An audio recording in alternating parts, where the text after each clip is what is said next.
Guess I had to give the previous song a courtesy play to make sure it was done before I brought myself to say anything, but speaking of that, how come the box artwork thing for this one isn't showing up? Do I need to... yeah, okay. I don't know why that's happening at all, let alone why that's happening during, you know, the playlist being in the middle of playing. It's a bit unsettling, a bit disconcerting, but I suppose we can deal with it in a way. But yes, we're back. We're back for even more Yorktown exploits. I suppose that's what I'm referring to this game as at this time, for no particular reason, as I frantically click through a few things in the background just to make sure there's not anything that I need to, like, desperately address in the last few moments before I start playing video games.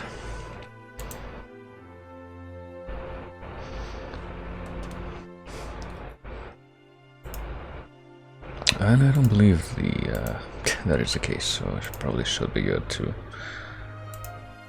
just concentrate on this.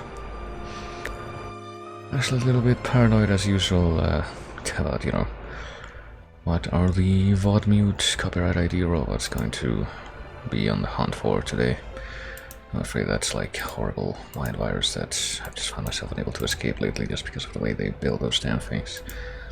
Could you believe that apparently there was a VOD mute on a recent stream of mine that used fucking Banjo-Kazooie music as part of the you know, lobby thing that I play before I say anything? It's like, why? Literally music that exists as it is from a video game from like the early 2000s.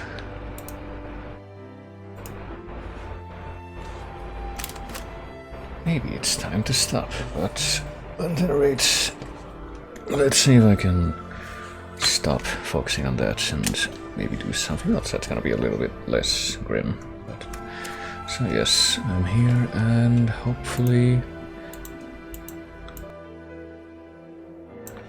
so are you, the one who can hear my voice as I switch over to try and figure out which of these things I want to switch over to. I suppose the answer is that one. But yes, hello Bern and whoever else may be here and may happen to come here this fine evening as I try to, well, I guess once again find out whether or not I'm going to have to use the sort of ghetto capture method for this.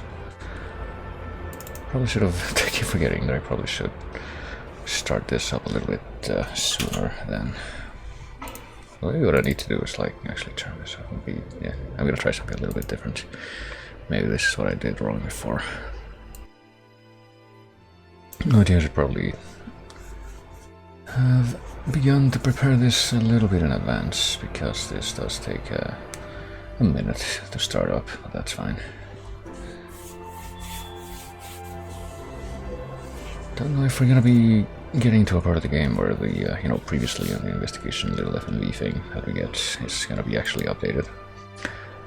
So, I get the feeling it's not gonna, if it is, it's not gonna include the stuff that I've actually been doing during the last particular leg of the investigation, though, which has basically nothing to do with making progress, just grinding a bunch of car upgrades and then getting new cars. And also getting new, well, at least one new broken weapon and also some new things. So let me see. I think we should be good to start making an attempt to make this visible, but let's see. Okay, that doesn't show anything. That doesn't show what I wanted to show. That doesn't show anything. I don't know what's going on with this, but for some reason the fucking... I guess this... oh, maybe that's what I need. Hold on. Is that seriously the problem? Okay, don't do this. Do that. I don't know what the other option is. I'm gonna try to do this and tab out, and then I'm gonna do this. Okay, and see if this actually, you know, works. I think it will. Okay, I don't know what was up with that other option, but also crashed insanity has come on. But for some reason it, I guess it was being polite by not showing the box art and stopping just as the game was coming on stream, but we can listen to it for a few moments longer, given that the game itself is not going to have audio for a few moments longer. I'd say it's a pretty apt juxtaposition, considering that both Crash Insanity and this game are known for being kind of standing out in their own way, being kind of memorable in their own way, but also being riddled with rather nightmarish crashes and bugs and what have you. And it's not even a pun that I'm making for the benefit of the game that is in this one that I was just discussing, but anyway, yes. We're returning to Deadly Premonition. Let me raise the volume a little bit. I think I actually had the volume for the audio player relatively really high compared to like the volume for everything else, or at least it seems that way, because for some reason when I have the audio player volume turned up all the way, it apparently just sounds a lot louder than basically everything else. But this should be, oh, I guess, should have a good volume, but now I'm fiddling with a little like actual hard volume sort of dial thing. It's not really a dial, it's more like a slider that it's kind of on the bottom part of the edge of one of my headphones. But it's also kind of finicky if it like ends up sitting in an inconvenient position. It for some reason just doesn't want to play the audio from one of the speakers, and that's not good, so I have to like jiggle with it a bit when it does that. But anyway, I think we're good for now. It's episode 2, part 1, chapter 8. Oh, here we go. The coffee. I knew I could count on it. Never fails. Ah, the perpetrator. Bit off Anna's tongue. Jackpot, Zach. A shame, but our old-time all-American sightseeing tour just came to an end. When purple fog covers our town, we'll all wander in hell, I fret. So says Mr. Stewart. Oh, well, there's an old story, folklore. It's a fairy tale to me. Something about a killer in a raincoat who appears on rainy nights. She had a red dress on. She was a goddess. It's starting to rain. I think this case may take a while. Oh, there you go. And this time, oh yeah, I forgot I still had this thing on. Should probably turn that off so there's like a little less background noise. Are you thirsty? You must be very thirsty. You only take milk with your coffee? Coffee with milk. That's all.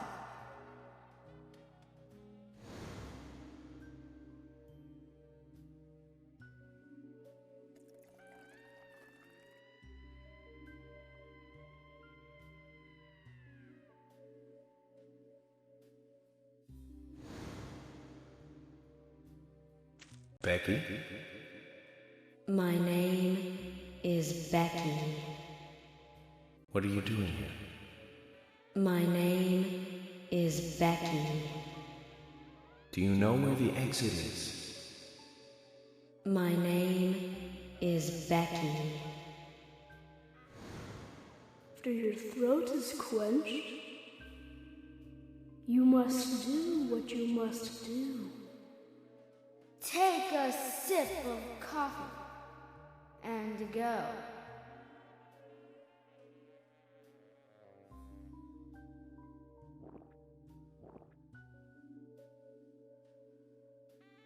Huh?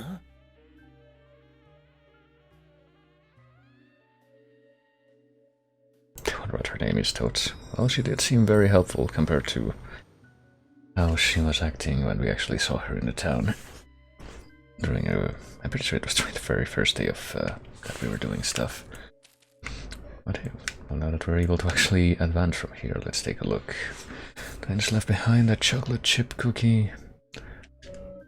Covers a little bit of hunger. I guess we'll just toss it in the toolbox.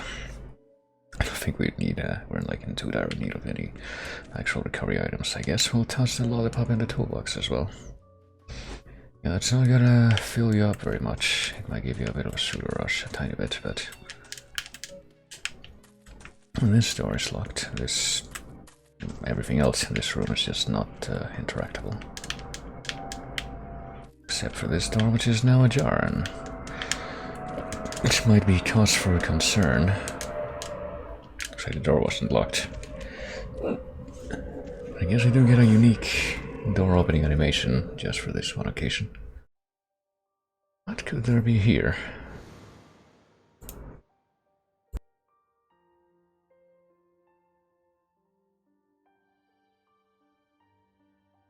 No, I was expecting a little bit more of a cutscene here. Hold on. Now we're in the monochrome, very high brightness room, counterpart to the room we were just in. That's me. That's me when it happened. It's me as a wee tot. Does he still have like those moles on the edges of his face?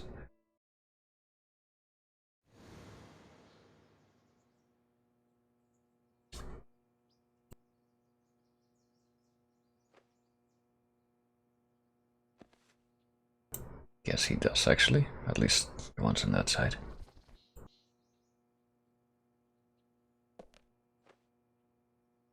Zach, this case looks like it's directly related to us. I do not know how yet, but I do know I need some coffee. George said he'd have someone pick us up in the parking lot. Let's get some breakfast with Polly first.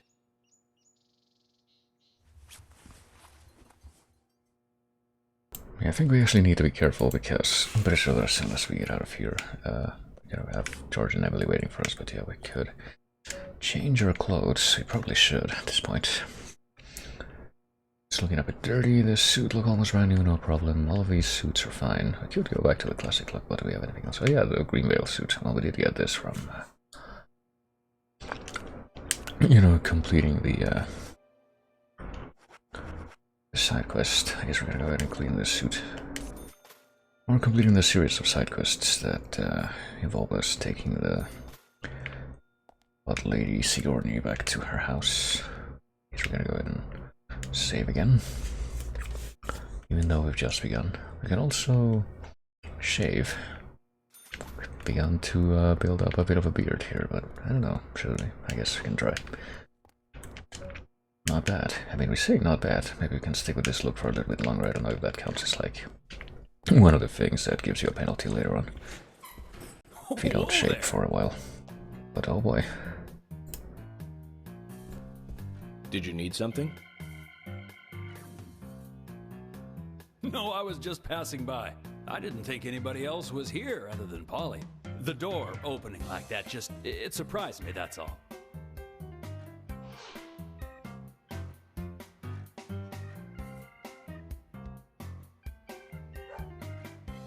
I'm Kaysen, Forrest Kaysen. Nice to meet you. I travel a whole lot, you see, selling tree saplings. Just the usual salesman doing the usual road trip. Sometimes I feel, I don't know, like a jolly old bumblebee spreading pollen. FBI Special Agent Francis York Morgan.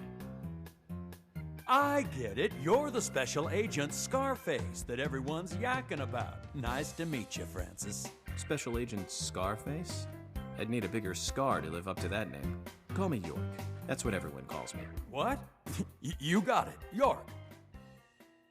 Is this your first visit here, then? No, sir. Actually, I've been coming here once or twice a year for, a while now. I don't get much business here, but it sure does make a fine vacation. I mean, it's a gorgeous hotel at a bargain price. It's so relaxing in these parts, too. Oh, I just love all the nature. I feel so relaxed here.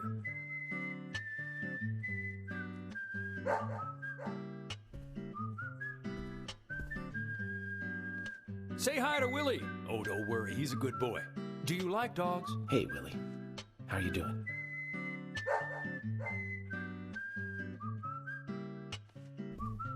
He's pretty smart, too. Oops, before I forget, let me give you this. It's just a sample of what I sell. Thank you. How kind of you.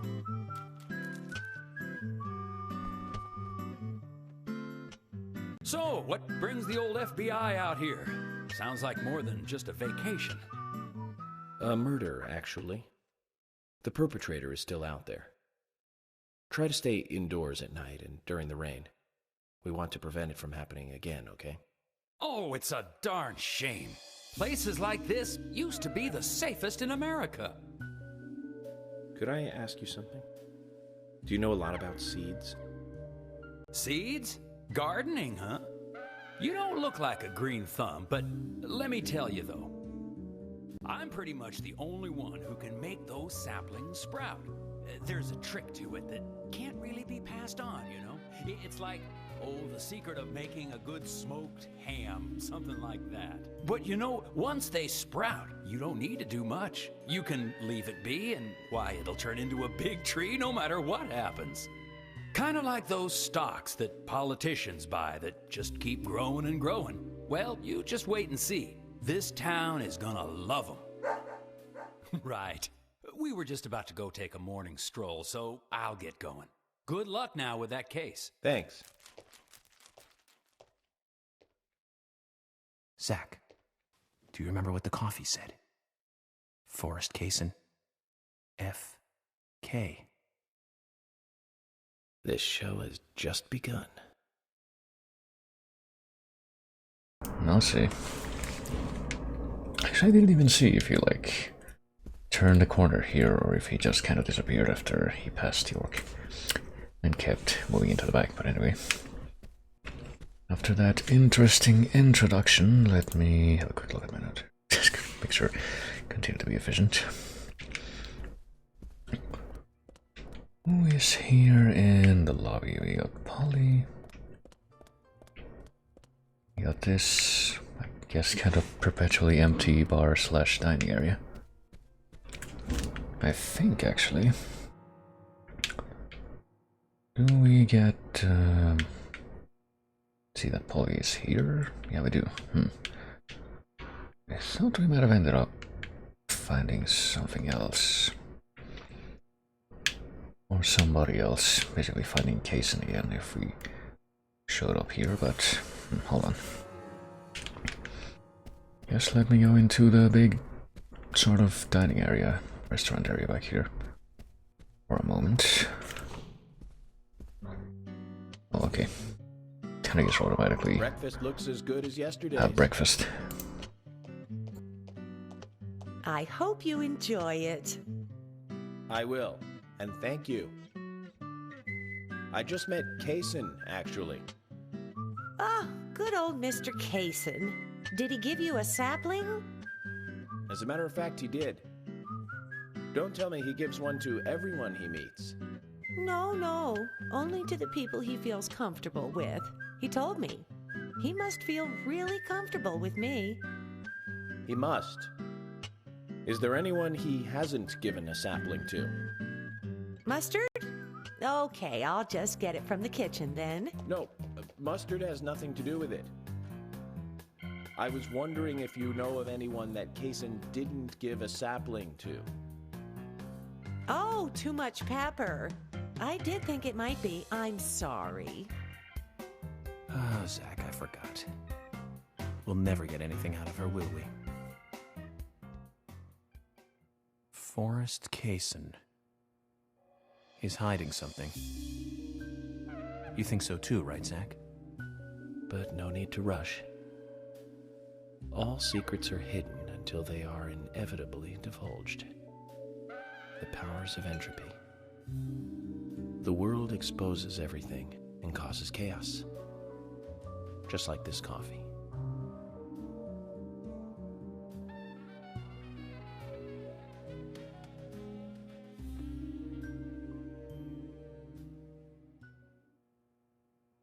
This chaos coffee, which I guess was gonna show me the initials again. Alright, got a little bit of extra flavor from that cutscene, but how about we get some more of the fortune-telling coffee that we tried one time. Will we get anything different, is the main question. Do not act without thinking first, lucky number 3. So, my lucky number is 3 today. The first case I worked after joining the FBI had 3 victims.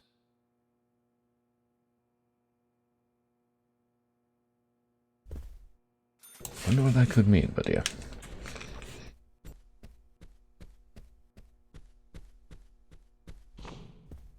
Well, let's see, maybe now that we've done that, we can step out here and maybe find him, maybe not, possibly. Ostensibly see if he's in the area, which, oddly enough, I don't think he is. It's a little strange, maybe my notes were incorrect then. Oh well. Well, before we do anything else, we'll talk to Polly anyway. Oh, hi. What does she have to say this morning?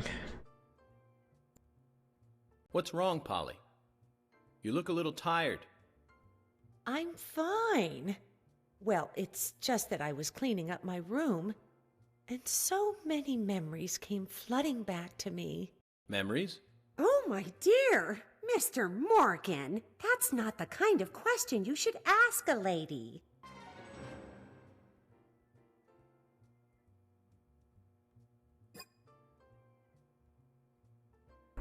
Okay, I guess that talk was enough to Initiate a new quest implicitly.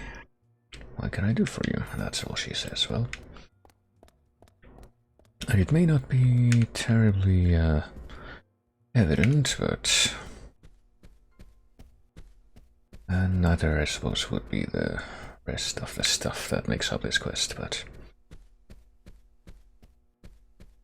as you may have caught sight of in the map, if we go all the way over here and go back here, we should go to a wing of the hotel that I don't think we've seen, at least not from the inside yet. Where we have this kind of sitting area and this greenhouse where we've made case in, we should have this card here. Case and seating card. I was gonna check out some of these cards last time, but I guess I ended up going for longer than I thought I would. Ended up being a little unwieldy, and now if we head into one of these rooms, possibly this one back here, I suppose I should probably check the map and, you know, be prudent. Or maybe not, maybe yes, maybe not, no, maybe not. I get the feeling that door will actually just go outside to like the back area anyway, but still outside. Based on how it looks. How do we go through here? Oh. Well, let's open this. I suppose this is like sort of the private apartments area that Polly actually lives in. Back here.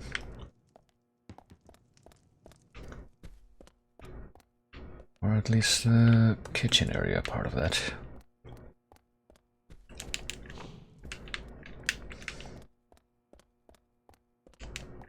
And if we come in here, here's the actual bedroom. There's a beautiful woman in this picture of a beautiful lady, which I suppose we'll help ourselves to. We can't really... That's a pretty girl. I wonder who she is. Polly's daughter, perhaps? Oh yeah, surely. Daughter. Might be worth asking her. I mean, it's kind of hard to tell, given that the picture is actually extremely blurry and abstract, but I'm just gonna ignore that. Well, there we go. Found something new to look into. Actually, what time is it precisely? I'm guessing that, yeah, you wake up at like a fixed time, since you're supposed to go to bed at the end of the previous chapter. And the episode, and so when this one begins, just kind of starts you up at a fixed time, which I guess in this case was 7 o'clock.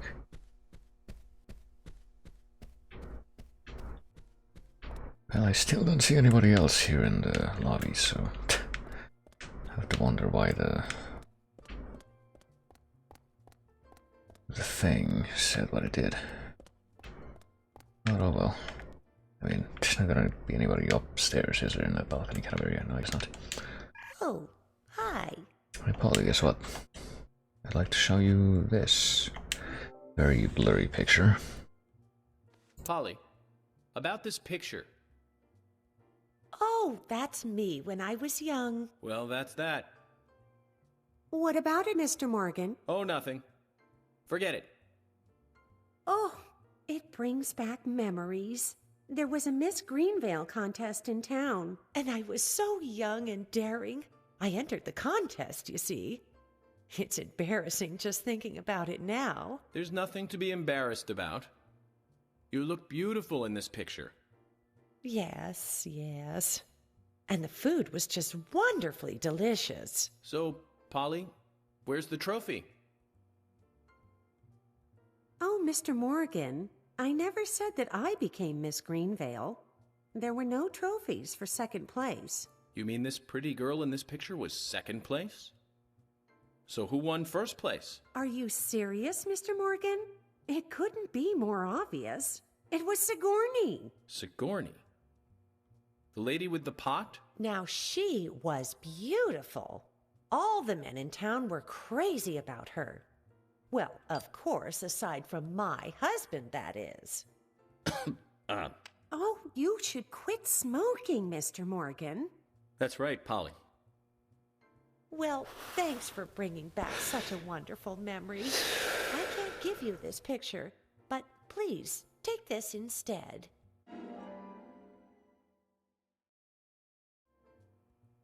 Now, that's one story I won't be forgetting for a while. What, the revelation that apparently Sigourney was part of that? Not sure which part of that story was like the particularly memorable one, but let's check the weather. Nice weather in the morning, but cloudy in the afternoon. At least it's still raining. Well, we might want it to be raining, I don't know, but I guess we're not actually gonna find anyone else in here. Check. I can't check like any other part of the world map when I'm inside, can I?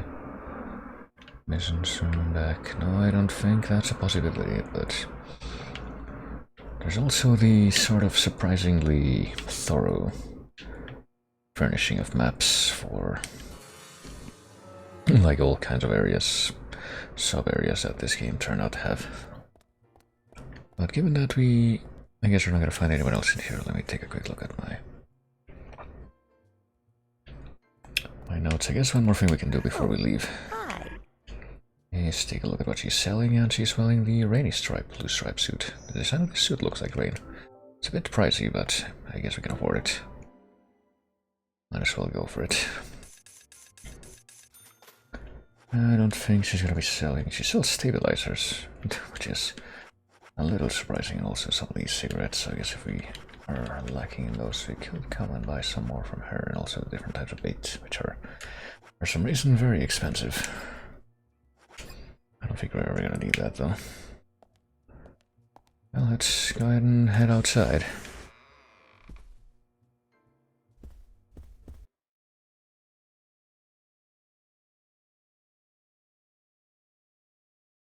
Should be somebody waiting.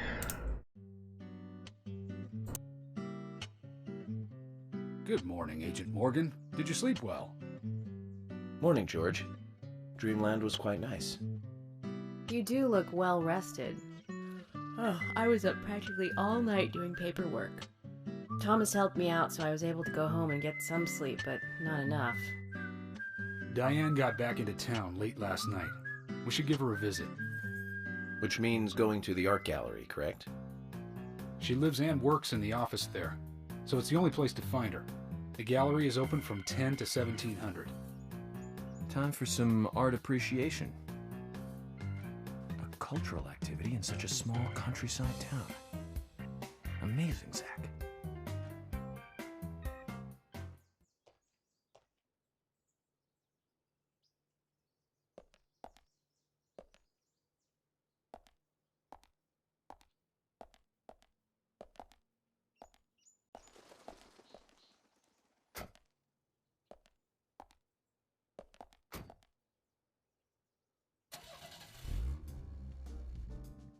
The gallery is called Muses Gallery. The Muses were the 9 daughters of the goddess of memory in Greek mythology. Ah, it's just like Diane to name it that way. Is she that intelligent a woman? Oh, maybe. You'll see for yourself soon enough. Did you see how Emily reacted, Zach? I sense that this Diane is not popular among other women. I can't wait to meet her. The gallery is on the north side of town. Take the road along the lake and go north. Well, I guess we'll be trying to do that anyway, but oh shit, we don't have a lot of fuel actually, but... I also didn't realize that I forgot to unmute myself during that last little in-between cutscene stretch, oops, but... Just commenting about how it was 7 AM and now all of a sudden it's 10, and we'll go for a drive, but only, I don't think we'll go very far, we'll only go far enough, because we're not actually going all the way to the library yet. We'll go far enough that hopefully we'll get some more dialogue with our colleagues here. An art gallery in such a small town. Am I prejudiced to think that it doesn't seem to fit? Greenvale and every small town has every right to enjoy art. That's right. Small towns tend to be full of highly cultured people. Although I can't say I've ever been to the gallery myself. George, what about you? Are you into art? Actually, yes. I like going to the gallery. It's very relaxing there. Really, George? I never knew that about you for all this time. Emily, please. I'm just as cultured as everyone else. Some people just have sides to them that you'd never expect. By the way, about Diane, the owner of the gallery. Is she the type that isn't very appreciated by other women? What do you mean? Exactly what it sounds like, Emily. Is she very attractive, especially to the opposite sex? So you're asking if she's sexy, right? Well, she does always wear high heels. And definitely, it's, hard to explain. But that doesn't make me biased, okay? She just seems to look down on people. She always has. I just don't like people like that. That must be because sex appeal has no effect on you. Now that's out of line. I'm sorry, Emily, I didn't mean to poke fun at you. You just reacted so strongly to Diane's name. I did not. It's like you're suggesting I'm the total opposite of her. Is that it? Oh, Emily, that's not what anyone is suggesting. Let's just drop this conversation, okay? Well, okay. I mean, maybe it would have been a little interesting to see what the inevitable end result of that conversation would have been, but I guess we're not going to do that after all. But yeah, like I said, we're not actually going all the way to the art gallery yet. I'm just gonna drive around a little bit more, so we can hopefully see if there's any more extra dialogue that we can get from these two fellers. Actually, even heading all the way back to the hotel now. Because there's actually something I want to take a look at right here before I go anywhere else. Just want to see if there's like any more dialogue triggers I can do before I have to. Oh my goodness. Oh.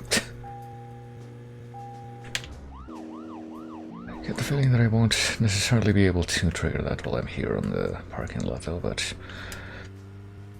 I'll make an attempt.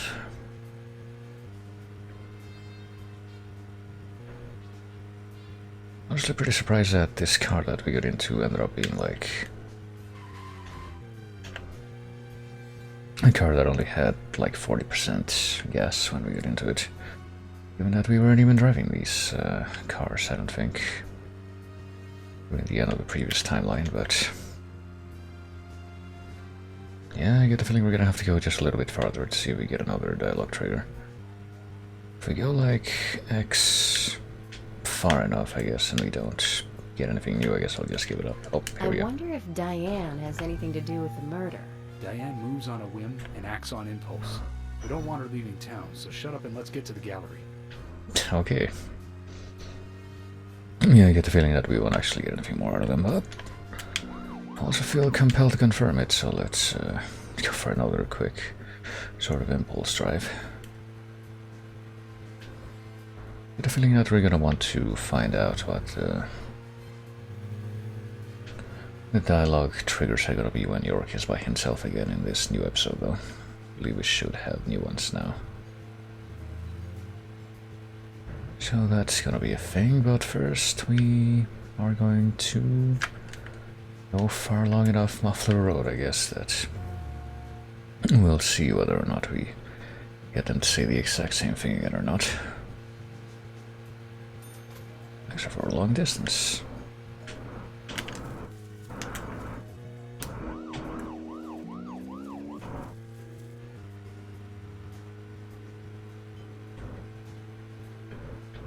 Just gonna wait a little bit longer. I guess if I get all the way back to the hotel and they still haven't said anything new, which... anything new they would probably say would probably just be repeating the same thing that they said just a minute ago. Well, I suppose, yeah, that'll be my cutoff for waiting for this potential other trigger, which isn't even, like, really particularly necessary. It's just something that I want to see if it's there.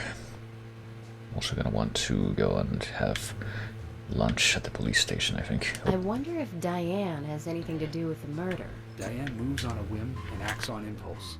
We don't want her leaving town, so shut up and let's get to the gallery. Well, there you go. They do indeed not say anything more, so... So now that we've gotten that little bit of extra dialogue, let's go all the way back to the hotel. Given that, thankfully, they don't call you out if you just decide to go driving around in circles like you pretty much have been here. And get out of the car, because we're not taking this car anyway. And that's only partially to do with the fact that it's got limited gas in its reserves. If you're wandering off, then we'll go on ahead. We don't have time to mess around.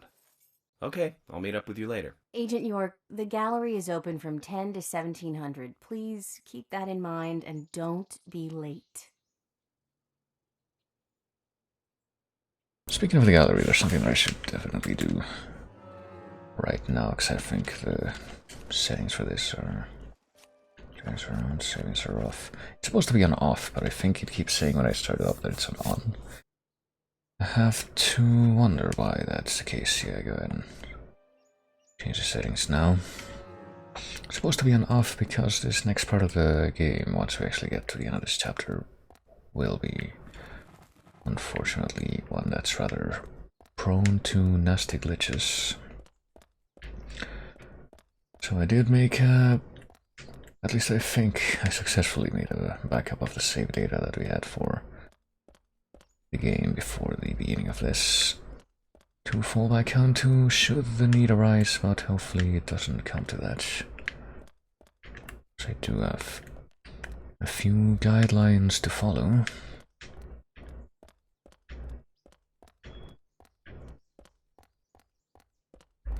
Let me also see as long as I'm here. If we got the submachine gun, the infinite submachine gun handy, and if we're gonna get any new agent honors from that, but apparently the answer is no. That's a bit disappointing. So I guess what we'll do this time, actually hold on. Now that I'm outside and I'm actually able to just see this by myself, let me see if I can figure out where Kaysen is. I don't know if we can like... this just goes like between all the different people you can... not people, the different locales you can do.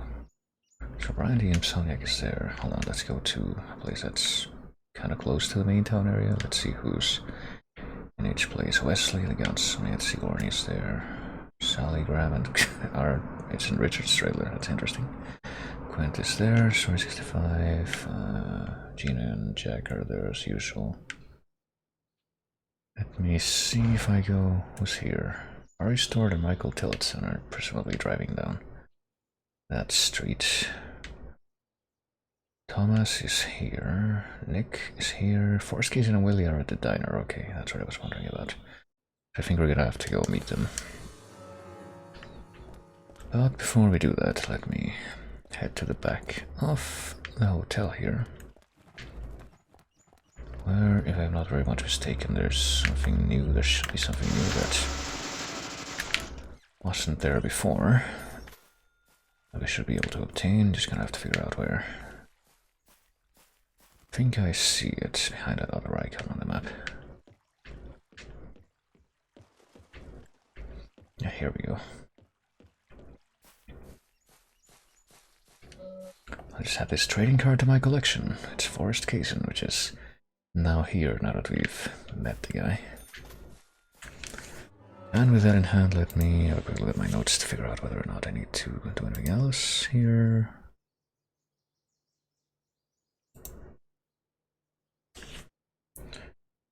Oh, we need to go and I'm gonna have to amend my notes for this later, but that's okay. Since it is not rainy, the weather is clear, we are gonna go to the diner, which apparently is a place that Kaysen is at, because we need to have another chat with him, I think. And Willie, his dog. More specifically. Is he just hanging out? You know, the truck is here, but Big Red Nursery. Cason's car crashed in the Big Red Nursery. Kennel not optional, apparently. And sure enough, yeah, there's Willie's doghouse in the back. Ever-present dog is right there. Okay. Let's see what he has to say as we just get close.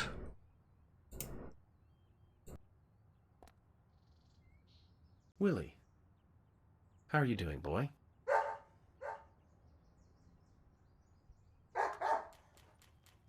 Hey, Willie, wait! Where are you going?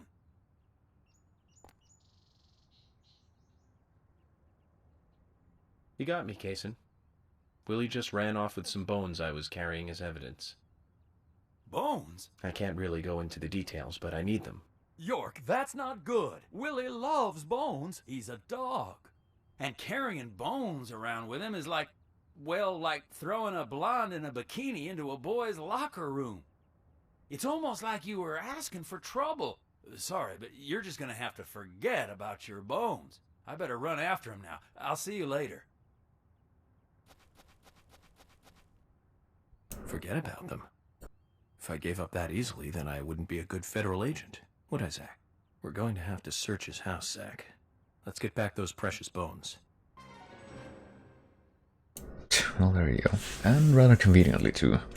I guess if the weather is rainy, you can have that scene happen in the lobby of the hotel if Cason is there, but since it isn't, he's here instead, and wouldn't you know it, everything we need to find is right here.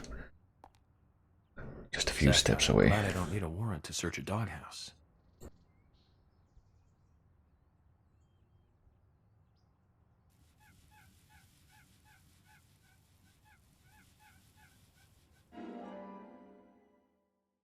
Guess we're gonna get all the bones back. Yep, one at a time. Skull, sternum, hip bone. Then again, I'm pretty sure this next part is gonna be determined by how many bones we've collected before we trigger that scene. Which means that the reward that I hope I'm gonna get for it in just a moment, yeah, it's all 7 bones. It might be missable, but I'm not sure. Picked up a little bonus, too. We'll have to give Willie something to make up for this another time. We got the 357 Magnum, and you know what that red text and that kind of blank on the right means? It's infinite ammo.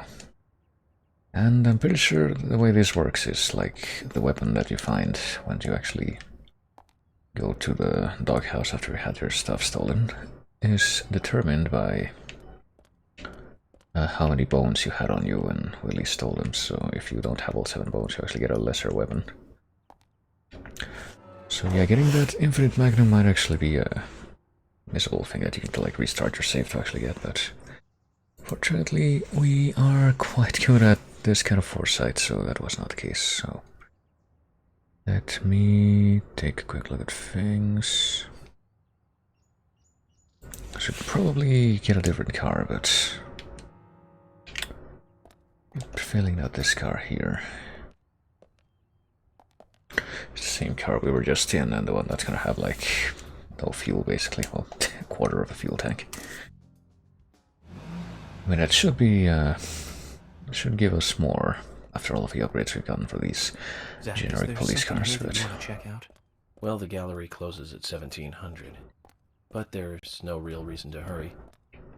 We need to pace ourselves for an investigation like this. Yeah, speaking of pacing ourselves, let me see. I am going to just have a quick jog over here to the police station just so I can grab another car. And I guess we will make our way into the police station eventually so we can have lunch with Thomas, I guess. I don't know if any of the other characters are going to be there whenever we trigger that. So there's a police van here. You know what, I guess I'll try it out. I think the upgrades that we got for the police cars should also apply to the vans. But, yep, that van has video games as the license plate. Or vid games.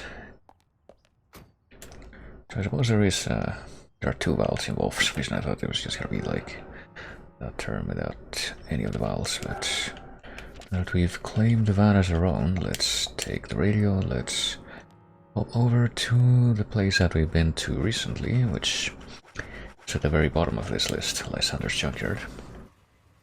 Which is not actually where we're going, but the place we are going is one of them places that for some reason, well, it's for a pretty clear reason, it's not like linked to any particular buildings, but unfortunately that means that there is no point at which that place will show up on the radio list. So let's pop over here. Should be rather clear.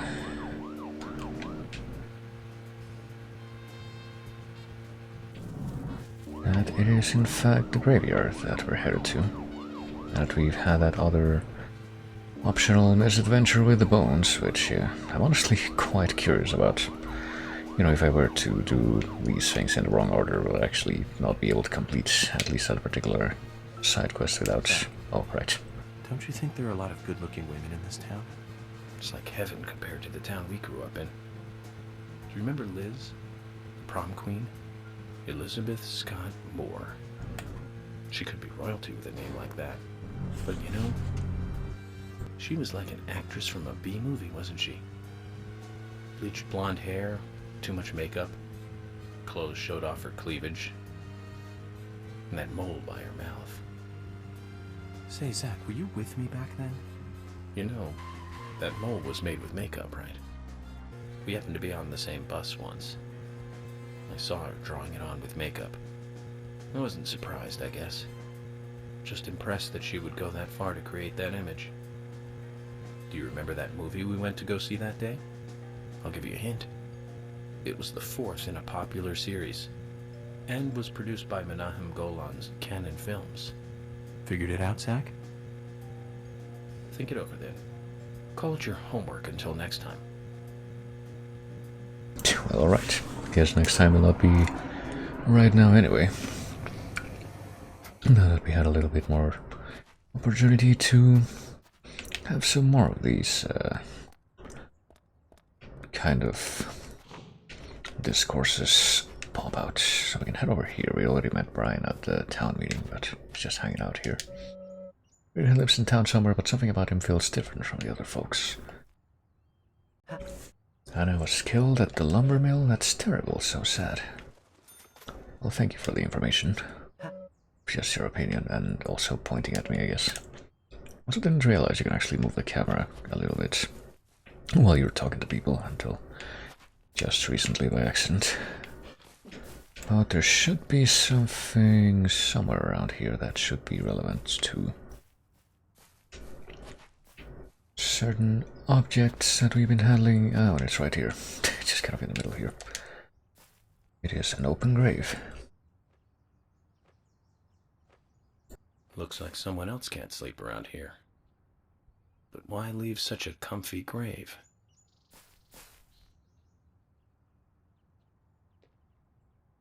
A wild dog took bones from the grave. Are there many wild dogs around here? Someone dug up grave. So a grave robber started it.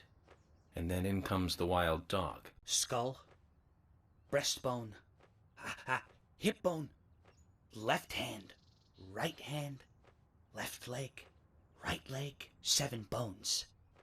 Taken by dog. Agent, could you find them? I can't, but need them back. You're the keeper of the graveyard. I understand your disposition, but I have my own job to do. Please, Agent, look for bones. I can't leave here. Please. I beg you. Zach, he's a really persistent guy when he wants to be. Very well. I'll make a mental note to help him. And there you go. After all this time, we finally get context for where the bones actually came from. Well, I guess we did see quite a few dogs around each bone when we found each one. Why would anyone do such a thing? And we have all the bones with us, but yeah, he says it's 7 bones, and They were indeed classified as 7 finds when we found them on the overworld, but I'm pretty sure that all these different body parts we found have more than, 7 actual individual bones. But we're finally gonna get them out of our inventory here. Human skull. I suppose the skull would probably be 1 bone. Is this one of them? Technically. That is a bone. Thank you. 6 more. And we are gonna have to do this one at a time, but that's okay. Just like with the last cooking quest for Emily. Human sternum. Looks like a rib cage more than a sternum. Is this one of them? So if you do have the sternum, that would be part of it. That is a bone. Thank you. 5 more.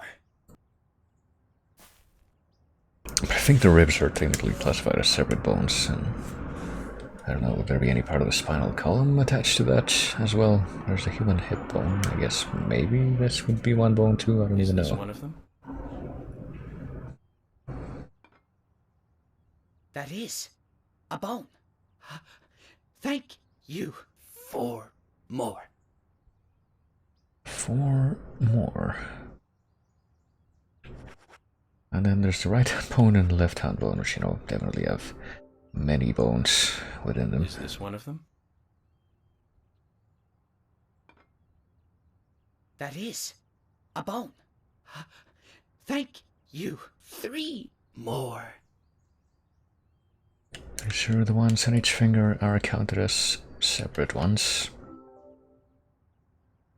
Is this one of them? That is a bone. Thank you. 2 more. Almost there. Almost there indeed. Well, sure is a good thing that I came prepared, and then there are the 2 foot bones. I don't know if these are even foot bones. It look like if anything that would be leg bones, like the femur or something. But I guess, at least for each of these, it does look like it is in fact only 1 bone each. That is a bone. Thank you. 1 more. The last. The last, just like in Half-Life. It was a left foot bone all along. Is this one of them? That is a bone. Thank you. That's all. Agent. Thank you. Thank you. Now I can sleep again. This key.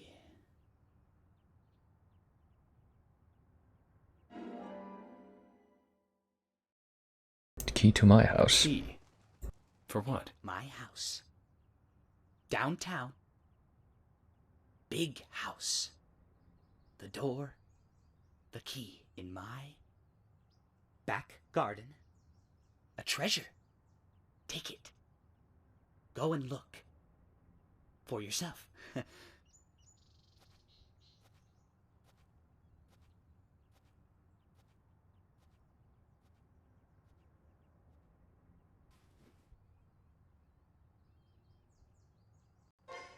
Okay, I thought maybe he was gonna say something else, but I'm just gonna silently remark that we got that particular task out of the way, and now we've initiated a new one. Well, let's go with that, and I think that's pretty much gonna be the last thing that we do before we head over to do the next plot thing. Let's warp over to, I think, Anna's house is the place that's closest to this guy's house. Which we're not actually going inside, I'm pretty sure. We're just gonna be poking about the grounds for a little bit.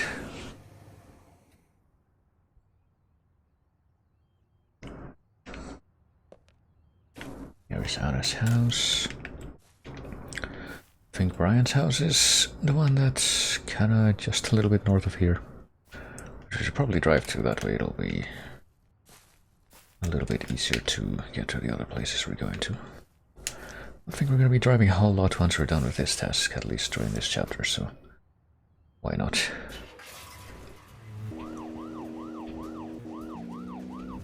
Ripper Street, Kingfish Street. I haven't even, tried to focus on a lot of these street names. But I feel like if anything else, or if nothing, if anything, I think, not if anything else, just if anything, that particular Brownie Street and Clerk Street, that particular aspect of naming the streets, specific things would probably be something that was inspired by Silent Hill, and how all the streets in those games are named after like famous writers and stuff. Oh hey look, it's another wild dog. Doesn't seem like it's doing much though, but yeah, these are the types of dogs that we always just found in the vicinity of where the bones were found. Is this the one we want? Potential entrance here, though we'll need a key. So not the big gate, covered with barbed wire, no way in through here. But since we do have the key, we can open up this little side gate.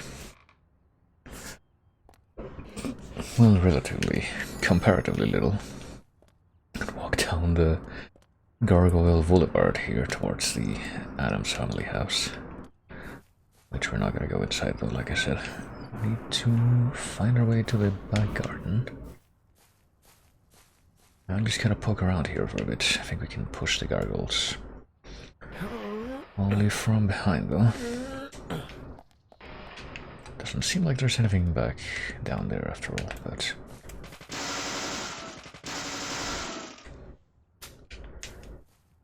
perhaps back here. There does seem to be a kind of a path that we can do back here through these unbreakable fences, but let me just check to see if there's anything else on this side, and apparently there isn't, so I'm guessing we have to... I don't think there's much to find back here other than the thing that you're supposed to find for the current quest.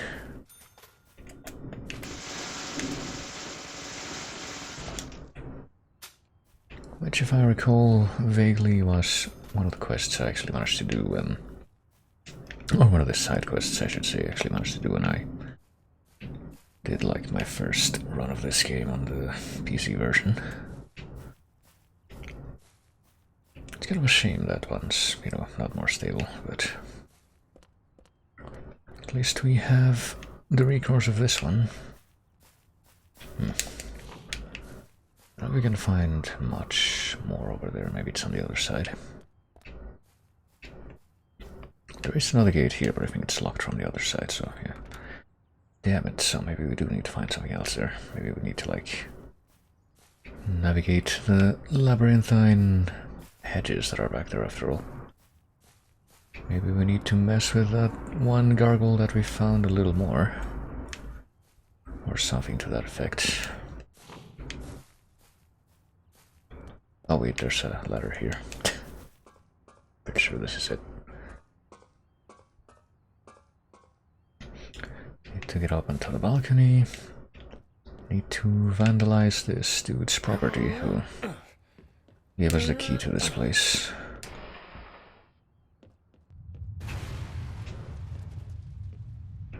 It seemed like it probably would have tipped over instead of just falling completely straight like that, but completely perpendicular to the ground. But oh, this one does tip over, so that's what I expected would happen with the other one.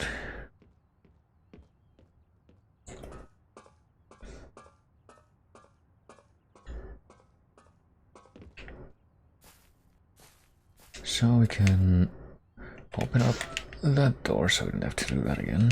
And also wonder at the mysterious disappearing gargoyle that we just pushed off the balcony. As we get this one out of the way too. The Wesley Special Infinite 2. Oh, can we actually grab this right now, or... Ghost House Treasure completed. Can we actually grab this right now, or will we move to a toolbox? Okay. No, we can't. I don't even know what the Wesley Special is, though. Is that like a pistol, rifle, flamethrower? I'm not even sure what I'm looking at there. Look a little too fancy to be a pistol. Machine pistol? I don't even know what to call these things, but anyway. Now that we've done that, why don't we go ahead and have a little detour to the police station and see what the lunch menu will be like, I guess. What actually will happen if we just stop by there.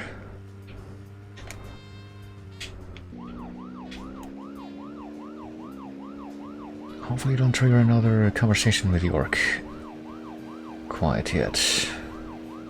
Well, maybe this would be a good time for it, honestly, but I'll see if it happens. If it happens, then sure, but not necessarily expecting it before we get there. Oh wait, never mind. To recap, the movie was the fourth sequel in a series that started in 1978. That's right, Zach. It was Superman 4, The Quest for Peace. Lex Luthor was back.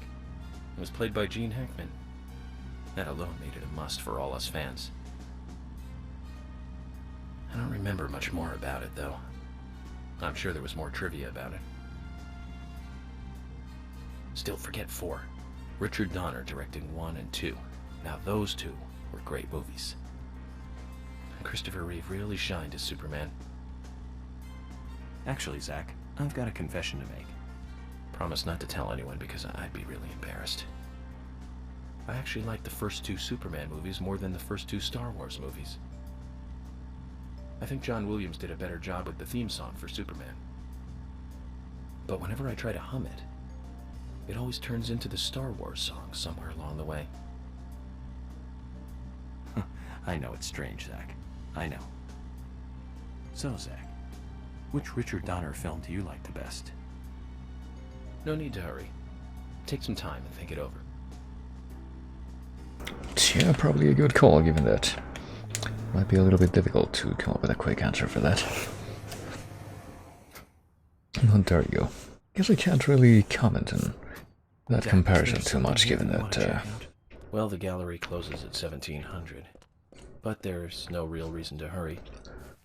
We need to pace ourselves for an investigation like this. Well, let's let ourselves in first. I don't think I've actually, sat down to watch Superman 1 and 2 ever. I think I've only watched those through, like, proxy, if you will. Let's do a save right here, why not? Hopefully this will, actually save or remember the setting that I did of not having the thing active. And should we have the, lunch somewhere in here, the icon showing up? Am I tripping? I mean, the icon showing up in a way that icons apparently usually do in this version, which is showing up through the walls. I suppose if anything it would be here in the conference room, but I don't see it here. Guess I'll check out the map. Is it here? Yeah, Thomas McLean here in the office area, I suppose. I don't think I see any of the other... Yep, okay, well, there it is. Now it shows up. Don't think I see any of the other colleagues in here, so let's see what happens. I've got a new recipe. Would you like to try it for lunch? Do we get like a dedicated cutscene? Oh, never mind. They're all here. You fly all over the country, right? So, what's the strangest thing you've ever eaten? Good question.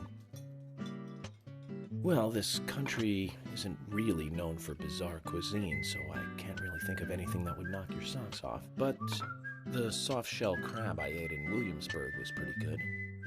And then there was the paddlefish caviar in Mississippi. Both of those were quite amusing. Wow, just the names sound delicious.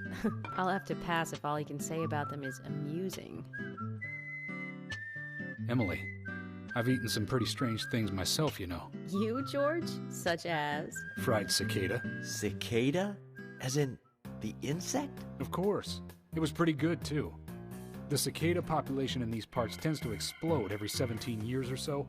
It's a special recipe for such times. That's when I ate it. The whole town was infested with cicadas. I'm glad to say I haven't experienced this cicada population explosion. Which means it's been at least 10 years since George last tasted cicada.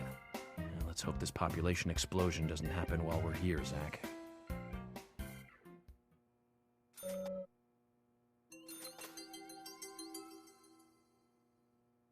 Well, there you go. Hope we can get more of these scenes in due time. I don't think we're gonna be, like, messing with time in the future as much as we have been so far for, like, side content, but well, we'll see. But yeah, there you go. I mean, I hope there's, like, some kind of a place I can look at to find all these lunchtime scenes, if nothing else, but Well, if nothing else, I probably can just do a chapter replay and just spam the time clock. Just keep advancing through the days and see if I can get more of them, if it really comes down to that, but maybe not. But hey, Chocokeki, this game is so goofy. Yeah. But we did say we got the lunchtime scene, and I think that's pretty much all of the side stuff we wanted to do in the meanwhile, so let's warp to the gallery. We're kind of going into the quote-unquote danger zone right now, with this being one of the most unstable parts of the game, but we'll surely get through it without incident. Oh, and also George is here. I guess we can talk to him instead of just walking into that circle.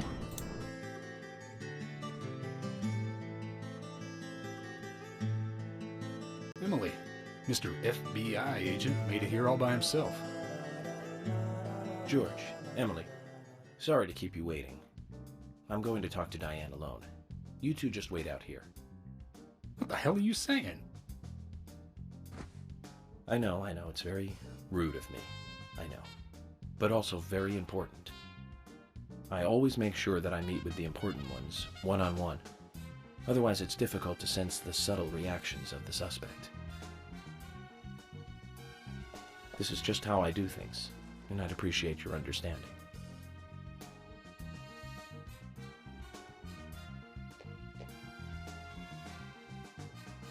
But go on then.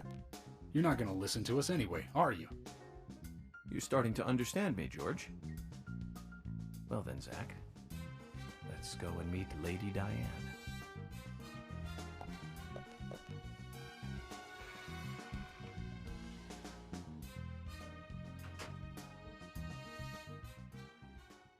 Okay. I'm sure just like with everything else, it will be completely straightforward.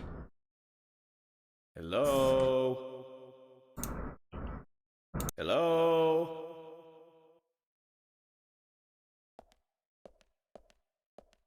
No reply. Let's take a look around then, Zach. And yeah, we're very much in the you should not save at this point territory here, but oh, getting weird flashes of vision. Should be a few things we can find around here, such as Olivia, who's hanging out.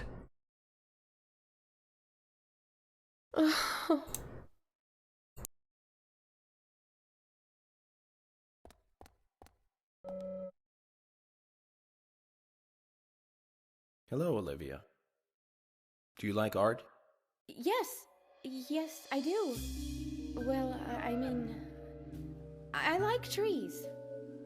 Trees. Okay. Ah, but I see because these are all tree paintings. Do you come here often then? Well, no. Just sometimes. I'm sorry, I really need to get back to the diner. Zach, she was lying about something. She said trees, not paintings of trees. She doesn't need to come here to see trees. There's tons of trees outside.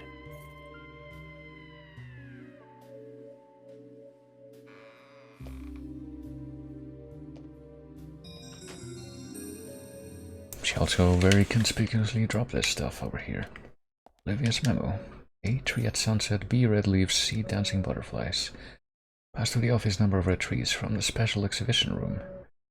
Olivia must have dropped this note. Can we make any sense of this? Well, we'll go ahead and pop it into our inventory regardless. Also, key to the gallery. Just key to the gallery. So we have to know that by. What do we have here? A bunch of other paintings, which I guess are all paintings of like nature, trees, landscape scenes, and whatnot. Yeah, we're not going to be using that phone. I don't think ever. And here's one of the pictures. We can actually interact with trees at twilight. A beautiful painting of 6 trees bathed in a sunset glow. Is it 6 trees? I don't know, like, for some of these. I see 5 trees. I'm not sure if I see where the 6th tree begins and ends. I guess it's the little slanted one that's like second from the left. There are 6 trees in the trees at twilight painting, though. probably a good idea to make a note of that. There's also this giant structure here, at least 5 meters tall. Pretty big for an objet d'art. Pointy branches, razor sharp leaves. Good taste on the curator's part, greeting us with such a cool and sharp setup, right, Zach? Well, I think it's a little more than 5 meters tall, considering that typically most adult men are about just under 2 meters tall. I think there's a little more than 2 Yorks of height in that, but I don't know. I guess it would be roughly 5 meters tall. It really came down to that. Painting of a forest, delicately drawn, soothes the mind. Good stuff, wouldn't you say? Nothing much more to say about the stuff up here, though, but I think we can actually... Yep, we can actually wreck these mannequins and get some agent honors if we feel so inclined. And I say, why not?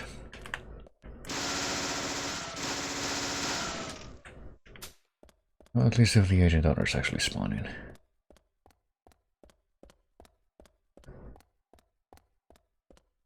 There's a few more back here, and then this door, which is locked, but I guess we have the key to the gallery now. Didn't need a key to open up the door to come into this room from outside.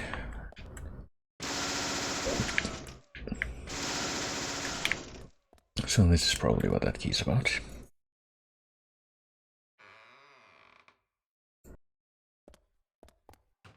And other than just the like little puzzle we need to solve to advance here, there should be a little extra we can find, like I mentioned.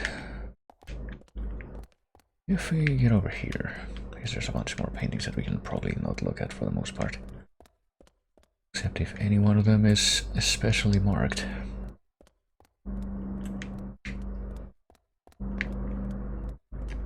Foggy forest, likely an actual view somewhere in this town. Is a purple fog intentional? Quite interesting. Certainly not heard of something like purple fog in the past, and we've certainly not heard something as obnoxious as that rapidly approaching loud noise. Jesus Christ. Just gonna mute myself for a second.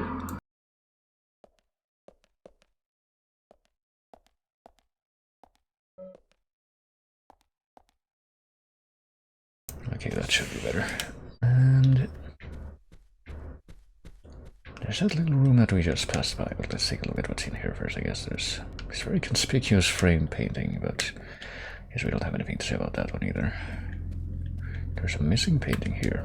Used to be displayed here. The title plate reads, "Red butterfly is frolicking through the painting itself." Oh no, though the painting itself is nowhere to be seen. Oh my goodness, again. I have to wonder why that is a thing. I guess we can go through that door too. Oh, we got another marked painting here. Autumn leaves. Beautiful painting depicting 4 trees in their reddish splendor. So we got 6 trees at twilight, 4 trees in the autumn leaves. Painting. Whatever this is in the corner. We can't break these, can we? Maybe we can. Oh, I guess we can, never mind. Any variety of boxes not safe for us. From us, rather. There's a little window we can see through here. Bit of an interesting way to construct an indoor space. Yes, if this is artificial grass, which we don't really know. I mean, well, maybe it isn't. I guess we can kind of see the sky from here if we really aim up. Guessing that's supposed to be the sky, so maybe this is actual grass. This is technically an outdoor, completely enclosed area. Is it really outdoor if it's completely enclosed, though? Like, the only exposure to the outside is through the open ceiling. Suppose that's a question of aesthetics.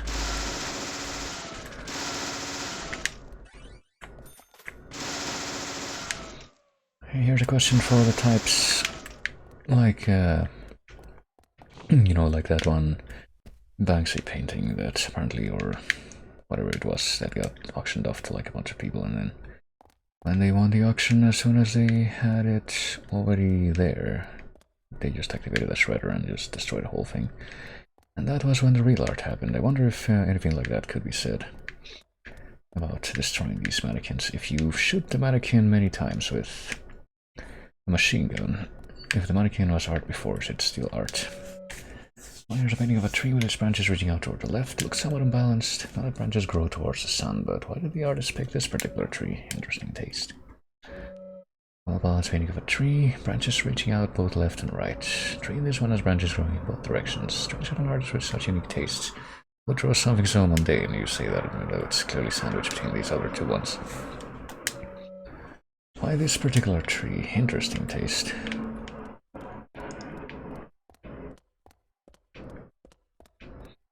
I don't think we can check out any of the other paintings here, but there's this. The door wasn't locked. There's also the 3-digit number password for the office, which I don't believe we can suss out yet.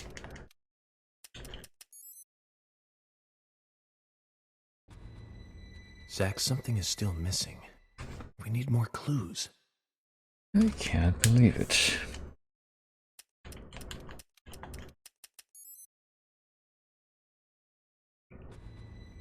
Zach, something is still missing. We need more clues. I really can't believe it. No, you can't actually get in here until you figure out the password. Well, we have two like clue numbers so far, I guess you can say. We head down here. Maybe this is like where we need to look for certain something else. Let's see.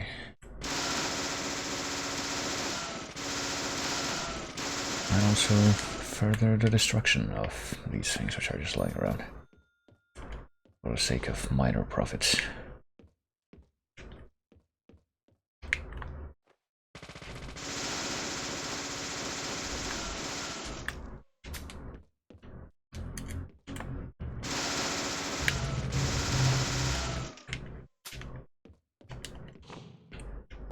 We do have a good deal of these things, I guess. Automatically sliding storage room. Apparently for painting stored inside. It doesn't look like there is anything in this one right now. I might as well make sure to open each thing. You never know when something tremendously valuable is gonna show up in one of these places, even though I think there was, a bunch of these things at the police station too. Oh, what do you know, we got smoked salmon. Can we carry that around with us? We sure can. That can save us a little bit of time in the next time we need to actually eat something to stave off hunger. Nothing there. Well, I'm sure that they just had that like plate of smoked salmon in one of these. Oh, what do we have?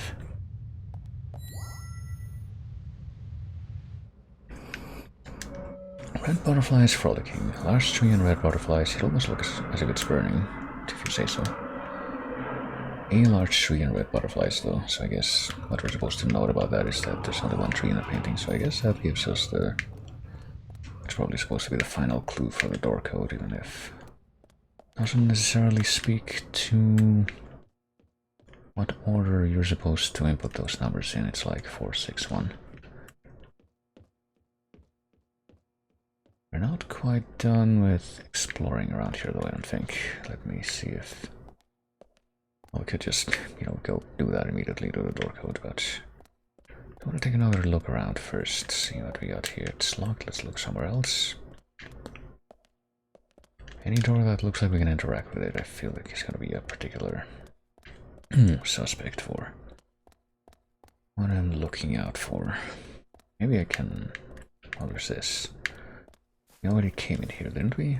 Maybe we didn't, actually. No, we can take a look through the window here. I see a padlock door through the window. Might be able to shoot the lock off from here. And there you go.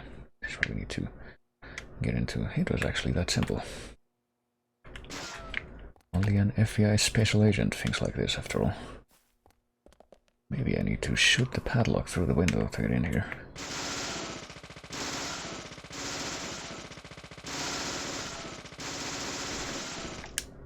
Maybe I need to shoot all these little boxes and hope I'll find some extra commendation for my investigation in them. Hey, there's more. Speaking of that, there's more things to shoot in here. Maybe I need to make a banana fishing rod to catch fish in the sewers. Okay, well, let's see what we got here. Painting of a girl alone in the woods. Wonder if the young girl is Diane, who we haven't met yet, but let's pick it up regardless. Call this a painting? A bit primitive with poor composition. Hardly the work of a master. But strangely, though, it powerfully exudes a soft, warm feeling. On the back it says, Guardian of the Art Gallery, in fresh strokes. So someone added that recently. Guardian of the Art Gallery. Wouldn't that be Diane? And why is this painting here?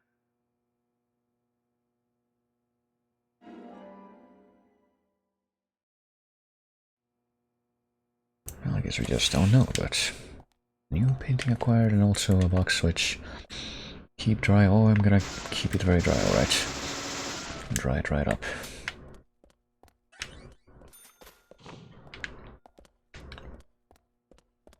Get all the moisture out of it. Okay, so we do have the 3 clues in hand now. I guess we can examine the note again, which is probably somewhere in our inventory. A tree at sunset, B red leaves, C dancing red butterflies. I guess you can just see that the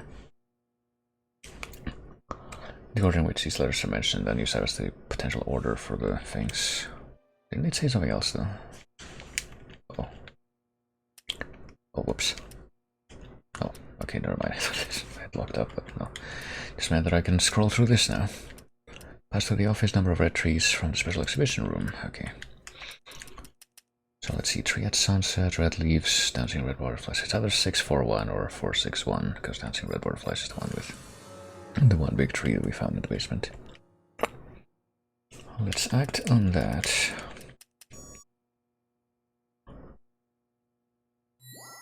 There you go, it in one.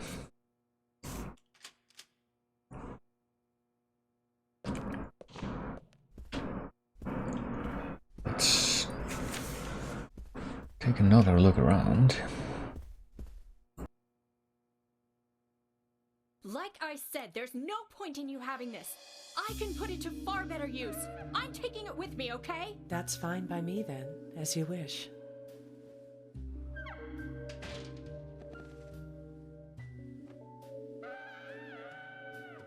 The FBI agent, right? Just wait a moment, please. I'll be right with you.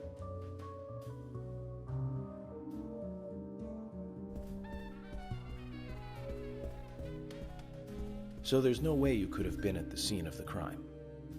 That's right. I was drinking at the bar with Nick until early morning. I'm sure if you ask him about it, he'll say the same.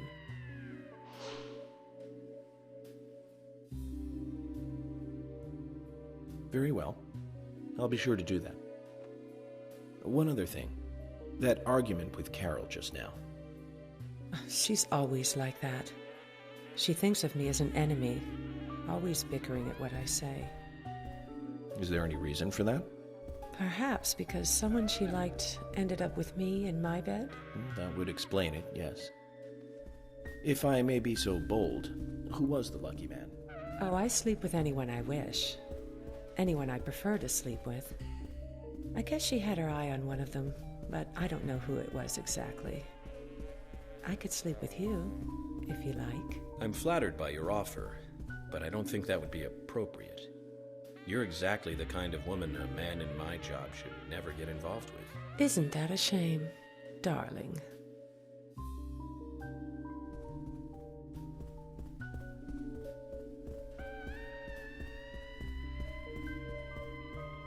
I'll be frank. Right now, you are not a suspect. But both Zach and I are certainly feeling shaky about you. If you want to remain in the clear, just watch yourself from now on. Oh, you don't know, do you? Artists and art lovers, we love a good thrill. Thank you for your help. I have nothing further to ask you at the moment. Goodbye.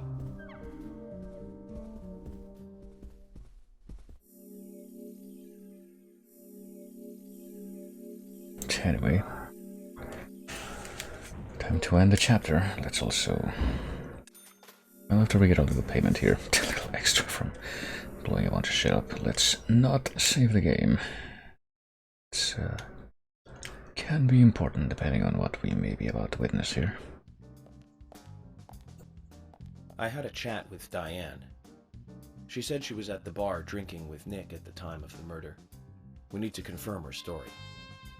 Let's talk to Nick at the diner. Very well, Agent Morgan. I have to head back to the department and clear up some paperwork. Go with Emily to the A&G diner. Okay then. I'll show you the way. The diner's open from 9 to 2100. Just as we suspected, Zach. Diane is the key to this case. I have a feeling she will lead us right to the criminal.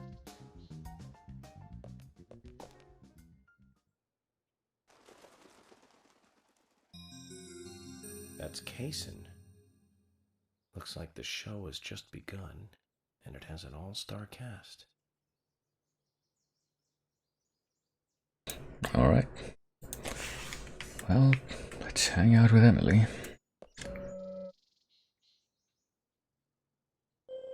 Get to the diner, we need to talk with Nick and Olivia ASAP. Well, I mean, we did just see Olivia driving out of here. I guess we're gonna grab this car, which should be properly equipped.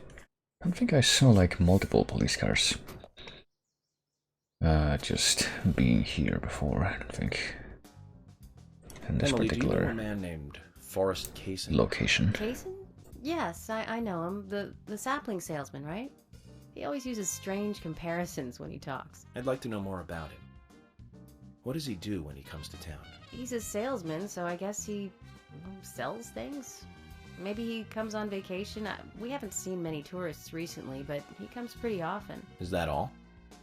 Well, now that you mention it, he seems quite friendly with the Ingrams, with Isaac and Isaiah. Maybe you should ask them about Kaysen. Okay, I will. Alright. Well, we might do that eventually. There's actually a bit of a risk factor in this particular drive too. Let's see. I think this is the road that like goes back into town from the gallery. Yeah, well, I mean, any direction from here will work for that, but yeah, it might not be evident because we haven't had any trouble so far about the exterior of the gallery. Like I may have mentioned before, I don't remember, but the exterior of the gallery, for some reason, it's very buggy and crash-prone at the wrong times. Emily, don't you find it a bit suffocating to be around George so much? Well, we aren't always together. And anyway, I've gotten used to him. Impressive. Women are very adaptable. No, it's not like that, actually. George is hard-headed, sure, but he's also a hard-working man. That's why the townsfolk trust him so much. The very epitome of the rural sheriff. That's right. He isn't some hotshot FBI agent. This place isn't like the city. Everyone knows everyone else. What about you and Anna? Were you two close? No, not close, really. I don't seem to have much in common with teenagers nowadays. All they talk about are boys, clothes, and accessories. I don't have much interest in any of those things. There is a gap between a teenager and being in your 20s. Everyone's different, that's all. Me and you, too. Zach, I'm not liking the way this conversation is heading. Let's concentrate on driving instead. Like the way that he's about to call me old, I guess. But yeah. But just to bring back that thought one more time before I probably concentrate on something else, is that basically if there's a few cutscenes that take place outside of the gallery, and if you skip any of those cutscenes for whatever reason, the game can be quite prone to crashing, I think, no matter what version it is. I haven't had a single crash in this version yet, which I feel is pretty miraculous. Probably a testament to how good the adaptation of this particular sort of setup is. But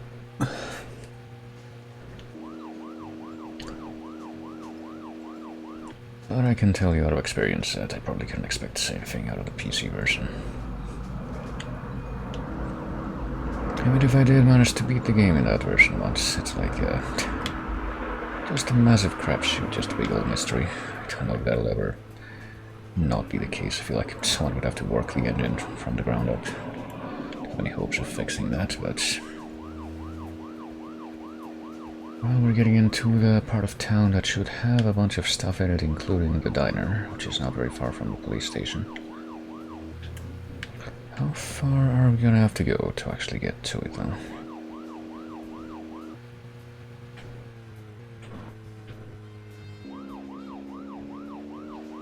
Not very far, I expect. I think that that icon, that kind of looks like a pile of books. If you look at it the right way, it's actually supposed to be like a sandwich, and that indicates where the diner is.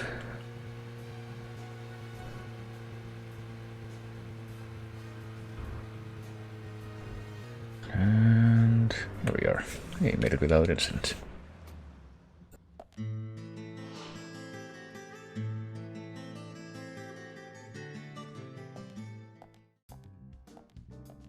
The A&G Diner. Wonder what the A and G stand for. Any ideas, Emily? Nope, I don't know either. Air and gravity, perhaps? Access and games? Aliens and Godzilla? Who knows? Is it important to know? I mean, why don't you just ask Nick? Oh, I will. But first, I need to eat. Wonder what's good here.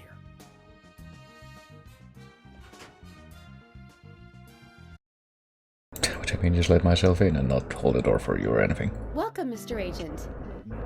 Hi, Olivia. Let me have your special for today. And some fresh coffee. Our special today is turkey. A turkey and gravy sandwich. Sound good? Oh, perfect. Emily, you eat something too. It'll be on the FBI. Okay then, I'll go all out. I'll have the T-bone steak. I usually can't order it because it's a little too expensive.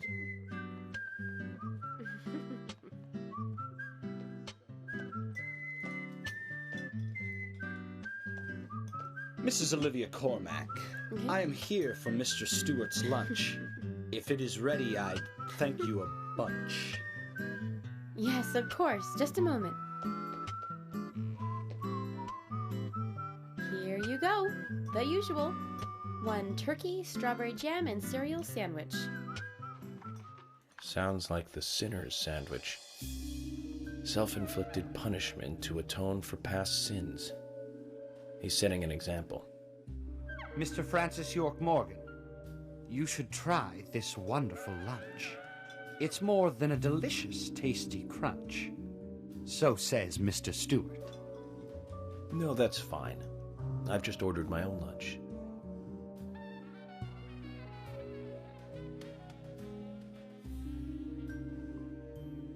Mr. Francis York Morgan, that is, Mr. Stewart's order is delicious, I should mention. And Mr. Nick Cormack is a genius for creating this perfection. So says Mr. Stewart. Still, I have a hunch I might not like it. You sure that sandwich is that good?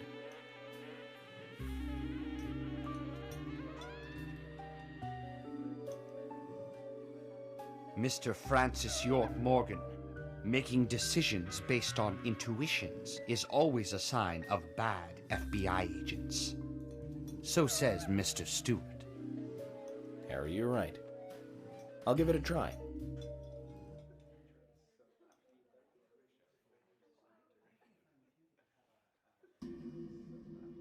Well, there it is. Cereal, strawberry jam, and turkey.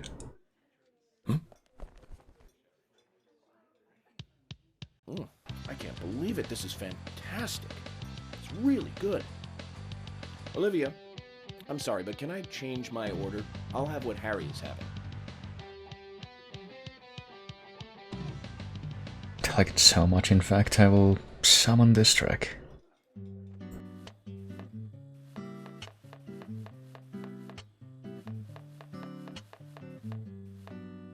Nick and Diane. They hardly make the perfect couple, do they? Is it widely known that they go drinking together, just the two of them? To be honest, I don't pay attention to these things. Not into local gossip? Well, when I moved here, I was still in high school, and I kept wearing the same wild clothes from my school in Seattle.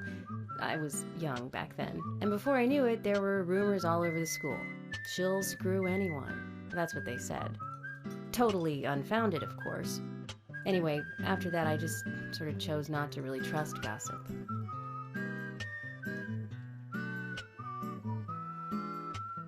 I get where you're coming from. I used to dress like a hardcore punk rocker when I was in high school.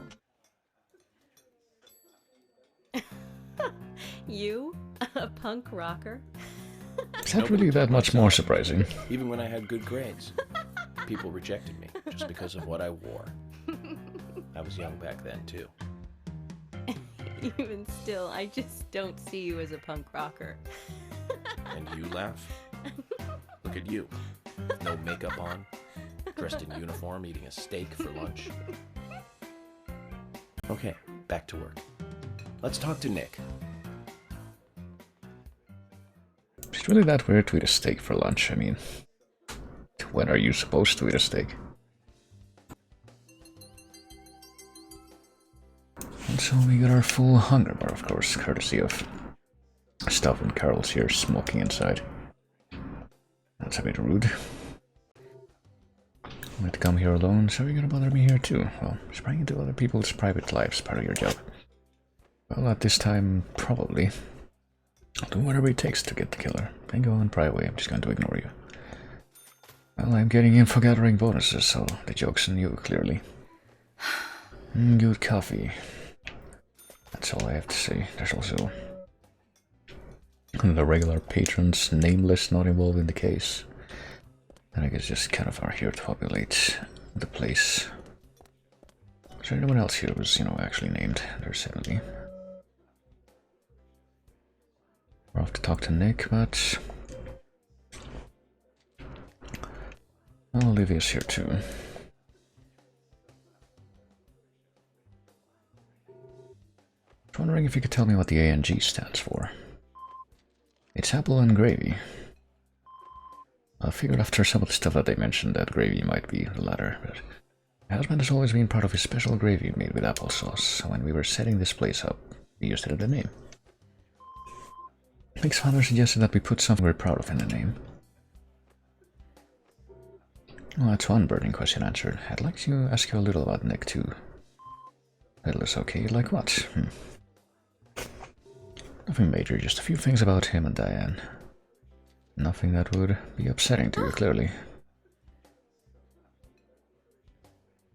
I guess we're not gonna continue that conversation. That's a weird cutoff point for that.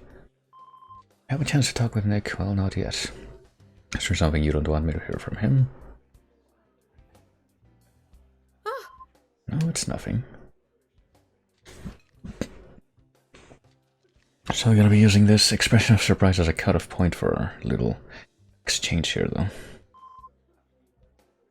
I guess we're just gonna repeat that.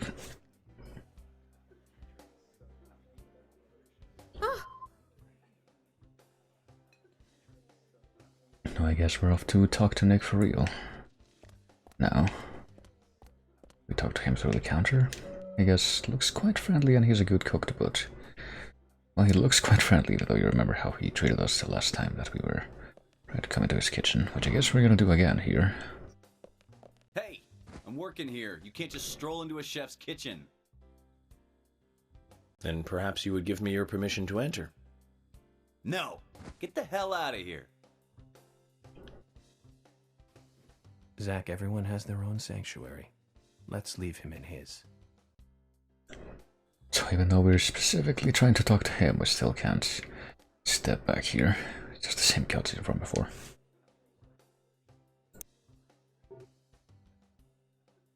What's up? Well, could you tell us what you were doing tonight? And I was killed, I guess, even though this is like a mandatory exchange, we don't get voice acting for it.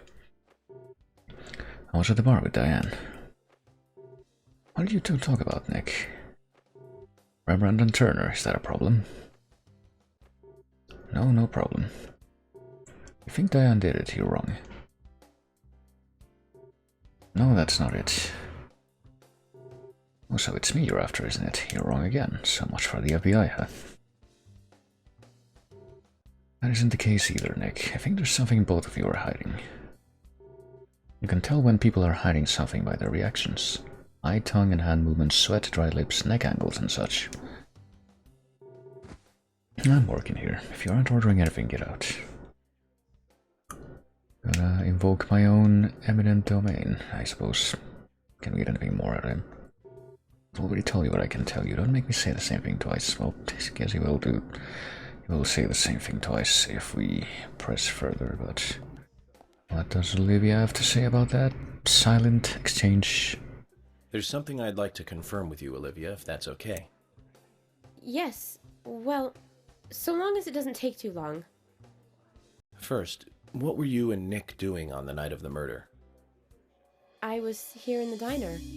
Nick said he was going to the bar for a couple of drinks. Does he go to the bar often? Leaving you to hold up the fort? Yes. He says he enjoys the conversation with Diane. I thought they went drinking again together that night. Do the three of you ever go drinking together? Well, you see, I'm really not into art. And your husband is well versed in the arts then, I take it? Oh, yes. Looking at art and talking about it is his way of relaxing. People just aren't what they seem. Like a certain someone who was into punk rock 10 years ago. You are absolutely right, Emily. But you can be an art lover and a liar at the same time. One more thing, Olivia. You just said that you aren't interested in art. That's right. And... So, how come I bumped into you at the art gallery?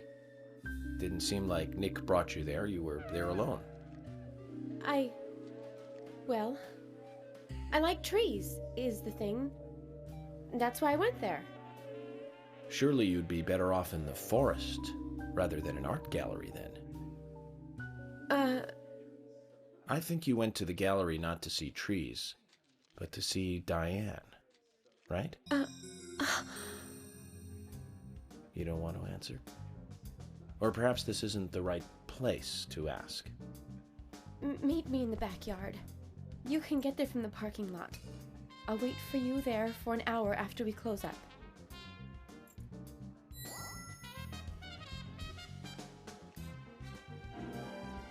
Okay, I guess we can't have a...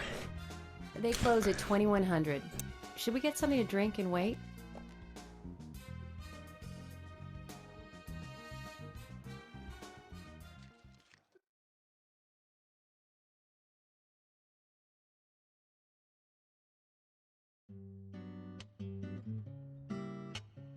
Agent York, what do we do now?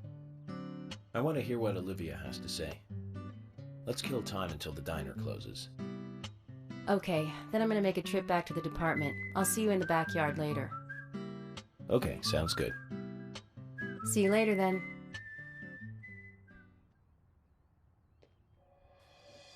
Zach, about Olivia. I presume she wants to tell us something about Nick and Diane. Let's hope it's not just something for the gossip columns.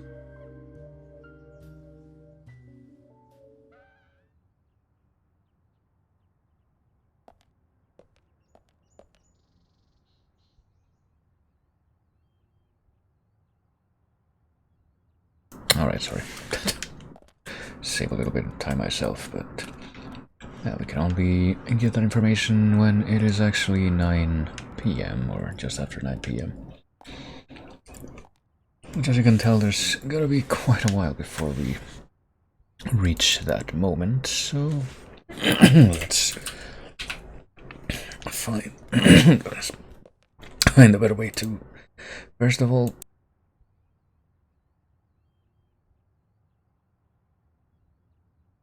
first of all, be able to speak a little better. Oh, this is Carol's car, by the way. Quite characteristic of her, wouldn't you say, Zach? Having the green flames painted on the side of it, I guess. Olivia's car just as inconspicuous as she is, and this is... someone on the staff, most likely Nick's will. We already know it's Nick's car because we literally own this car at the hotel. Read cook, Olivia says... Tate Kites? T8 Kites? I'm not even sure what that could be referring to. Carl's car says Iron Singer, or Irate Singer rather. I don't know why I read that as Iron. Irate Singer. Tate Kites, what could that mean though?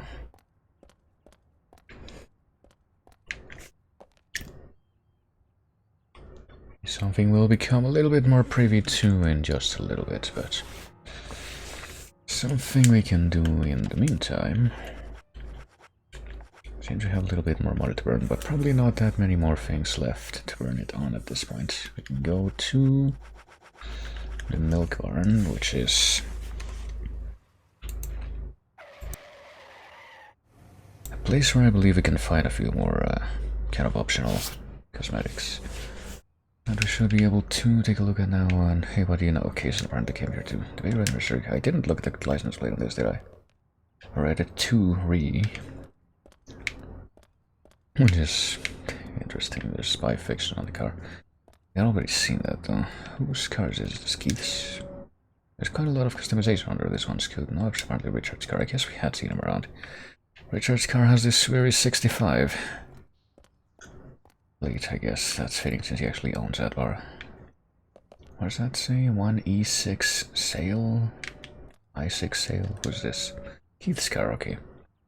Considering his preference for rock music, his choice of car is hardly surprising. And those weird kind of ailerons in the back. What does that say? I6 sale? IE6 sale? I'm trying to figure out what that actually is supposed to mean, but anyway. As we just snoop all around the place. Hey, Kaysen's here. The huffing and puffing type of guy, but looks friendly enough. So now they need a new sheriff's assistant. During the interviews, one of the candidates proved the stupidity over and over again. It went something like this. What is 1 + 1? 11. So what day comes after Sunday? The day after Sunday. This went on for the full 20 questions. The sheriff, totally exasperated by this awesome melon head, resorted to irony for his final question. Who killed JFK? I don't know, came the reply. And you can find out for homework, okay? The idiot candidate was so happy to hear this, he ran to tell his old mother. Mom, you know what? I think the sheriff likes me. I got the job. He put me right on a murder case. Did you hear that? Quite a funny story now. I think we have a slightly different sense of humor. Well, that's a shame. Wasting a good chance to laugh at a joke like that one. Talking to Keith makes me lose with 2O's sense of time. Gives me a very loose sense of time, perhaps. Oh, and Richard was here, but I guess he just left. Talking to Keith made me lose sense of time. We will hear again. But hey, speaking of Keith, let's see what he has to say. Hey, bro! At least before we go to the buy menu, we're still not gonna be hearing the thing that is linked to the quote-unquote new mission that he's had for a while. It should be quite obvious what it should actually be related to. Looking by the deep blue suits.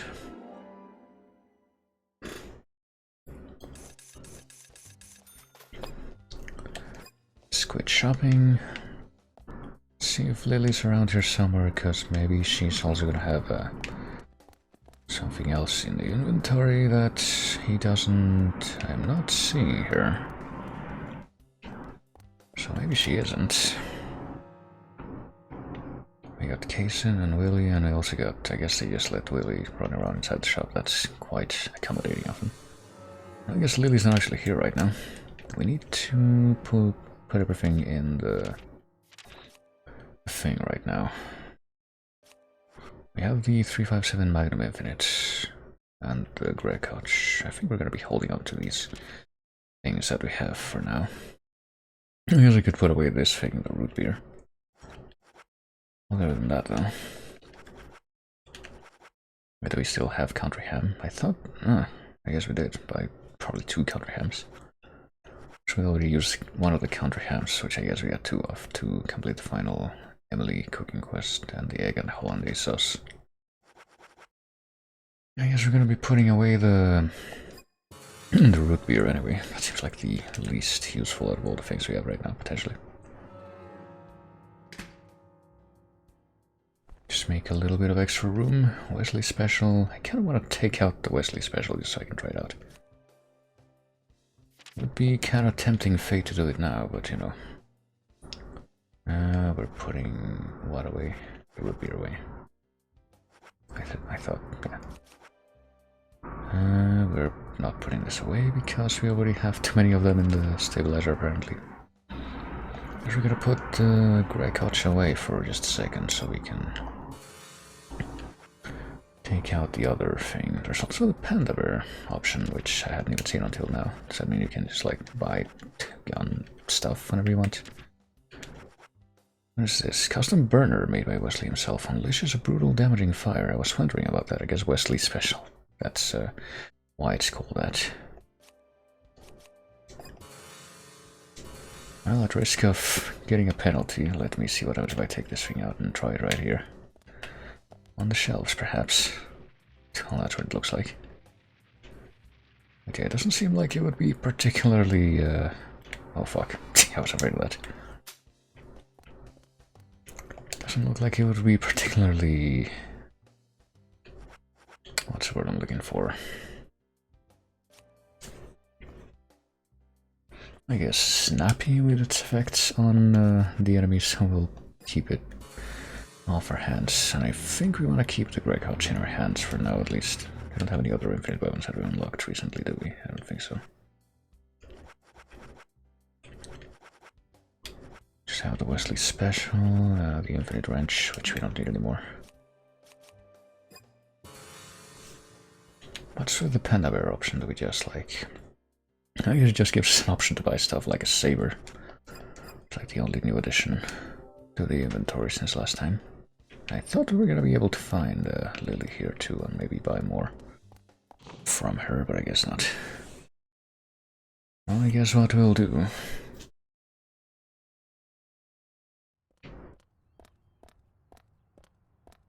is warp once again to the tree. Our prodigal place to have a nice nap.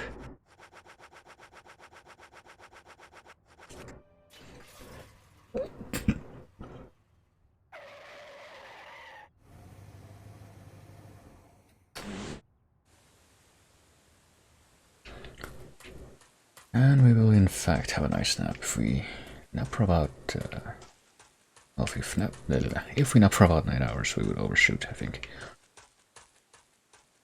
We would probably overshoot by just a little bit. She said she was going to be there from 21 to 22, and if we do that for 9 hours now, we're definitely going to overshoot. No, if we do it for 9 hours, if, you know, the hour actually reaches the, you know, actual hour on the hour point, then we would overshoot that. Maybe we can manage to not do that, because 13 plus... Or maybe I think I'm completely wrong. I can do basic arithmetic. 13 plus 9 would be 22, so that's already bad. No, never mind. I was completely off the mark there. No, we're gonna have to sleep for only 6 hours in that case. And we'll make up the difference with the cigarettes, as we always do.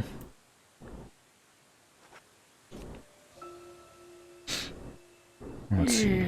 Once we are done with our 6 hour sleep, it is now almost 8 o'clock, so yeah, there's only a couple hours left. And the question would be, I guess, if we are to... or back to the milk barn at this point, would Lily be there? Actually, well, before we even try that, before we load into that place, we can just... oops.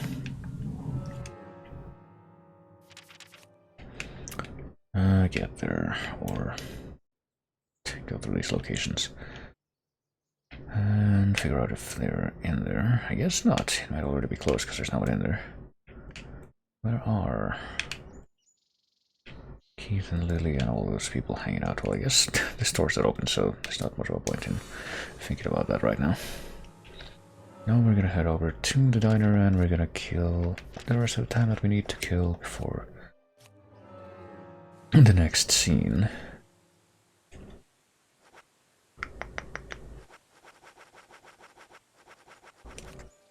By using the cigarettes, like I said. It's handy dandy all-purpose smoke to rapidly advance through time. Tools. It's a good thing it doesn't work like that in real life. Not that I would know, I hate smoking, but just like taking walks all over this town. Wherever the wind blows me, I'm there. Well, thank you for your input. And indeed, we're just gonna go ahead and advance the time, like I said. I need to wait until just after 2100, 9 PM. Cigarettes are here.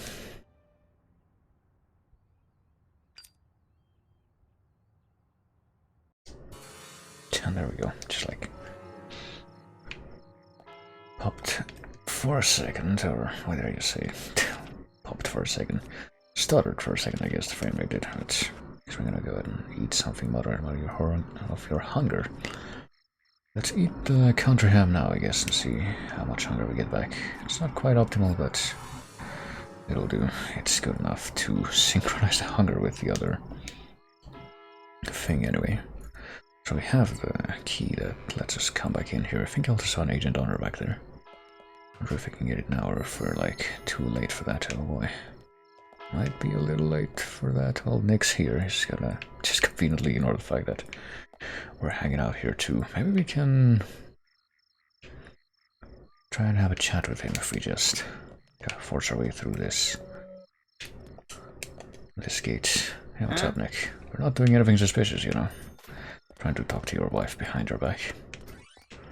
Nothing like that.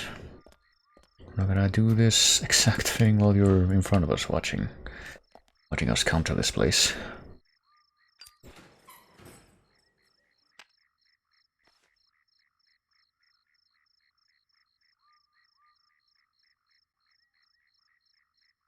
Myself and Emily too.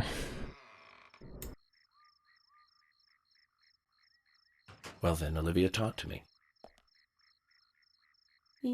Yes. In the beginning, Nick only went to the gallery during the day, but he went so often at some point he became friendly with Diane. They started going out drinking together, and now he doesn't come home until early morning. He always says that they were only drinking when I ask. He blames me for not being able to talk about Turner and Rembrandt, which of course I can't, can I? So what can I say? Finally, I couldn't take it anymore, so I followed him. He did go to the bar, to start with. Diane was there too, but the real problem is where they go to next, right? So I waited outside the bar to see where they might go. And they eventually left the bar and headed for the art gallery. But it was already early morning, but it was still dark. Just before going inside, Diane turned around. It should have been too dark to see me, but I swear, her eyes looked right at me. They seemed to flash for a moment. I was so rattled that I left and went home. The next day, Anna was found dead. I didn't know what to do.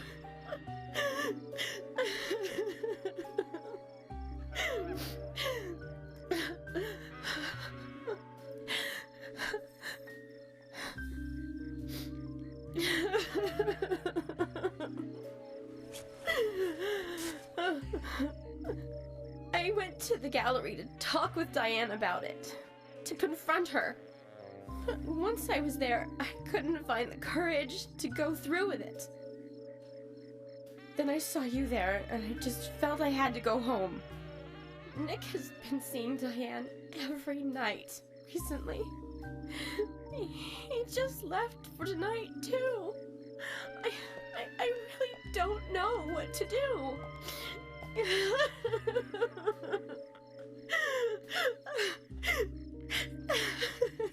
York, we ought to take Nick in for questioning.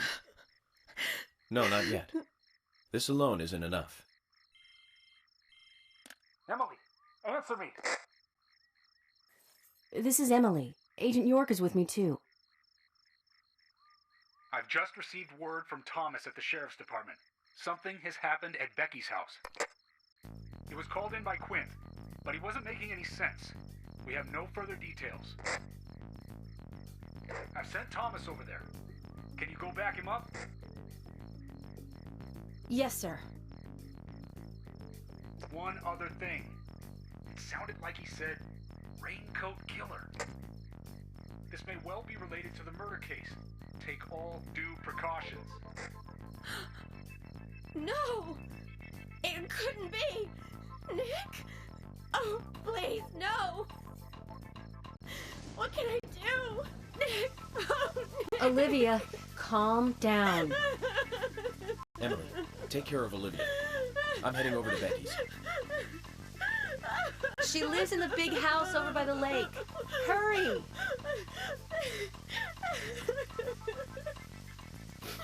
I just hope this isn't anything serious. Damn it, Zach. We may have screwed up during the investigation.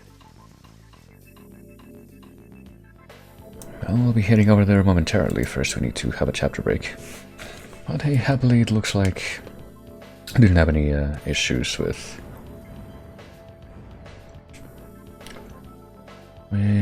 the saving during that chapter, or any crashes or anything bizarre like that. And we just have this song playing uninterrupted. Hurry, Zach. I have a bad feeling about this. Becky's house is by the lake. Playing uninterrupted through the end of this.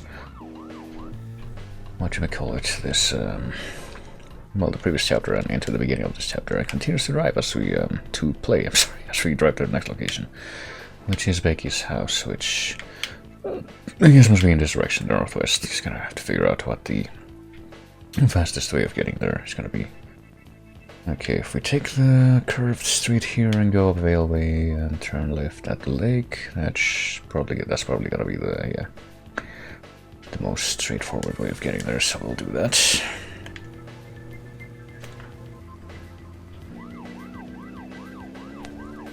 So we've only heard this song in a couple of occasions so far. This one in particular, which I'm pretty sure that when I first played the game, this would have been the most memorable instance of this song playing, this driving quickly to the potential crime scene in the rain. But it also played before when we were driving to the lumber mill the first time for that Otherworld plot mission.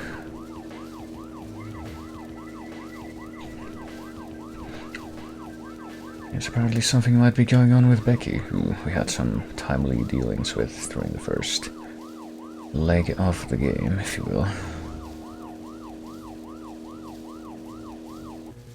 And who also showed up in our bizarre symbolic prophetic dream at the beginning of a couple chapters ago. I wonder what it could all mean.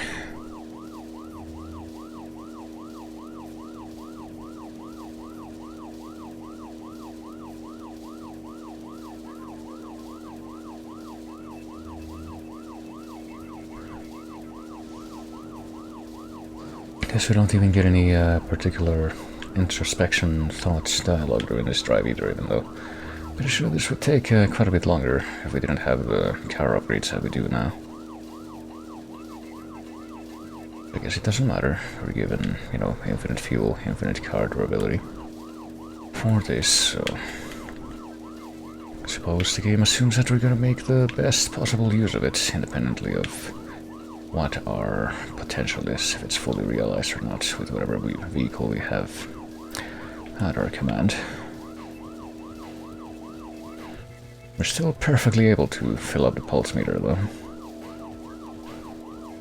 I still find it pretty weird that the pulse meter is a thing at all when you're using the boost with the car, and just like at any point, just with anything that's involved in driving the car.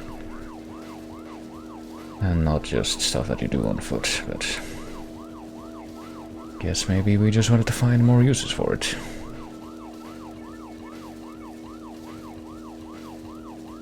But hey, we're here. Not quite at the house, but we're at the gate that wasn't closed the first time we came here.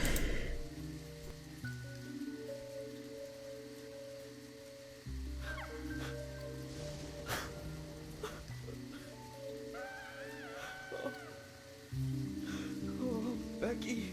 I'm sorry. That's all he would say since I got here. Quint, tell me, what did you see in there?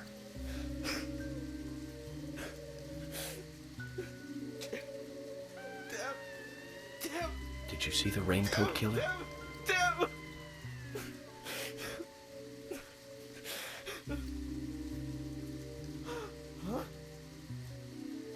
Becky! Thomas, did you see Nick here? Oh, Becky! No. When I got here, he was already like this. Emily should be here soon. Call George and tell him to get over here. And wait out here. I'm going inside. Once they both get here, follow George's orders, okay? Yes. But Agent York, isn't it dangerous to go in there alone? Don't worry. Zach is with me.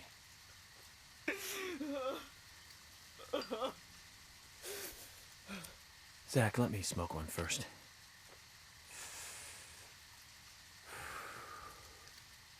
I need to clear my head so I can take everything in.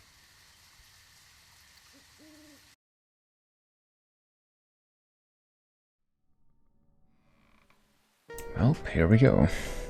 Once more, we get a bit of a spooky introduction to this house, which looks a little bit different than the last time we were here. With this song again. Zach, they're here too.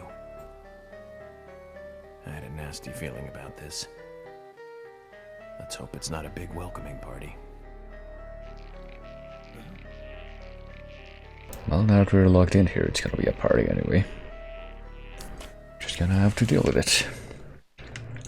So yeah, we just got another Otherworld, oh boy, segment to go through with our old pal the Raincoat Killer. Also showing up.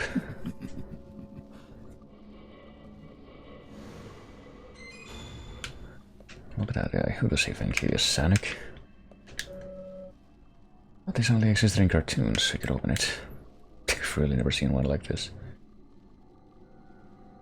You just need to know old people. Where's 8-kit medium? Or at least people who got their furniture as hand-me-downs from old people.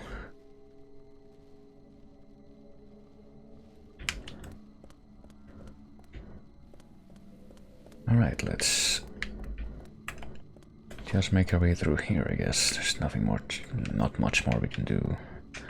There, what do we have here? Looks like she rarely left this room. She used to take her meals here even. Well, this does seem like a pretty spacious room, all things considered. Looks like a suite. But it was her house. Well now. This is unexpected.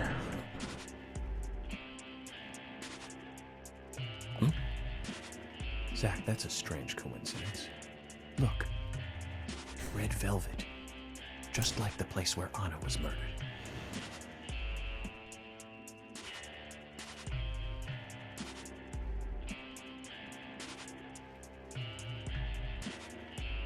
Yes, yeah, since we're just letting ourselves in, that means it's time to do the thing once again.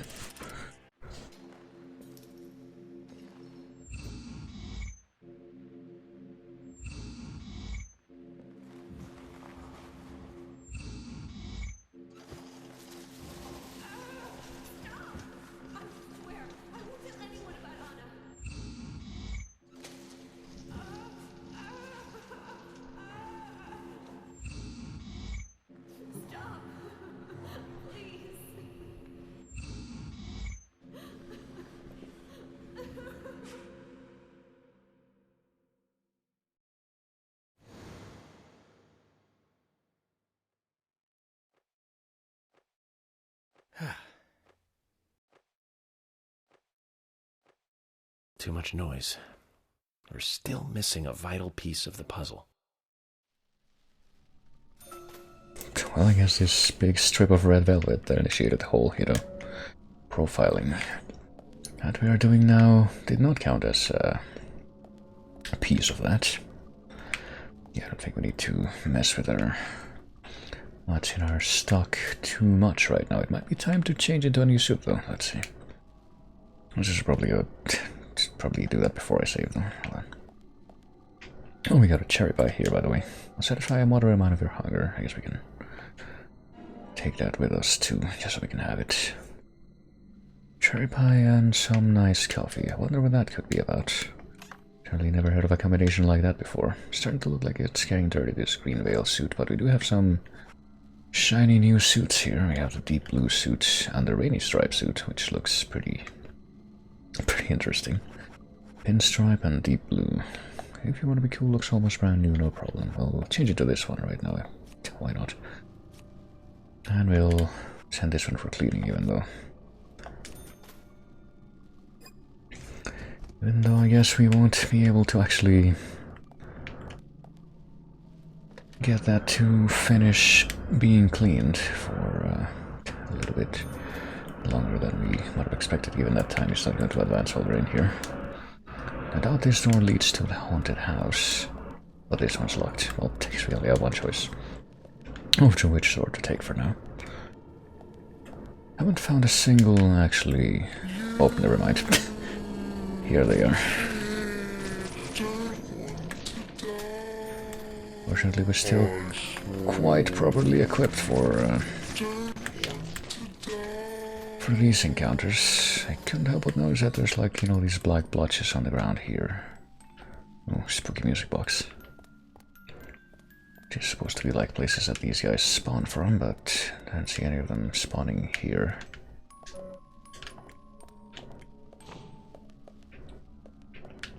I guess now that we've gone through the door, the music box has stopped.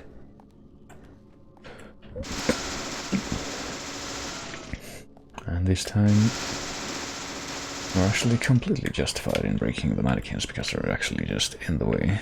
Oh boy. Well, we can hide here, but we better stay still a sec. Well, I don't know if we're gonna need to hide right now. I do hear these conspicuous grunting noises. Oh, the music box is coming from behind that door again. Oh.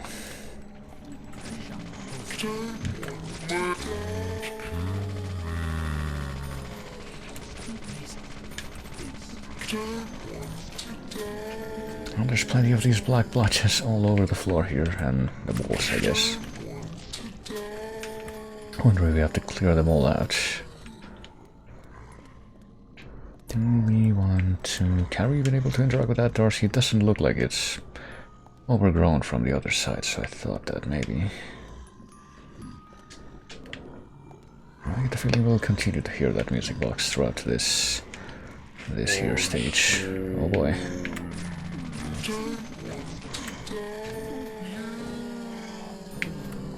And I keep hearing this grunting noise coming from like behind the wall here, so that's a little disconcerting, but I guess it's not something that I need to concern myself with right now.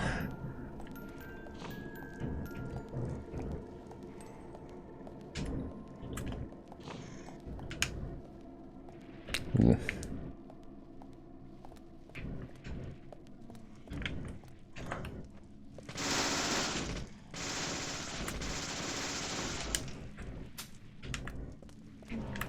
Oh shit. Got a couple of these dudes spawning apparently. At varying speeds. Varying priorities, if you will. And you know, every time I see another one of these black spots where they spawn from, I just kind of suddenly worried that it's one of those spots that'll just spawn them forever. Oh shit, we got auto bullets. Oh shit, and we can't just shovel our way past this dude, which means that we're probably gonna have to fight. Surely now we can make our way past, because it doesn't seem like these guys are slowing down with their spawning, so I get the feeling that we just have to... Just gonna have to get past him one way or the other. Not before I grab this Agent Hunter, though. I'm just gonna excuse myself now. And continue exploring this mysterious house. Even though the lobby looked completely different, I must assume that surely this is what Becky's house would look like if we were to explore it without it being, you know, infested by this spooky hell dimension where these evil shadows are continually coming out to attack us. Okay, at least that spawner is getting purged. I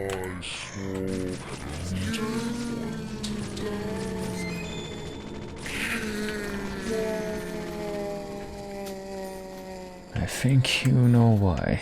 To be a little dramatic.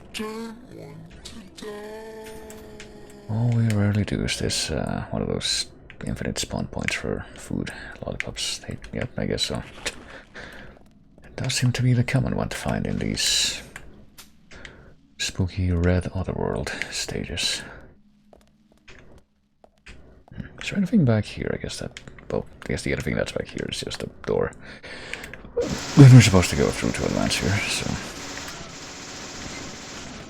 You know what that means? Let's interrupt the sound effect of this thing becoming available, because we don't need to concern ourselves with 10mm auto bullets again ever. Like maybe the shotgun shells, because we haven't even found a shotgun yet. But if we do find it, it's gonna have to go straight to the toolbox, unfortunately. We don't have room for it on our person right now.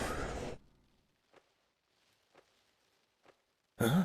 What do we have here? A hole in the wall? Or a mirror? That looks like a hole in the wall because of how it's covered by like these fake leaves or something. That's kind of blends into how dull and grey the wall is. Oh, and there's the spooky reversed peace symbol. Not just in the mirror, but like a little bit beyond it too. Like, I just didn't notice the one that was scribbled on the mirror as quickly as I noticed like something that was inside the reflection. Maybe time to update our profiling. Yep.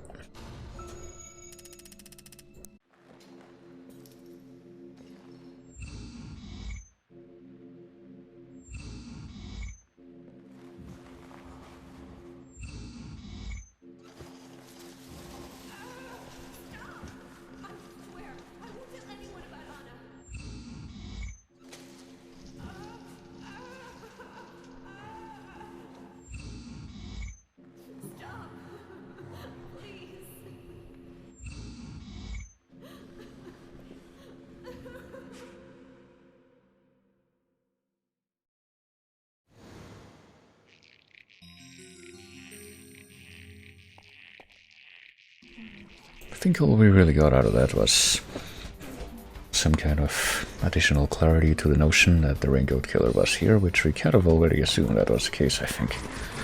You know, I feel like that's probably a given for any of the places where we walk in and everything looks like this. It's probably to do with that fellow having been in the premises recently.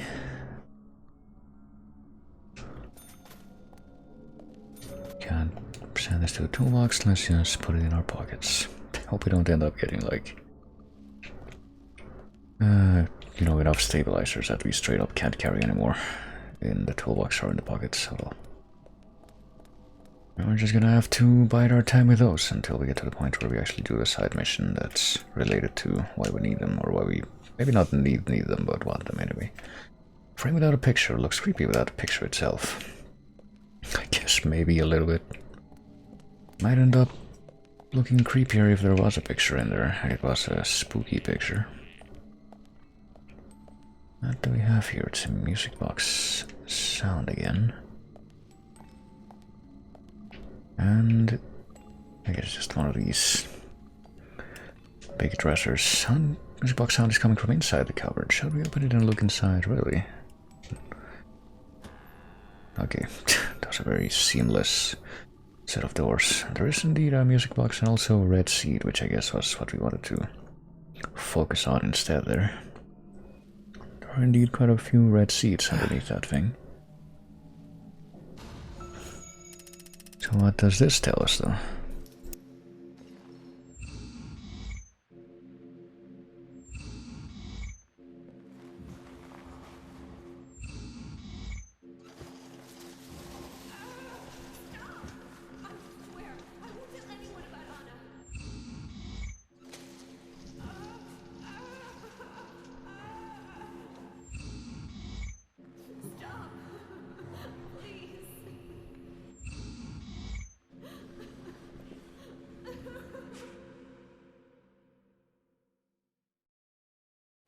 I guess a new vision of our... Slightly clearer new vision of the same old fellow with the vest with the hole in the back that has that inverted peace sign tattooed on there. But we still don't know that much about... Oh shit. Well, I guess something else I can do as long as we're here. We'll finish up this little encounter, but... We also have this 357 Magnum, which only has 4 shots, but... At least chamberable, which is kind of weird. Isn't this look like a 6-shooter? Wouldn't it have 6 shots that you could hold in a chamber, but... Well, based on how they sound, you know they're gonna have to be especially potent. Ooh, okay. I think we're back in the same room, more or less, yeah. Except now, yeah, this is the same room where we started. Somehow ended up backtracking, and now...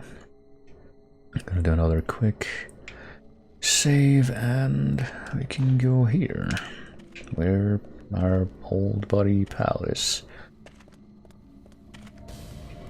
Running away from us very coyly, even if we try to catch up to him. But maybe that's fine, because we might be able to see what else is in this hallway without rushing to do that. Or not, there isn't anything else here really. Oh, except this. Can't miss that.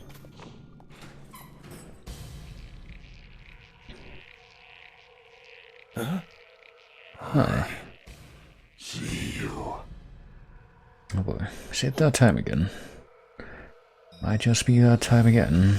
Well, I could hide quickly behind the table or in the same kind of spot as we picked last time this happened, which is in a place like this. And apparently just in time too, because he just made his way in here with those shiny red eyes of his. Can't really manipulate the camera during this though. Just have to bide our time. Gotta remember, I think it's R2 to hold your breath, right? I'm gonna make sure at least I'm able to press that when the need arises.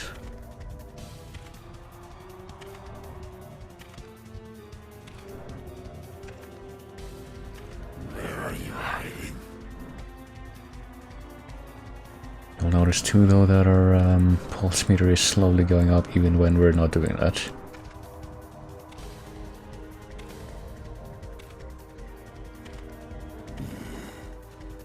Where are you?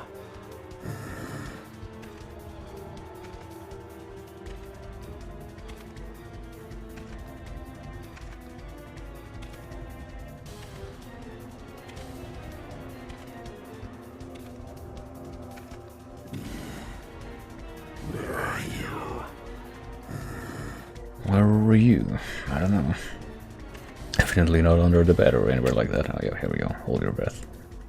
Guess he had to make his way all the way over here before we found ourselves in the need of being a bit stealthier, because he was in very close proximity.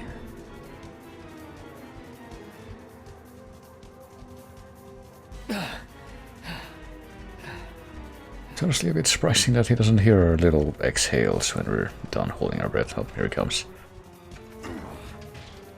Gonna coincidentally look at the one right next to the one where we are, but not the one we're actually inside. And he was so close.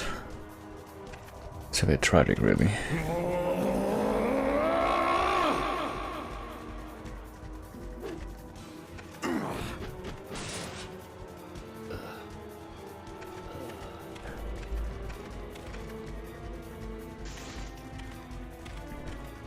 And off he goes with his magical keyblade axe that always comes back to him no matter how hard he throws it. Like that, something like that would be... Zach, this is a waste of time. Let's go. Would be quite handy for us to have, but it's not a waste of time when we get an extra big load chunk of extra money from just having a look at the place where he apparently disappeared into. Wonder where he actually went. Well, we probably don't even need to use this thing with breakable stuff, because it's gonna be faster to just use the SMG for that. But if we find any more shadows that we can fight, we should probably try out, what do you know, speak of the devil. Try out this gun.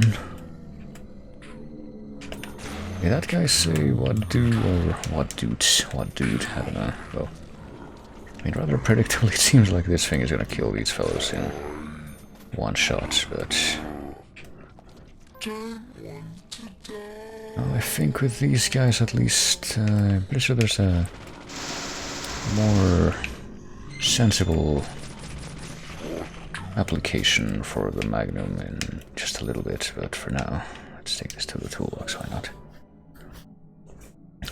There's a somewhat more sensible application for the Magnum in just a little while. This door's open. But for now, probably better to just keep it holstered. Here's some 5.56mm X45 bullets for the assault rifle CQB. Well, I guess we'll carry these, why not? And auto bullets, which we don't need because you know why. This door is also not locked, so we'll go through this one first. They both lead here. So there's apparently a few more weapons, oh goodness. You know what this means, probably. Here we go again. No more weapons left to find, but I guess it doesn't matter terribly much since I guess none of them would be particularly effective at... oh shit. The door wasn't locked. Well, better make our way through the door then. Hopefully he'll...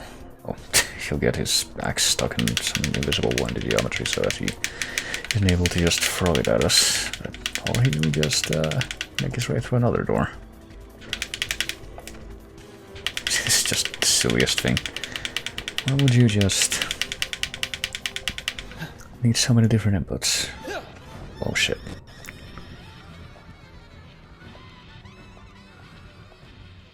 At least it looks like, even though it had the same kind of dramatic ending, that chase was a lot shorter than the first one of those we had.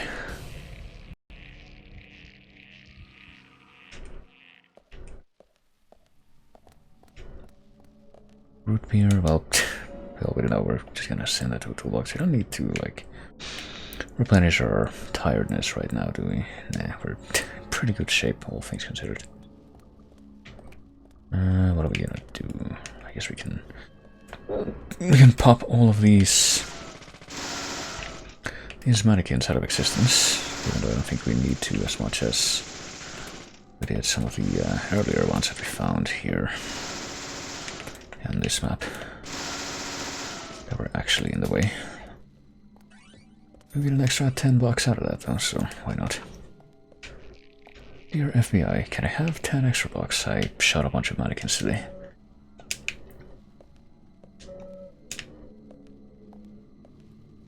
What do we have here, by the way? Don't like the look of this. There's no way to open this one, and for some reason that one warrants more attention than the other ones, I guess, because it has red sparklies on it. But speaking of red sparklies, we got presumably our final profiling piece here. On the frame, the bloody camisole. And the frame around it, likely Becky's. Well, maybe this is one of those weird modern art pieces that she was going to try to sell to the art gallery. Judging by how the owner talked, maybe she would have taken it. I mean, she wasn't the one who was arguing with Diane, right? That was Carol. And this is Becky, who owns this place.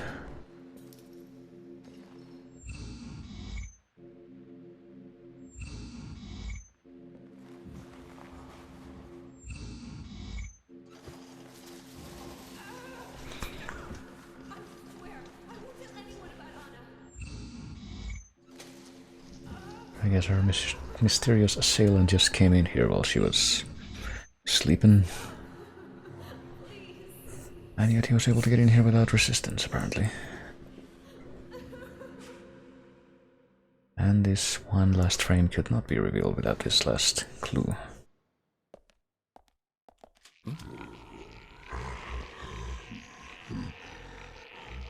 Oh goodness.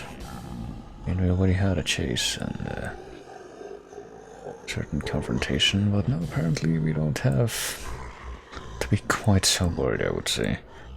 It will be just a little bit simpler to actually deal with.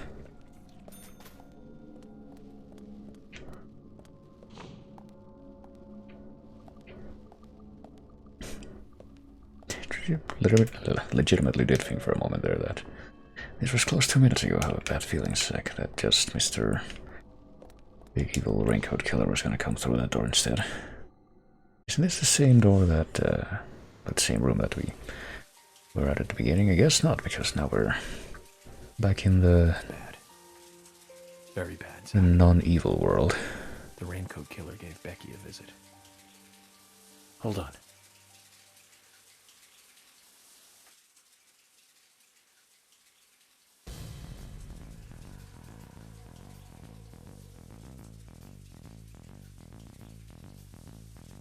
Can you hear that? Is it rain? No, it's the shower. Zack, the bathroom, quick! Yeah, that's not quite how rain sounds. Not unless you're like right next to a drain room or just exposed to the rain, but you could open this, which is some heavy cigarette, wouldn't you know? I don't know how badly I'm gonna be needing this at this point in the game, but might as well hold on to that. Grab a stabilizer, and with that I think we're at maximum possible capacity for stabilizers. There's Becky's bed. Crime scene must be preserved. No napping for us here, Zack. No, let's just nap on the giant bloody bed. There's clearly no reason not to do that. There's also the phone, and painting of a large tree frame looks crooked. Isn't it strange, Zack? Painting is hanging upside down. What a strange thing. We can also save. I guess we can do that first. If I can, you know, be lined up to have that be my action and not the remove the painting. Maybe we should remove the painting though. Looks like he broke through here. We could check out the shower, but what happens if we do remove the painting first?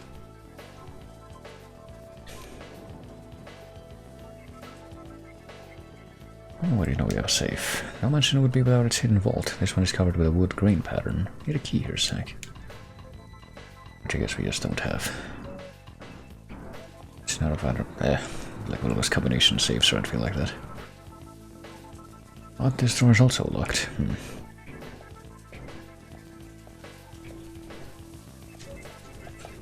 Can we find like a second hidden key if we...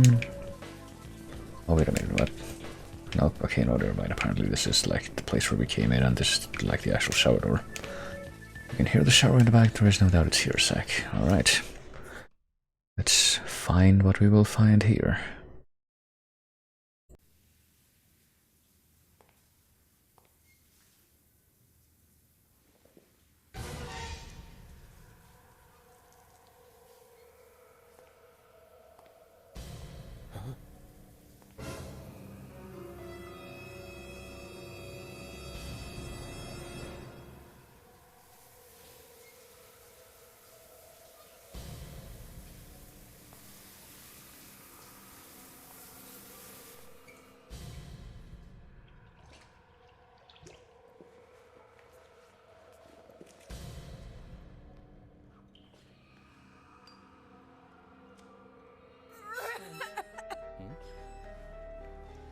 Zack, she's still alive. Who did this? Who was it, Becky? Becky! What happened here? George, stay back. She's trying to speak. We don't have time! She's dying! Thomas, cut that wire. No! We must get her to the hospital immediately. What?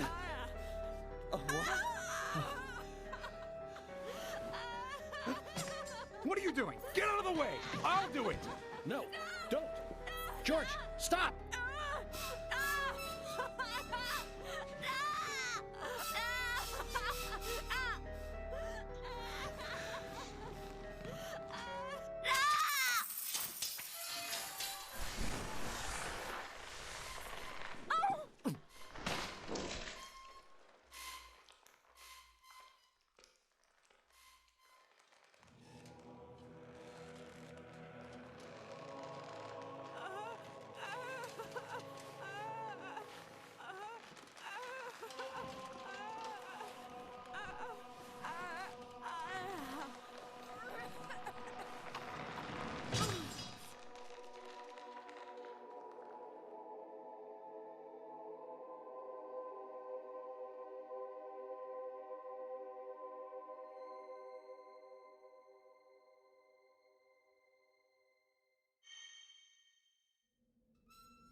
You got us good this time, Zach.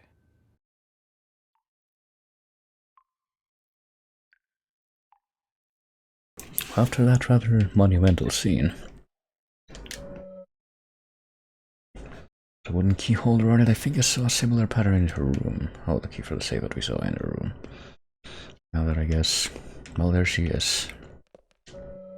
Must have been terrified, a horrendous ordeal. We were too late to save her. Well, maybe there's something we could have done different to not have that happen. I guess we've, well, I didn't realize the reason that it looks like this, because there's like a... So we just put the shower curtain in front of the scene to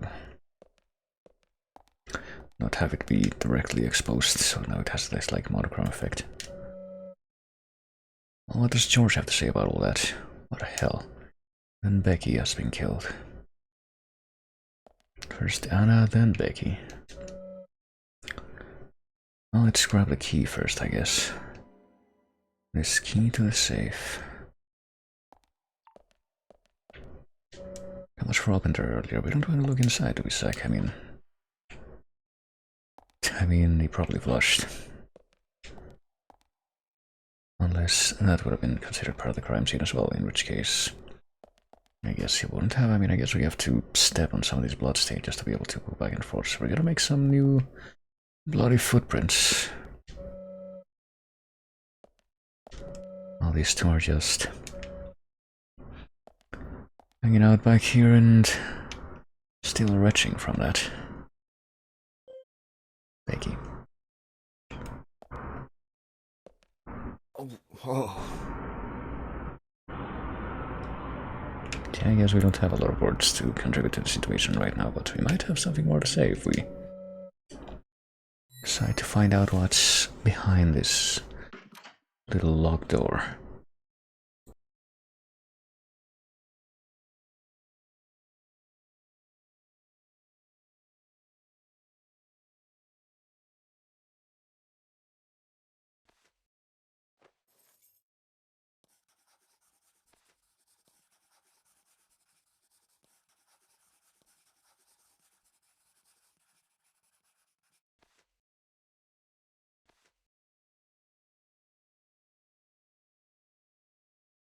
My dear sister, I'm so sorry.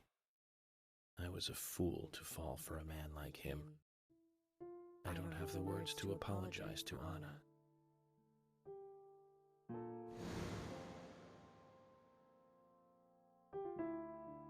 I left her there. She was suffering so much, and I just ran away. I know he wanted to kill me too, but I'm not going to let him get away with this. I followed him after he was finished. He carried Anna into the woods. Anna was holding on to that precious locket of his. He couldn't remove it from her hand, even though she was dead. But she let go of it for me, though. It was like she gave it to me. So I brought it home. I might be able to bring Anna's killer down with it. I want you to see it. I know even he wouldn't dare to harm you. He'll catch me, though, if I go into town. I'm trapped in my house. So I've asked Isaac and Isaiah to deliver it. They totally believe that Anna became a goddess. I believe so, too. She looked so beautiful, as though she might smile back at any moment. I have something else to confess to you. I borrowed a pair of your shoes without asking and broke the heel on one of them. I'll send them along with the locket. I'm sure the shoe can be fixed.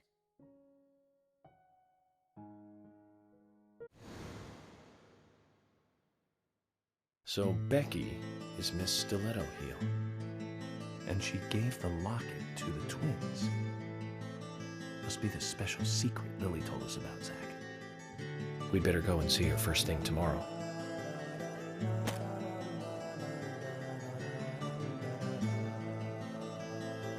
Emily, who might this sister be that Becky was referring to here? That would be Diane. Didn't you know Diane and Becky were sisters? I should have known, Zach. We're all family here. I guess there wasn't a particularly large emphasis on that, even though they do have the same last name.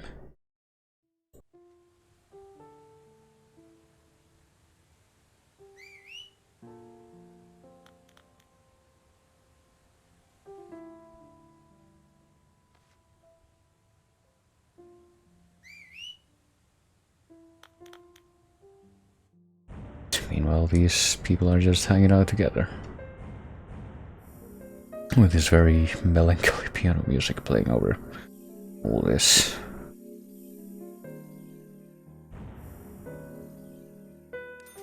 And for clearing that whole hell dimension, we get another couple $1,000. Episode 2, Part 1 cleared. Oh boy. I guess we're not quite done with episode 2 yet. Previously during the investigation, I guess we had another update for this though. Previously during the investigation. I'm Kaysen, Forrest Kaysen. Thomas, did you see Nick here? No.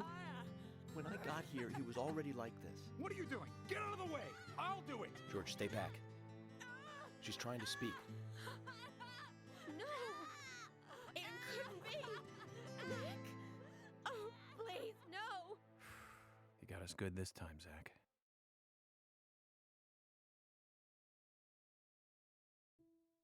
Oh, I can't believe it, man. Now that's heavy. Me neither. When did Becky stop coming to work? I think it was like from the day Anna was killed, man. Yeah, that's right. She was totally depressed about something.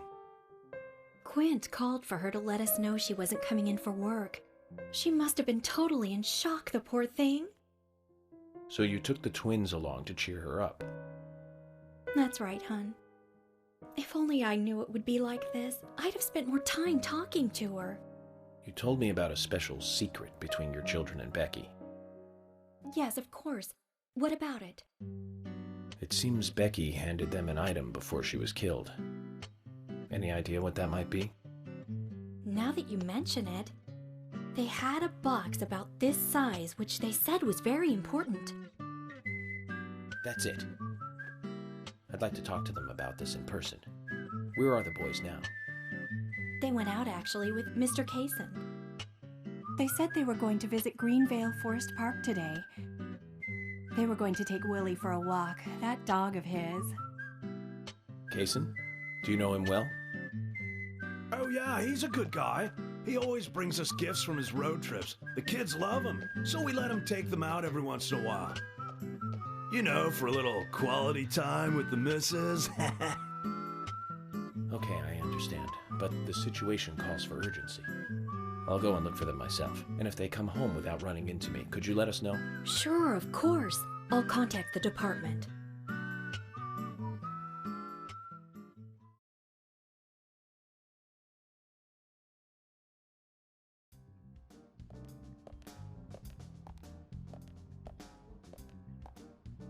Isaac and Isaiah aren't here.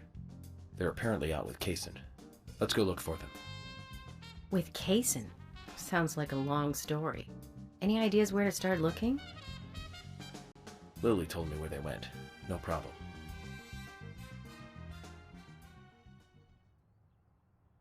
I'd always say no problem, but it might be time to go for a few detours again. I got a few more of these things to look at. Let me see, what's our current objective anyway, according to the thing.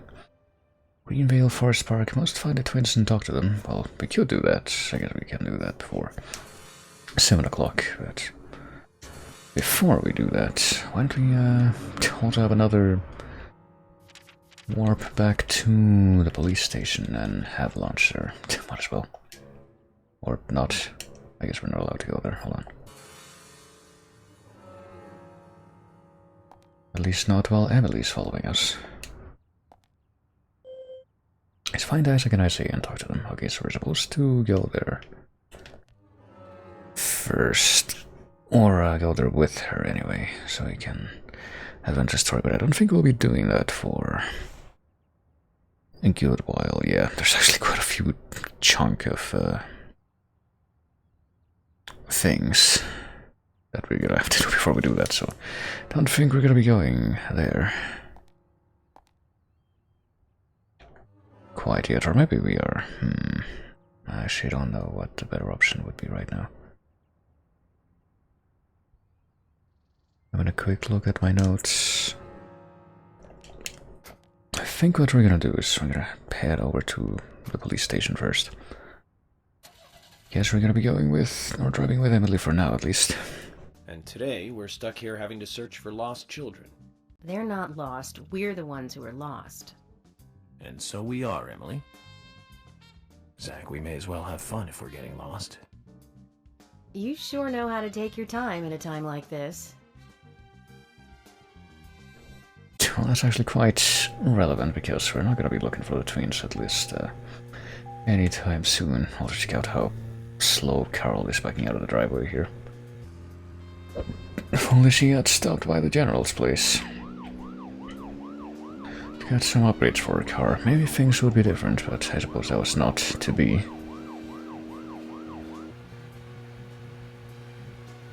Not quite. Not at this time. It might actually be time soon to get something new as far as the driving department, but... I can't believe 2 people have been murdered in our town. And now 2 young children are at the center of it all. I just can't come to grips with it yet. Crime will happen wherever there are people. And that's why we have our jobs. It might be easier for you because you don't live here. These were people that I knew that were killed. And the murderer might be someone who lives here in this town. It's really depressing. I know. But someone has to bring this murder to justice. You're right, I know. But, oh, Agent York, sometimes I just think I'm not really cut out to be a cop. Not true, Emily. You have the potential to be a superb law enforcer. You can be emotional at times, but you also possess what's most important. I do? What do you mean? What do you think? A sense of justice. Justice? I must admit, I'm surprised to hear such a... how should I say this? Such an obvious answer. I thought you'd say something else. Obvious or not, I joined the FBI in order to do what's right. And that's what's important. I understand, but still, you seem... I'm sorry. I need some time to think. Whatever do you want to think about? Justice. I want to think about justice. Zach, she's quite the philosopher, isn't she? Then again, death makes everyone a philosopher.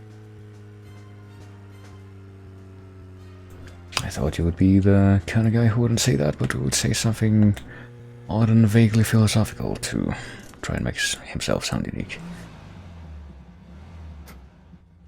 But who probably would be easily dismissed if the person who listened knew anything about what that thing that was said actually was.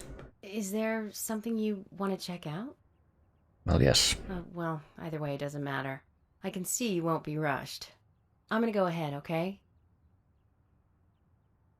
Okay, that would be fine. Then I'll head over to the place that Lily mentioned.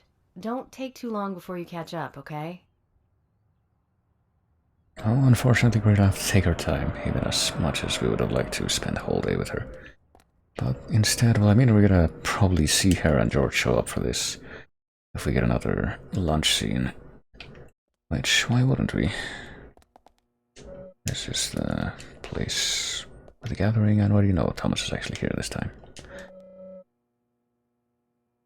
To have to sit through a long meeting in one of these, I guess we have to align ourselves differently this time. But it could help more, but I think lunch is a good place to start. Yes, why not? Let's see what we're gonna talk about today.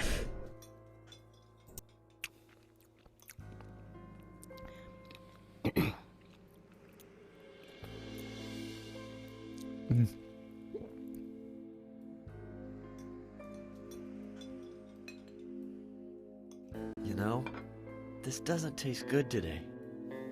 That's not true. Guys, Thomas made us a fine lunch as always. We should at least try to enjoy it. You're right. We shouldn't be moping around, even more so in times like these. I agree with Agent Morgan. Being so stressed out about our progress will only lead to mistakes. We should enjoy lunch. That's the very least we should do. As they say, the early bird catches the worm.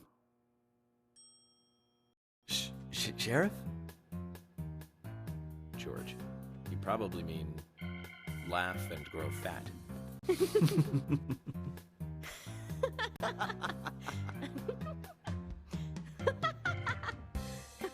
Yes, well, okay. Since we're all smiling again, let's get back to work.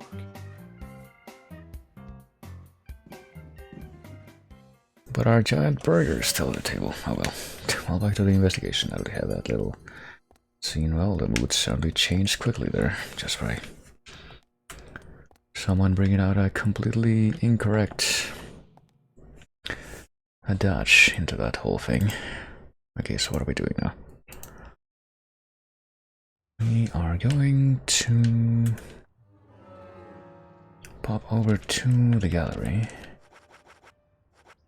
Hopefully not be subjected to any unfortunate happenstances when we head over there. But that actually, you know, we actually managed to avoid that happening at all yet, so hopefully we are going to be fine. Oop.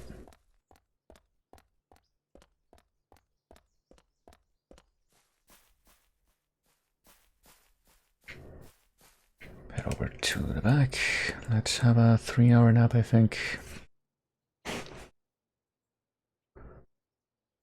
Light sleep. We're gonna sort of swap out some of our hunger for some of our sleep.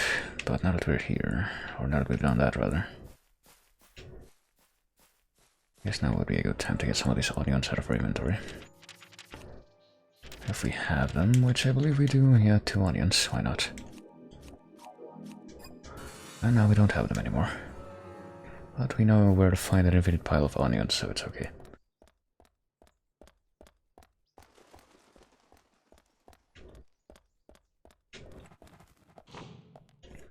And with any luck, if we head inside the gallery, we should be able to find somebody here. Not sure exactly where, though. Maybe we'll have to just head to the back again. I don't think I see anyone here. I'll check the map real quick. If we head to the back, to the left, maybe. Oh, yeah, there we go. Okay, maybe not all the way to the back, but in one of these rooms, Diane is gonna be around.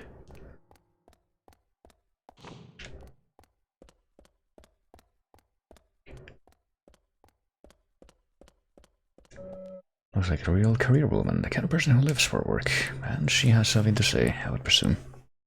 If you don't mind me asking, where is he now?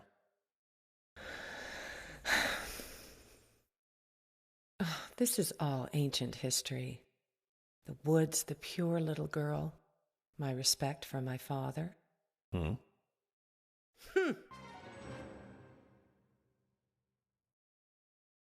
that didn't seem like any of those statements connected to each other, but I guess we have something to follow up on with that. How may I help you? Well, you see, I found this painting in the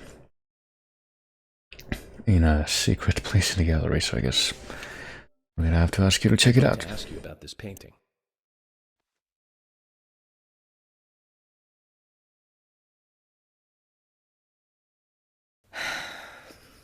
And why do you have this painting? I found it in the gallery, and it struck me as a little strange. Anything, even the smallest thing, can help me with the investigation. I truly doubt this painting would have anything to do with your investigation. On the back it says, Guardian of the Art Gallery. That's you, right? You're wrong, Agent York. That is me in the painting, but the guardian of the art gallery that it refers to is not me. This was drawn by my father. He certainly wasn't a talented artist, but I was so happy when he gave me this painting. I used to love this painting so much. I wanted to hang it by the entrance of the gallery so everyone would see it.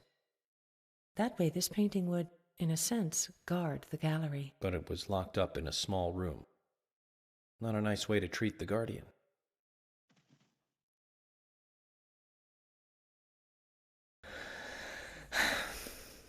No, that'll be it. Apologies for prying and for bringing out this painting. It's okay. It's nice to be able to talk about the past every so often. Here, take this. It's a small gift.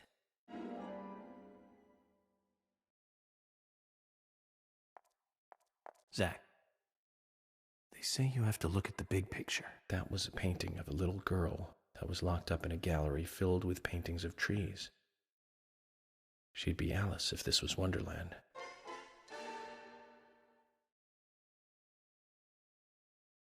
Well, we managed to find and complete one of the earliest side quests on the side quest list, I guess. How many of these are we missing by now? I would like to know, but at the same time I know there's a few that we won't be completing until the very end of the game. But anyway, did you think of any words that will make B feel better, or are you trying to see if I'm in the mood? Oh boy. Oh. That is the question, isn't it?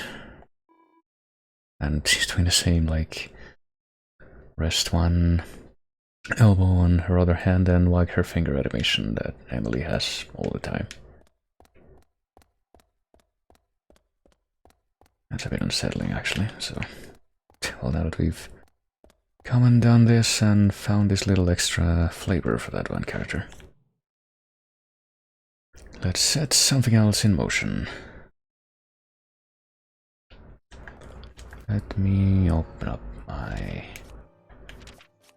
thing and let us warp over to a place we've not been to and stayed at for a little while, even though we spent a lot of time there before. Let's head over to the junkyard.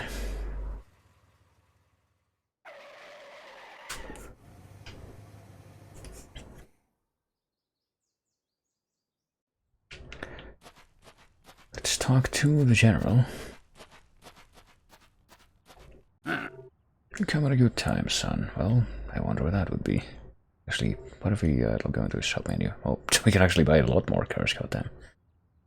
Now, Carol's car, Carmen GT, Diane's car. I think we're gonna have to buy all of these cars at some point or another, but before we do that, there's one thing we have to look out for. Condor, wave, ability, Kid's car. We're gonna quit for now, but we're gonna talk to him about whatever's on his mind before we buy anything. General, there's something I want to ask you. What is it? Before you ask, though, I can't customize your car anymore. No, it's not about that. I heard you've got my other car here. The one I drove to Greenvale. Your car? So that high-spec beauty was yours? Yes. I was wondering, if you could fix it up for me. I won't mind if it costs me a bunch to get it repaired. Quite important to you, is it, this car? Very well, then. If you're willing to pay, I'll do the work for you.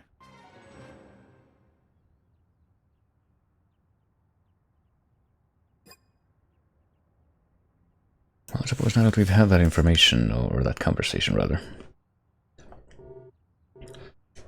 we can actually look at the shopping list, and yeah, for 5,000, I don't think we have this much money.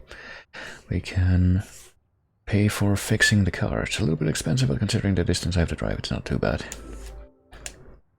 So let's put the money down for that first. Okay, thank you very much. It's gonna take a while to carry out the repairs, though. Go and get a good night's sleep and come back soon, why don't you? Once it's done, I'll put it out front. Just use this key and take it. And there you go, Kitty York's car, so we'll be able to claim that Don't worry. the next May day. not look it, but I'm pretty darn good at what I do. The question is, well, we paid for that, and now we have set that in motion, so...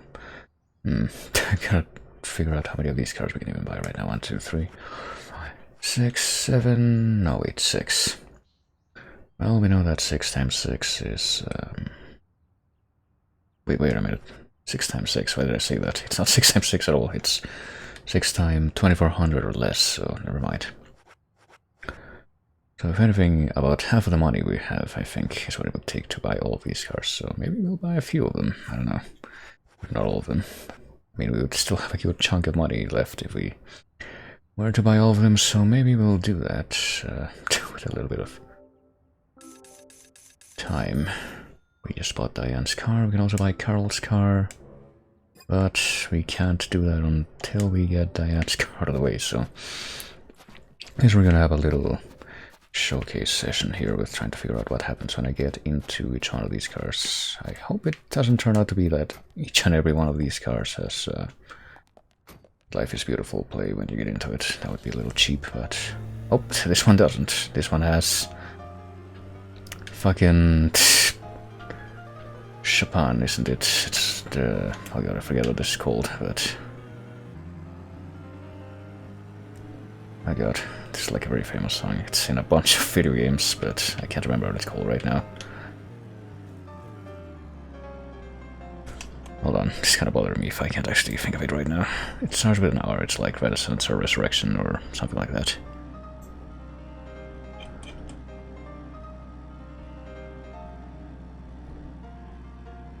And I sure hope this isn't, you know, one of those bizarre classical performances that's gonna... Revolutionary 2, that's what it's called. Gonna trip copyright robots, so I guess I better not just leave that running while I'm not doing anything else. But that's one of the cars. There's something here that you want to check out? This is Diane's car. The twins should be with Kaysen.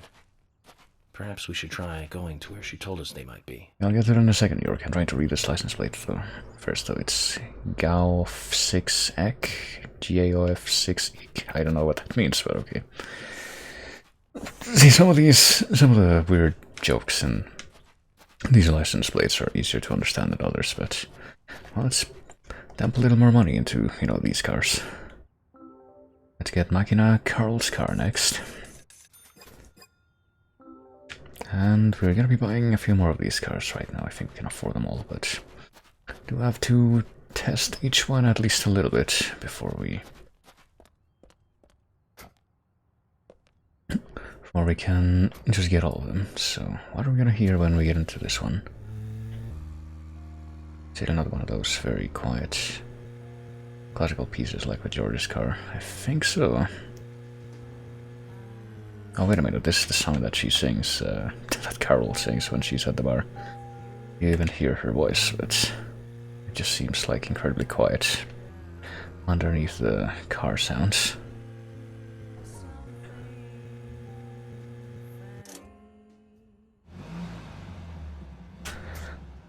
But yeah, I'm guessing that's actually somewhere in the soundtrack here, the game rip and all that. Well, let's keep going through these cars. I haven't even been looking at like the stats on the cars yet, to be honest with you. Probably make a note of that at least. I don't know if any of them are gonna be considerably better than what we have. They have fast, medium handling. This one has fast, difficult handling. Quinn's car. Brake strong, power medium, medium.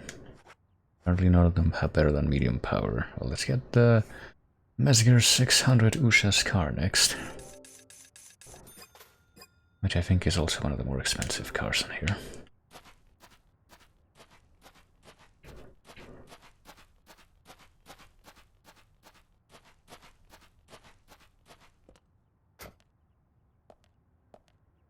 Wonder if it's a convertible or if it just it's just a car with no roof. It's probably a convertible.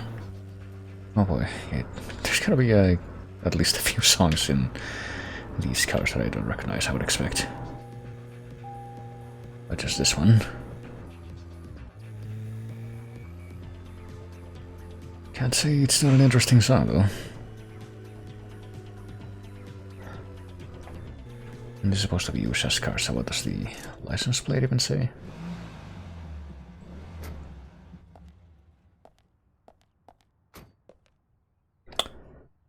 KQ E8 NRP, I guess it's supposed to be the like just king, queen, bishop 8, etc, etc. It's like chess pieces because he likes chess.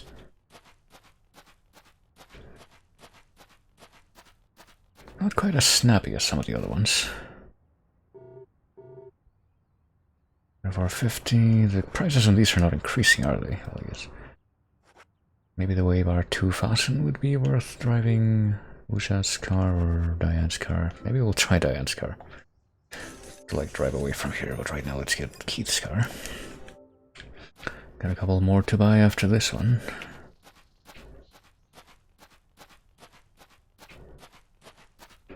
Keith's car, which of course is this like weird kind of Cadillac Corvette looking thing. I don't know what I'm talking about. I think there's like a, you know, these kind of ailerons in the back are associated with the Cadillac though. That's not quite well versed enough in that sort of thing to be able to see that for sure. And apparently it just has the same song as the one you hear in the milk barn.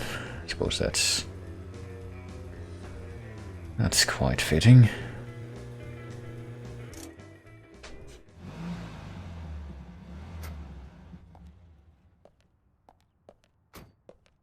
We're just leaving all these cars by the side of the road. I hope this doesn't cause a problem. That would be quite a tragedy if it did. Also, just kind of killing a little bit of time by doing this, but that's okay. I mean, we're not supposed to be killing time right now. Never mind, but I'm sure we won't have any problem with the time anyway. Next one is Quinn's car. Just got one more to buy after that one. Which is Richard's car, but I'll get to that in a second.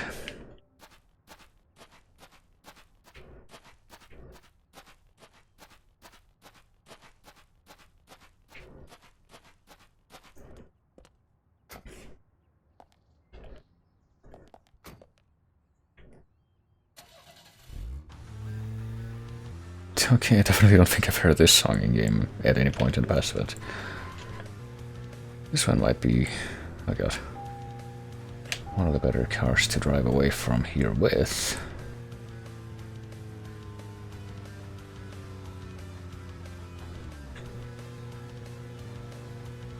Okay, I was wondering if this song was going to do anything different at that moment, but maybe we need to give it a little bit more time. What does that license plate say? Love me forever? Is there something here that you want to check out? According to Lily, the twins LV be forever. I don't know if the LV is supposed to be for love. Going to where she told us they might be. And just one more car left to buy before our insane shopping spree. Well, I mean, buying all these cars for like, with how overpriced the food in this town is, buying all these cars for like $2,000 each seems like a incredibly good deal. Condor recharge car. Big, strong, power, medium. Alright, let's get out of here. Let's actually get this Agent Honor, which is hiding back here, which I just noticed, which is now taunting me as a result of that. I'm trying to, yeah, there we go. Try to do that and expedite my passage through here.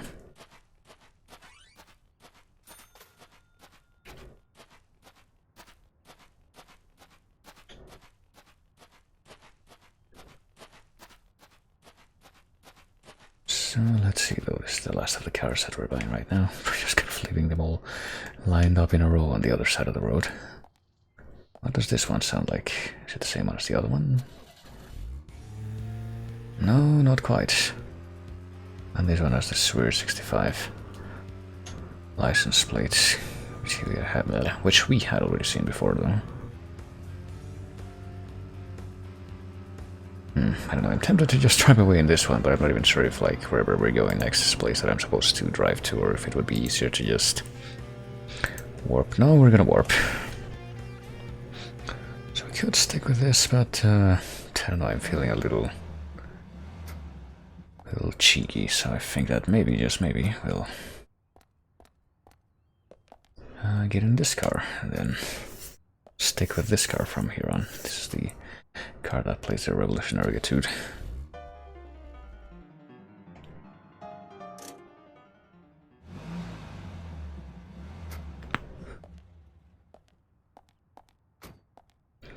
And GA of 6 EQ Galaxy, Gallery of 6 EQ. I'm not even sure what that even means, but I'm gonna be puzzling over what that freaking license plate is actually supposed to mean. But now that we've grown our car collection considerably, let's go ahead and bring this up and head over to, where are we going? going, actually? Guess we're going to Becky's house first, which is, oops, right there.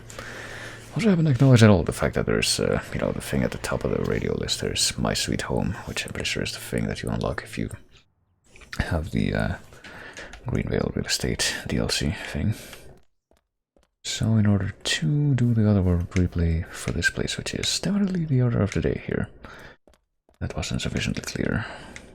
Let's go to the back. That's this empty 8-shaped swimming pool.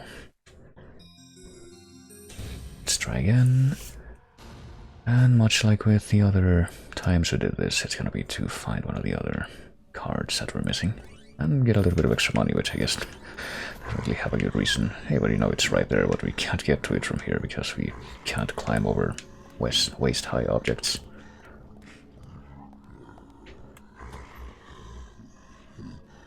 What's gonna be inside this thing this time, if anything? Nothing. Okay. What's gonna be inside this thing this time, if anything? There is something. Is that a small or medium first aid kit that I see? I guess the small ones would be too small to be what that one actually looks like, though. Well, I'm sure I can... Yeah, I can shoot this guy from here, even though he won't actually be able to get to where that guy is.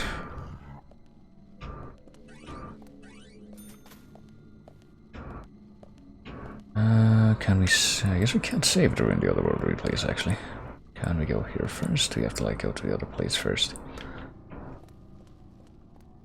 We actually need to maintain some semblance of sequence during this replay, even though that didn't really seem to apply too stringently, anyway, during the other ones that we did.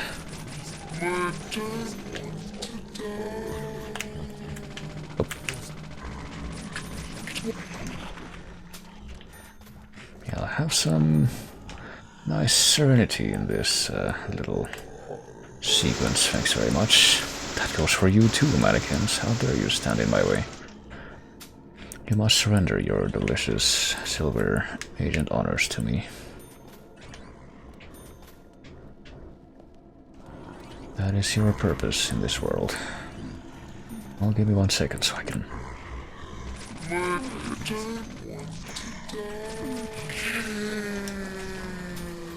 I can clear things up a little bit in here. Oh god. Actually, I'm not even sure where I'm going here, even though I did this, like, the first instance of this at least just a little while ago. Okay, it's going this way. Just be careful of all that fire. Careful you don't get ambushed by the fellows that pop up from the ground right under you. Oh boy. I don't think we need to kill them too badly. I don't think we're that hard pressed for cash, even though we can definitely use a lot of cash. I think we're getting enough of that from all the other stuff we're gonna find during this replay.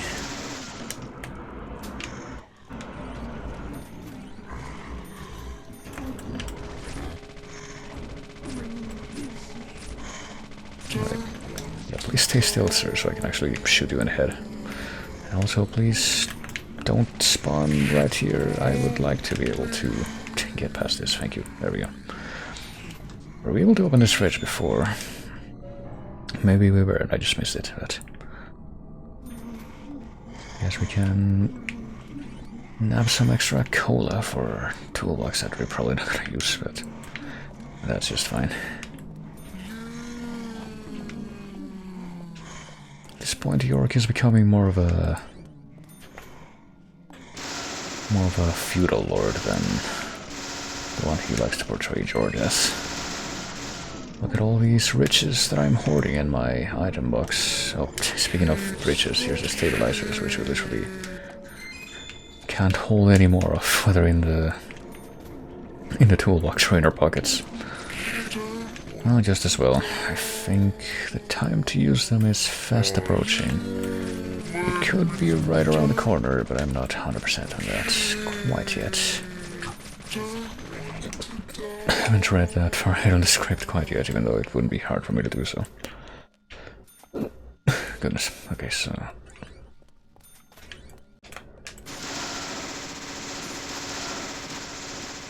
Oh, okay, I thought it was done. With that final... Oh yeah, the shotgun shells. Can we carry more of them? In our pockets we can. We quickly filled up the capacity for them in the toolbox, but especially with that first challenge. Oh, did we make it? Yeah, we did make it. Okay, let's nab the Mad Wild Bird card, which is... okay, spooky bird. I don't think we've been attacked by or anything, but... I was gonna say we have seen spooky birds, but I don't think I'm even thinking about this game when I say that. But rather a certain other game that I've been playing recently. Namely Neo.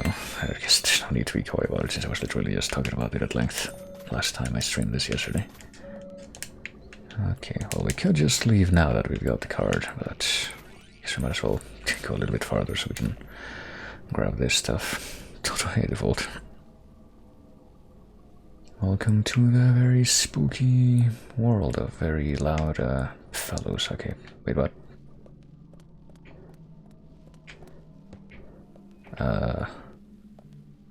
Okay, how do we get out? Okay, there's a door here. It's like, how do we get out here?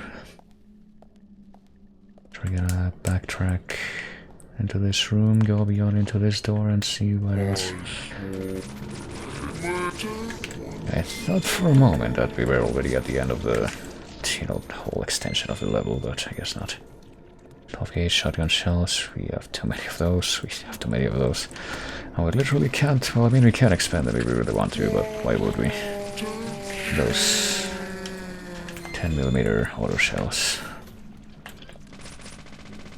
Seems like you're gimping yourself at that point. Amazing. I don't know if you can even hear that, but yeah, that's like the little voice thing that York does if you get like a lot of headshots, I guess. He just kind of spams that. Where's it get small? We'll keep sending these to the toolbox. I have to imagine that at some point. You know, the toolbox will also get too full of those. But until then, no regrets, no fears, no anxieties in picking up healing items that we may or may not need at some very late parts of the game.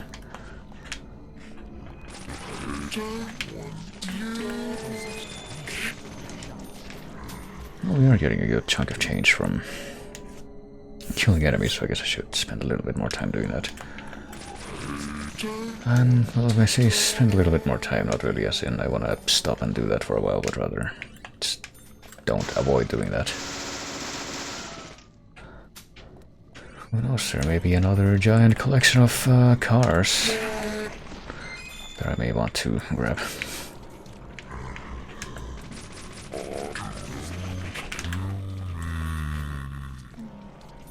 Don't worry about that, okay. There's also this giant collection of Agent Honors though, so I guess I'll be grabbing these rifle bullets, even though I'm not quite sure when we're gonna be getting a rifle. Oh hey, I'm sorry, I'll get to you in a second. Thank you for being so patient.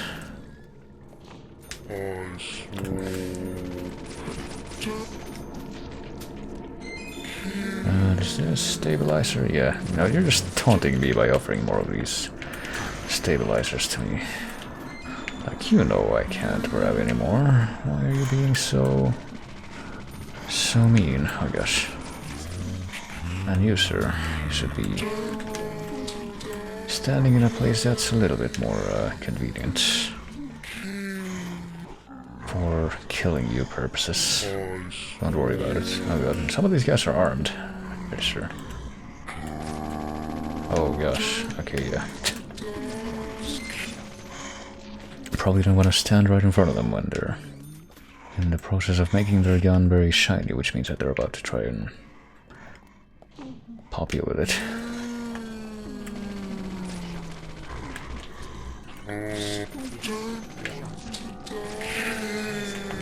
Amazing.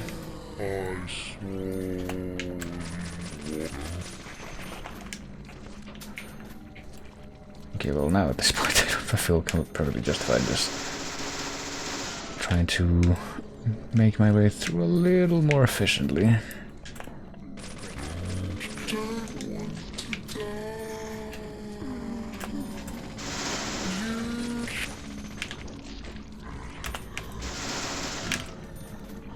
There we go. honestly just kind of wondering how much more of the level is left. I guess what the reason this seems a little bit longer now is because I'm pretty sure this part that we're going through now. Oh, this might be it actually. Maybe, possibly, potentially, or at least close to it. This part that we're going through now, or at least that we were going through a moment ago, I think is one of the parts where you're chased by the killer. In the initial run-through of the level, yeah. That sounds about right.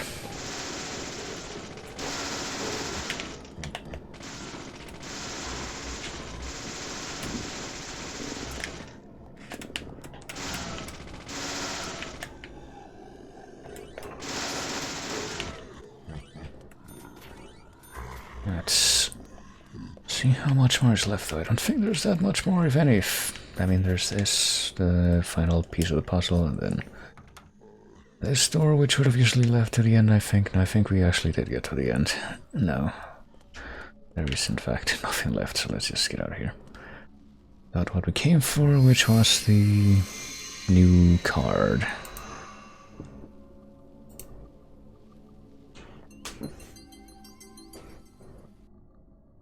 And we should actually take a moment to count how many cards we've collected, because the next thing I'm pretty sure is directly related to that we're going to be doing.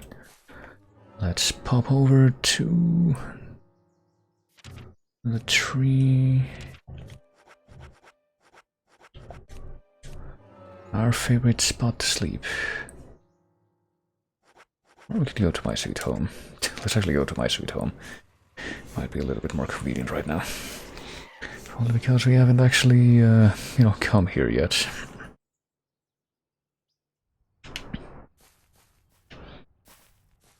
This is the place that I guess we just own now, if I'm not mistaken. Oh, wait a minute, what? Or do we have to actually do something? No, never mind, I guess just approaching the door means that you get inside. So yeah, York is now the proud owner of some real estate here in the city. I guess we're gonna go ahead and take a look at the current state of our suit. Looks almost brand new, no problem, but I get the feeling that won't quite be the case after we have a little sleep. We're gonna sleep for 3 hours. Need to wait until about 8 p.m. Is it raining outside? I don't think it is. I don't hear like enough noise to determine whether or not that's the case, so... Looks almost brand new. Okay, never mind. Apparently we're just gonna stick with this suit for the time being, at least.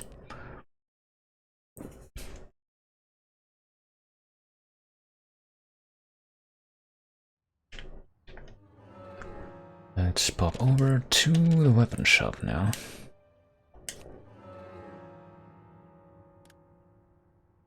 It's not quite the hour that we need it to be for this next part, but that'll be fine. We can just use the cigarettes as usual.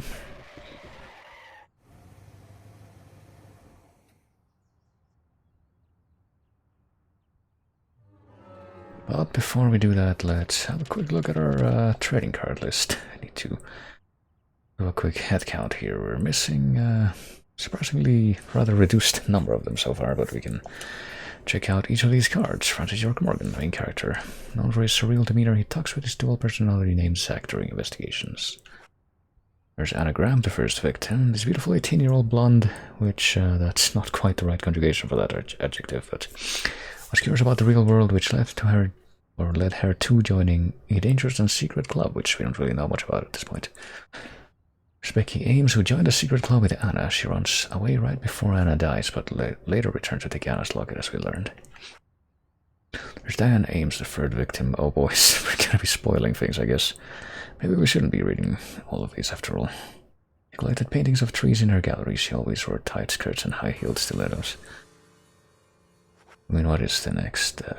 Yeah, I get the feeling that we probably shouldn't actually read these quite yet, considering what that one just said, but let me do a quick head count regardless. We got 1, 2, 3, 4, 5, 6, 7, 8, 9, 10, 11, 12, 13, 14, 15, 16, 17, 18, 19, 20, 21, 22, 23, 4, 5, 6, 7, 8, 9, 31, 2, 3, 4, 5, 6, 41, 2, 3, 4, 5, 6, 7, 8. We have 48 cards. That's the information that was relevant.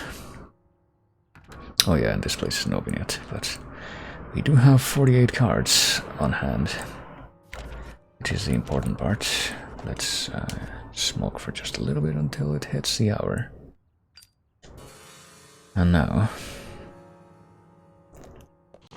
just 1 minute after the hour.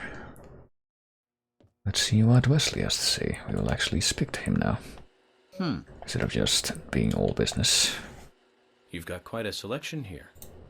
No wonder people come from all around. Compliments do nothing. I strive to meet my ideals. Others may judge my results. The words of a true craftsman. Your job must be your hobby. No, I have another hobby. You do? Aside from work? Tell me then, what is it? It's nothing special. Since I was a kid, I always liked to collect cards. Cards? Like trading cards? That's right.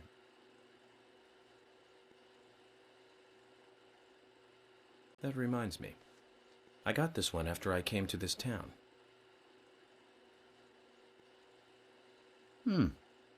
This is a precious one. Where did you get it? I picked it up around here somewhere. I didn't really think much of it. I see. Then how about a trade? A trade? Here's an idea. As a collector, I just love looking at rare cards. I'd love to take a look at the cards you have. I won't take them from you. And I'll give you something, depending on how many you show me. You'll pay me just to look at my cards. You really must be a card freak, huh?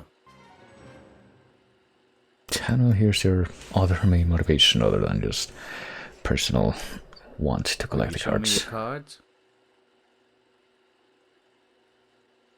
Of course. Well, here's my 48 cards I have right now. You've got more than 8. I've never seen any of them before. I appreciate you showing them to me. Here's a little something, as promised. Here, I'll increase your collection even further. If you find any new cards, come show them to me, will you? Well, as it happens, there's gonna be a few times that we're gonna have to do this. I don't know if it's gonna be like an unbroken sequence or we have to keep talking to him. Oh, never mind. It is an unbroken sequence. You got a few more cards. Show them to me.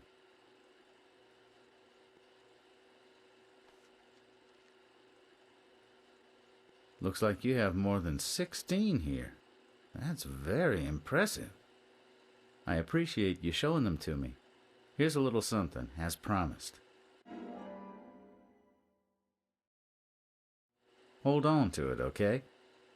If you find any new cards, come show them to me, will you?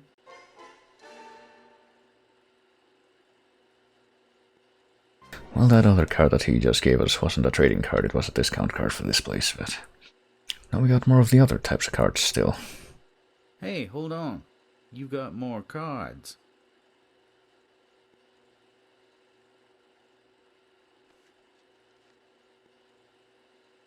More than 32, actually. How did you find so many all at once? I appreciate you showing them to me. Here's a little something, as promised. Passion red suit. Well, there you go. Even That'll more. Give you more life when you wear it. Quote unquote. Hold on to it, okay? If you find any new cards, come show them to me, will you? So we get another fashion backup for a collection, and we didn't even have to pay real money, wink wink, to actually acquire that one. Well, we should have one more. Hold on a moment.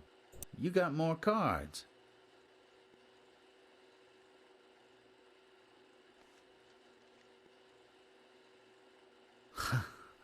More than 48. You've done well. It's not more than 48. It's exactly 48. Something, as promised.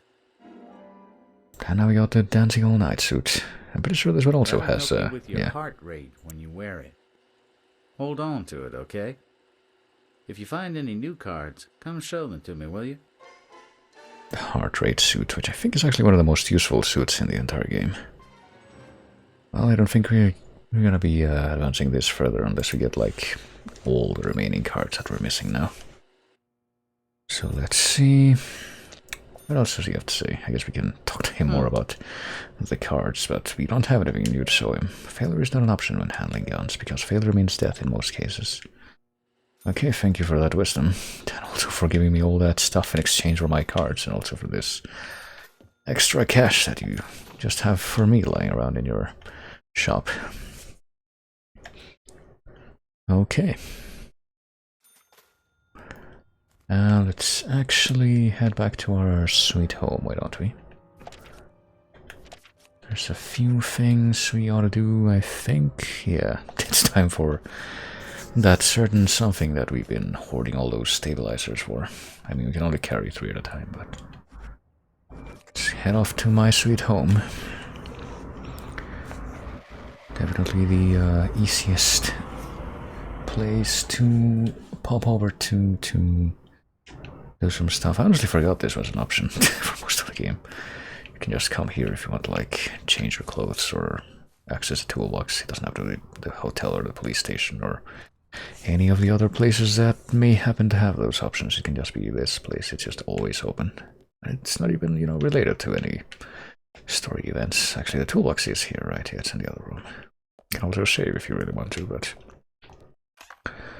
we're gonna change into this suit that we just unlocked, the Dancing All Night suit. Saturday Night suit increase your pulse gauge. And it does in fact increase it, but it's now poking out past the health gauge, so let's... yeah, that... I guess we can also wash this, yeah, suit that we've been wearing so far. Do have some more backups anyway, it looks almost brand new, no problem, so this one you did get washed. It's good to know. Got some new trendy clothes. They also look a little bit like the Kiryu clothes from Yakuza 0, but let's let me just figure out what we are going to do now. We got the Dancing All Night suit on. We have a full collection of stabilizers in our inventory right now, in our pockets. We're gonna be putting away one of our weapons that we have here. Probably not that one. Question mark. Doesn't it have 4? Capacity of... oh wait, no, that's 1-1. I was like, that doesn't relate to like the size of the magazine. That relates to like the item itself. Okay, let's put away this guitar for now. Next we're gonna be taking out the dart gun. It's, you know, the time has come to use it, I believe. Gotta make sure we have that in hand. We have the Dancing All Night suit in hand, and also have a full stock of stabilizers in our pockets, which is a full stock is just 3 stabilizers. And let me figure out what else.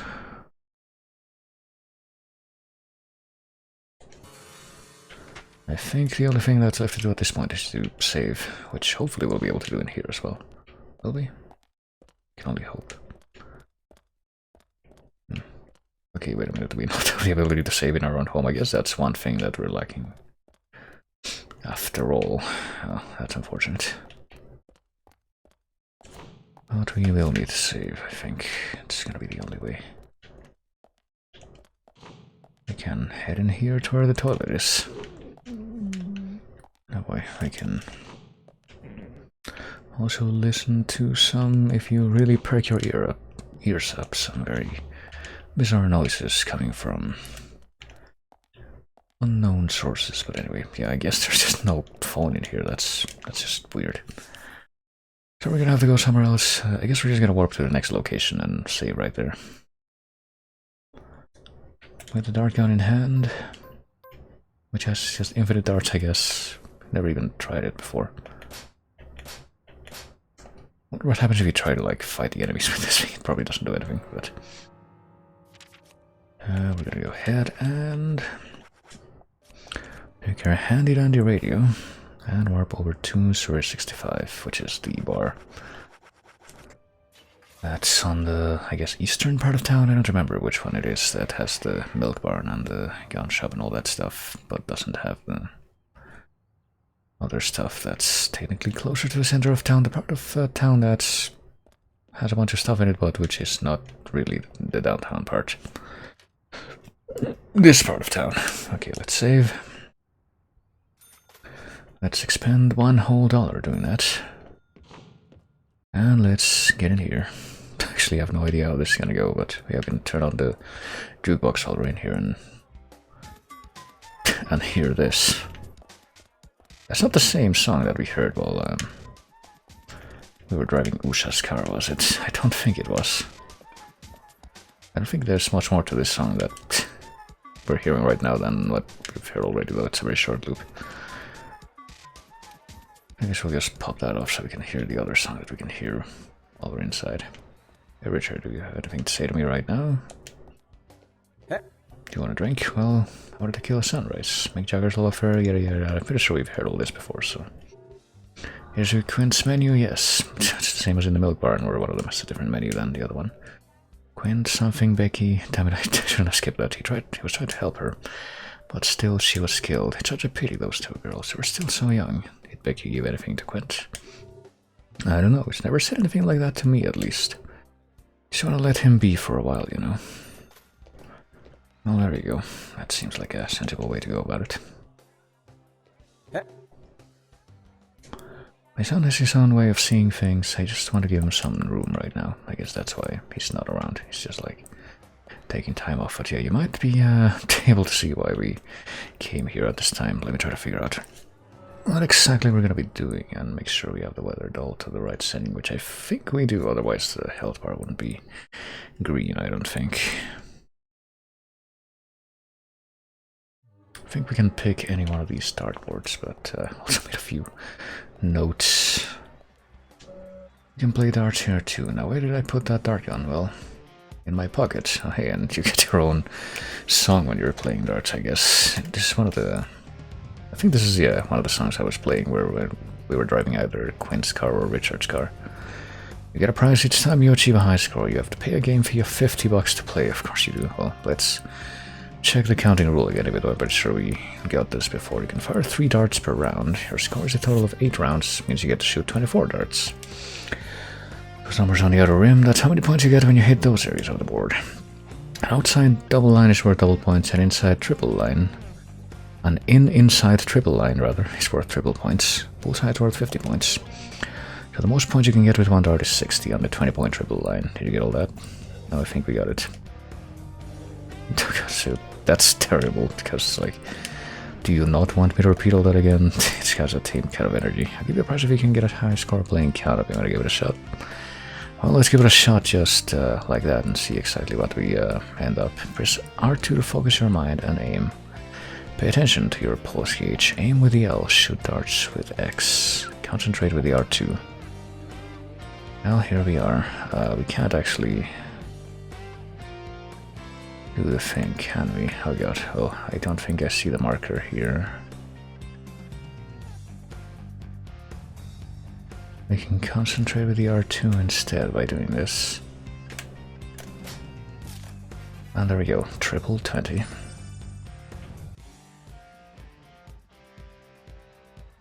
The high scores you can see is 2017, but I'm pretty sure we want to aim to get a little bit lower than that the first time.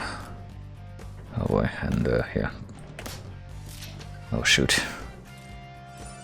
I think there's actually a little tricky trying to figure out exactly where the thing is gonna be, but yeah, this is why we wanted the stabilizers. So I don't think the thing lines up perfectly with the center of the marker here. We do have a chance to thing. Oh yeah, when the board lights up, I'm pretty sure that we're supposed to. I forgot about that. He literally just told us about that with the instructions, but every third round some parts of the board lights up and those are worth even more, and those are the ones that you're supposed to aim for when that happens, but I'm being silly and not paying attention. Although did kind of walk in here with the idea that we're gonna have to do this a few times. I got the triple 19, which is triple quintuple, which means we got that many points. So yeah, 15 of 24 darts. Let's see. Well, it's back to, you know, aiming for the triple 20, which I guess we failed to that time. So it's gonna take some doing, but that's okay. I mean, as long as we are able to score enough to update the high score table, I think that's the main thing you want to worry about there. So let's see. The next thing we want to do is here. Oh, did we get it? No, we didn't quite get the triple, but we got the single at least. It's gonna be worth 40. Oh, so it's just quintuple for whatever number we end up hitting when that triple round bonus thing happens. So yeah, this is the kind of thing you have to get used to, okay. But we do have a little bit more room for that. Okay, so yeah. Oh boy, we got 18 quintuple. That definitely sounds like it's gonna be worth it, so let's zoom in and try to go for that. There we go. It's actually quintuple 18, which is... oh no, triple and quintuple. It does stack the multiplier. It just didn't stack last time because, you know, I only hit the single line. Need to bear that in mind. Oh, I did get it. Didn't think I would that time.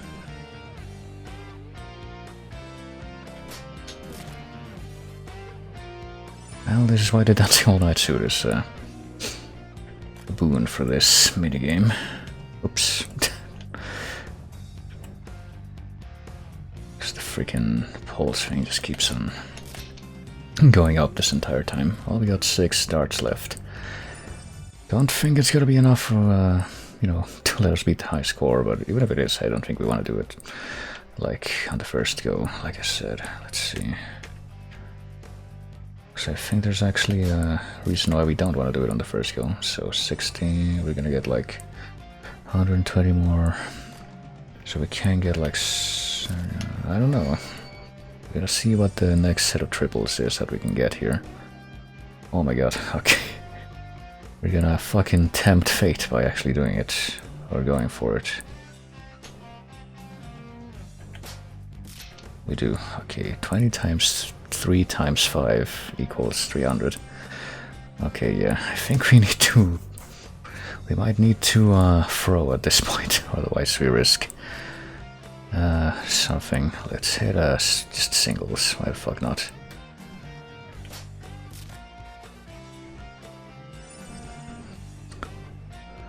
$19.40, let's not even hit 20, let's hit something different. Let's hit just fucking 1. Yes, I am throwing at this point, but there's a good reason for it. I want to see what happens when we, oh shit, the fucking... okay, I wasn't expecting this either. I actually never did this minigame before, but... a very dramatic zoom in to the last dart of the game, which actually lands on the triple line for the 1. What do you know? So we didn't beat the high score, but the highest high score anyway. The important part is, yeah. Ooh, yeah, there we go. Updated the score ranking. As promised, here's your present. You acquired the Quinton card, so we're gonna leave the darts game a little bit, I think. According to my notes, I think if we do this again and then actually beat the top score this time, which we probably will be able to with the knowledge we have now, we should be good, because the thing is, if I'm not very much mistaken, there's like a top prize kind of that you get for actually beating the high score, but if you manage to do it on the first try, you actually get that prize, but you don't get trading cards that you get for doing it in multiple steps. I don't know. But yeah, according to this, it should be fine. Okay. If I do it on the second try, I should get the other card that I'm missing, because there's 2 cards you can get from that by updating the high score table, and then the other top prize that you get for trying to drink down in 1 for this medical stabilizer. Okay. And then you get the other prize, but anyway. Let's play again. And let's actually aim for the high score this time. Okay. Should be perfectly, doable if we do it this time. With the knowledge we have this time, rather. 10, 19, oh, this looks like a good opportunity indeed. I don't know if the stabilizer is really gonna be that much of a difference, but there we go. You got triple, quintuple for 19, which should be a boon. Yep, definitely was. And now we go for the triple 20 again. See, I play GTA 4, clearly know what I'm doing when it comes to playing darts.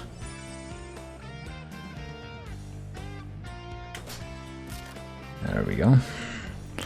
Let's see what our new opportunity is gonna be. 16 and 17, sure, we'll go for it. Let's see if we can't hit it, and indeed we can. Triple quintuple for 17, which gives us 780 points. I think we're gonna crush this high score.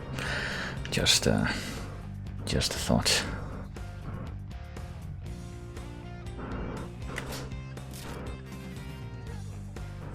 Might even be like highest possible score during the game, but better not get ahead of myself.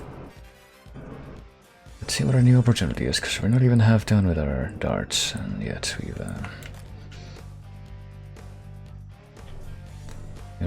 we're basically halfway to the high score at this point. Oh, did we get it? We did get it.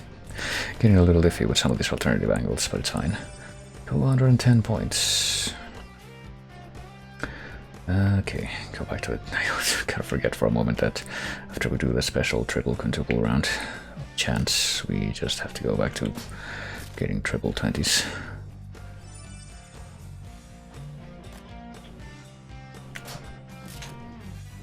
Couple of them just so we can scope out our next opportunity here, which is 5, 10, 15, triple, quintuple, and 15 will be something we'll be finding out in just a moment, hopefully. If I don't fuck this up. There we go. It's 225, so yeah, there we go.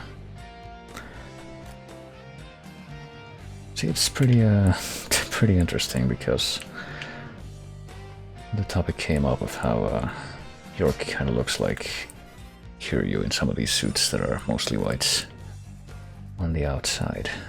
And I think it's, based on my experience with Extra Zero, it's only fitting that a suit that looks like this would have to be worn for a side activity like this one. Or would be best worn on a side activity like this one. Oh boy, triple quintuple on the 18, which is 270. Still got 9 darts left, so I don't think there's any way we can even fuck this up now.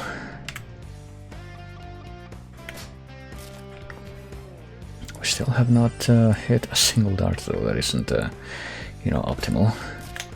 So hopefully we can keep that up as well. 8 and 2. 3 times 8, 2 times 8. Yeah, I'm pretty sure 3 times 5 times 3 times 8 would be better than 60 if I actually, managed to hit it. It would indeed be 120, twice as good as 60. And what do you know, now we've hit the high score. Yeah, might as well go for the perfect game. I sure hope I don't regret this and have to redo this later, but...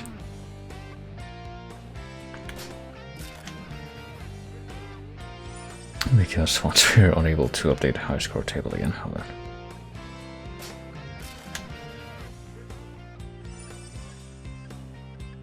Basically, I hope we don't hit the highest possible score and then turns out we didn't get all the rewards after all, and so I have to like reload my previous save because I literally cannot get a higher score than that, than the one I'm basically getting right now.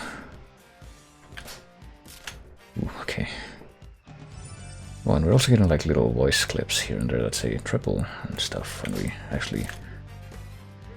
yeah, triple. You can barely hear it, but it's there. And finally, let's see if we can hit the one, the fucking center of the board.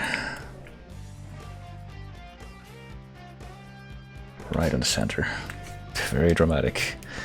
And this time it actually is pretty much warranted. This very slow zoom in to see where the dart ends up. Went right in the middle, right? Bullseye, yeah.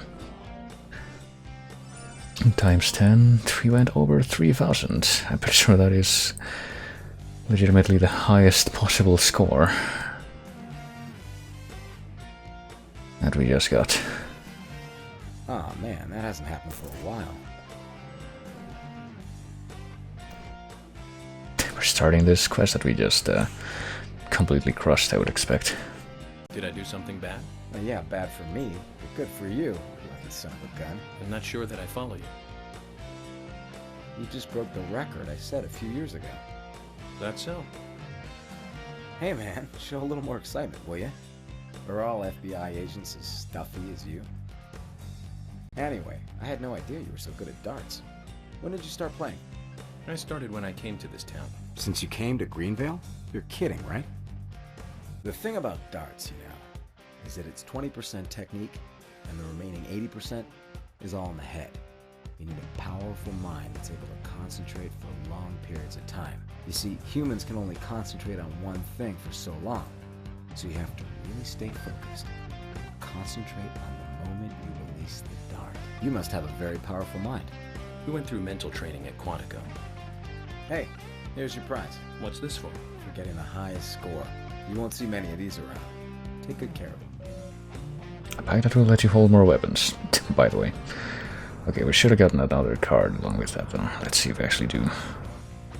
Wired weapon bag, and well, we have the trophy if nothing else.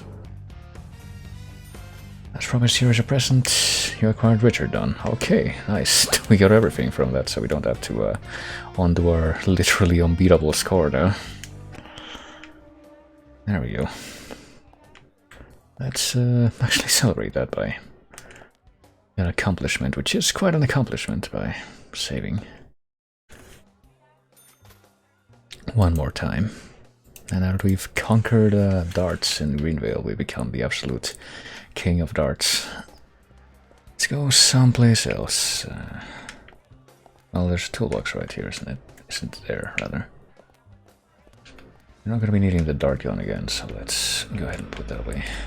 And we probably should change out of the suit as well, that's what my notes say. Only because we would probably gonna need that later. A different location might need that later. Let's put that away. Let's take something out maybe. Another weapon to go in its place. Let's get the Grey Couch in our hands again. I think there's like one other point in the game where it's actually a good thing to have the Grey Couch on hand, and that might be coming up. But let's get out of here now that we've conquered darts. Become the absolute ruler of darts, like I said. Absolute apex of that minigame. And let's pop back home so we can change out of this suit.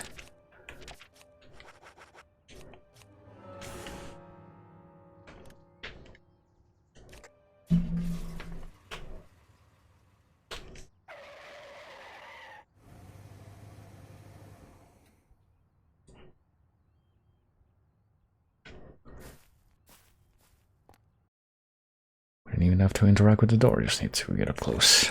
And we are inside. So let's change out of the suit. I guess we can wear the deep blue suit or the passion red suit, doesn't really matter. Well, it does kind of matter because one of them, actually has an effect. Special suit. Tolerance to hunger and tiredness. Let's change into the deep blue suit, might as well. Change out of that. Looks almost brand new, no problem. I guess we're not going to be washing this because I didn't... I was like barely in it. And let us sleep for about 12 hours. As we're about to acquire something else that would be quite meaningful to us. And oh boy, we're basically starving now. Better get something to eat soon, Zach. Well, fortunately we are carrying right convenient quantities of food with us. Let's stuff ourselves with a turkey sandwich. And there we go.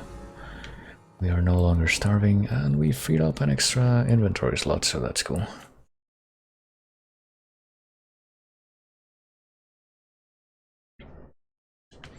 Let's get out of here, and it is now raining. I hope that doesn't, hope that's not a problem, because if it is, then that might mean I just wasted that food, but we can just go someplace else if that's really the problem. Or a problem, but probably not. Hold on. Anyway, we're heading over to the junkyard because we were promised that something was going to be ready for us today.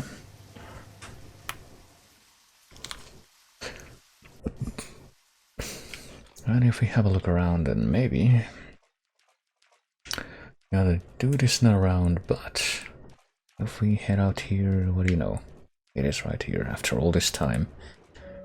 Add new parts of the car to improve its performance. We got the YZ1 DRFL. I'm not even sure what that means, but finally got our car from the very start of the game. It took this long, but it's finally with us again. We can get this unique looking over it cutscene in the rain.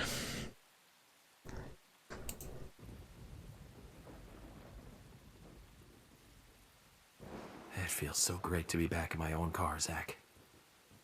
Remember when I bought this beauty? We took it for a spin together. But in the end, all we did was circle a few blocks and return home. Hardly worth starting the engine for, really. The General did a good job, though, didn't he? Well, finally, York's car is in our grasp again. Let's see what we hear when we get in it. Let's take it for a spin, too. Oh, hey, what do you know? It's a fucking racing song. Let's see, but I'm gonna be taking it for a spin, I guess. For something, maybe, possibly, potentially. Oh wait, is the time not actually right for? Oh, it might be. In just a few minutes, it will be. I don't know how many. I don't know if we can actually improve the car at this point, or if it's just like a thing that it says improve the car's performance. I don't know. And you'll notice too, the car does have the fuel meter, but what it doesn't have is the damage meter. So this car is indestructible. So, Zach, this case turned into a multiple homicide. What kind of motives turn a criminal into a serial killer? Is it hedonistic? Ritualistic? Copycat crime? Sex-related? Cannibalistic? Cannibalistic. From the Bureau's statistics. These interesting ideas don't always really explain the real motive. They're just words. Phrases that the media uses to scare citizens. The spotlight falls on a mere 1% of all cases. Only the weird ones. You understand all this, right, Zach? No matter how bizarre a crime may appear to be, at the root, there is always rage, personal interest. Right, Zach? Most people simply don't kill for pleasure. But that kind of common sense never applies to our investigations. Maybe we're lucky. Or unlucky, depending on how you look at it. We end up working on those cases in that 1%. Do you remember, Zach, the first case we handled just after becoming a special agent? Now let's talk about this another time. I don't feel like it right now. Alright then. Looks like York may have a few extra things to talk about. But hold on. I feel like the handbrake doesn't really work all that much with this car, if at all. That's one thing I've noticed, but yeah, this does seem to be one of the best cars in the game just because of its base stats and acceleration and the fact that I don't think it even has... Actually, no. I don't know why it started saying it like that, I'm pretty sure. I was going to talk about how the mileage, the gas efficiency is definitely a lot better with this car than pretty much every other car we've driven so far. So that's another highlight of it, but...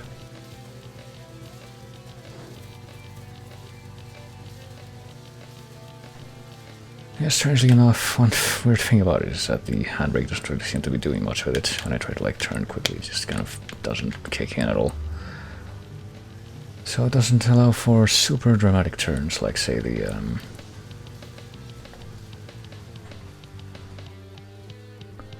well, just the regular police cars, and I guess probably just all the other cars you can drive, but I think this is definitely gonna be our primary car from now on.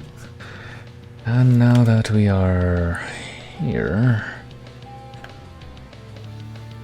or now that it's 9 o'clock rather, I thought we were gonna have to head to this place here where I am right now, but apparently not. Let me see where the actual objective marker says to go. It says we have to go here to the Swear 65. What? I don't think that's correct. Main target area was here. Sigourney? No, Emily. Oh, wait a minute. What's this? Maybe we should follow Emily, I don't know. I guess we're gonna stick to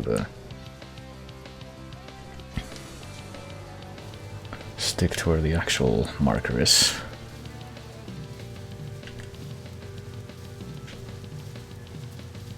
See, I thought we were gonna have to go to the farm if it's raining, that's what my note says, to find the twins, which is the current objective, but it has been the objective since the very beginning of this chapter, but you know, can't very well neglect these opportunities, can I, to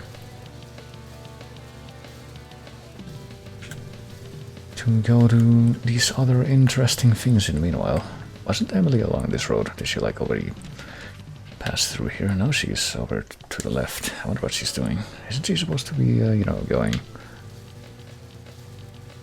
to, you know, where the objective is? Well, she's in her car after all. The one that says, where the license plate is like, I love film something, I love something. Oh, wait a minute, what? Can we actually talk to her if we are like in the car next to her? What's up with that? Or is the talk option just like, I love moth? Yeah, that's what it says. Do you remember? How many years ago was it now? She's gonna ghost her while we have this conversation. Multiple homicide of young girls. Or shadow her, rather. Ghost means something else. All the victims were cut open from the throat to the crotch. Ripped right open. During the autopsy, okay, maybe not. A second stomach was found inside the first victim's body. Of course, she didn't naturally grow a second stomach. One of the stomachs belonged to someone else.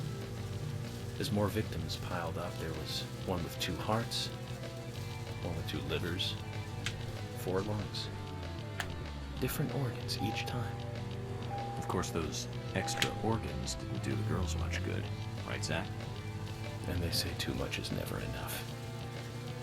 In the end, we arrested a professor at the med school. They found the body of his daughter, dead, and the missing organs at his house. You remember what he said when we took him in? I was ordered to restore those deformed bodies back to normal. And remember who he said ordered him? An alien. Well, of course, we couldn't arrest an alien, so we arrested the professor instead. Serial killers can't be caught by logic and common sense. I learned this the hard way. That first case taught me that. Since then, these cases just keep getting more and more complicated. It's a tough job. I thought getting experience while I was young would make the job easier. Okay, I guess that's over. And I guess we're still driving alongside Emily after all, because, well, the reason I ended up turning around and not just going towards the objective is because I noticed that the lunch marker had come on, and how can I say no to an opportunity for lunch in this game? Might be time to wrap up soon though, but gonna at least have lunch and then you'll meet the twins. It should be a little bit more straightforward trying to figure out where the twins are after this anyway. We'll be driving around all this time and yet we only oh shit. I guess that wasn't worth it. That's little agent honor that we found. We've only lost about 10% gas. That's a lot better than with the other cars that we've tried. Let's go ahead and get some lunch. George is there, and so is Thomas with our lunch as usual. What does George have to say, though? What am I in the paperwork now that Becky is being killed too? All the ID docs and reports, as well as providing extra details to the FBI. We only have 2 people, me and Thomas, to handle all of this. And also Emily, but she's just like hanging out doing something else, I guess. As you don't have this problem in the city with bigger offices. I appreciate the fact that you're working hard, George. Then go and get your own job done. Find the twins and see what they have to say. Anything more? Emily has already gone out looking for the twins. You better get out there too. Well, we'll do that, but first, why don't we have lunch? Sheriff and Emily are both doing their best. They continue their duties even after the murders, and me, I'm doing my best by getting the meals ready. You want lunch today? Yes, please. Get the feeling we're all gonna gather for it, though. As usual.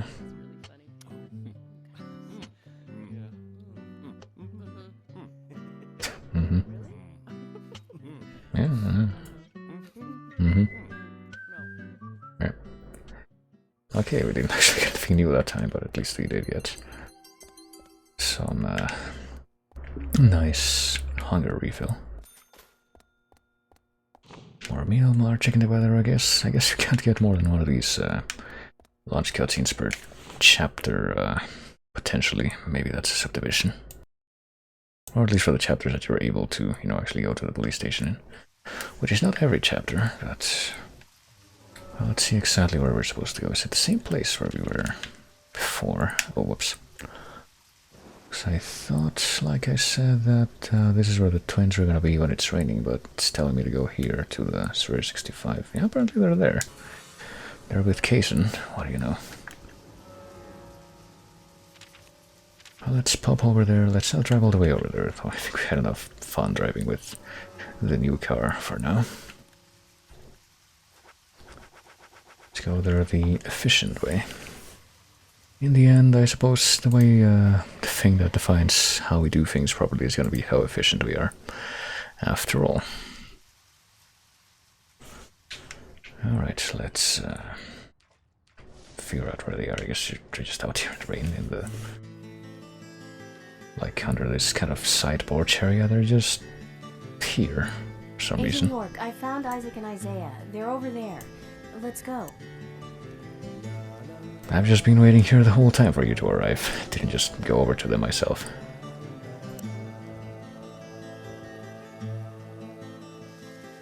Hello again, Isaac and Isaiah. I hear you're teaching Willie to do tricks. What's your secret? It's easy. Really simple. If he does it right, we give him a treat. A cookie if he does it right. I see. You're very clever. So, tell me, you two. Could you perhaps tell me your other special secret with Becky? No, we can't. It won't be a secret if we tell. I'm not telling. We promised Becky. Well, that's a problem. Because I also made a promise to Becky. I promised to catch the bad man who hurt her. But I can't keep my promise if I don't know what the secret is. Do you see?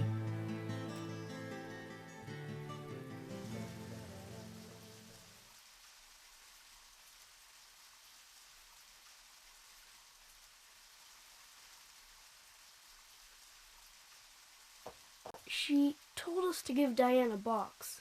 It wasn't that heavy. We took it to the art gallery and gave it to Diane. Is that all Becky gave you?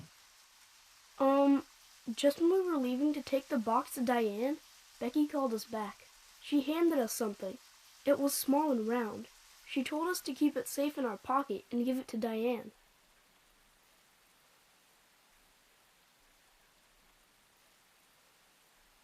And then you met Carol on your way? Yep, I took the round thing out of my pocket and we looked at it. And then she talked to us. We told her that we were on an errand for Becky. She said she'd do it for us. But we told her no, because Becky asked us, not her. We promised Becky to do it ourselves.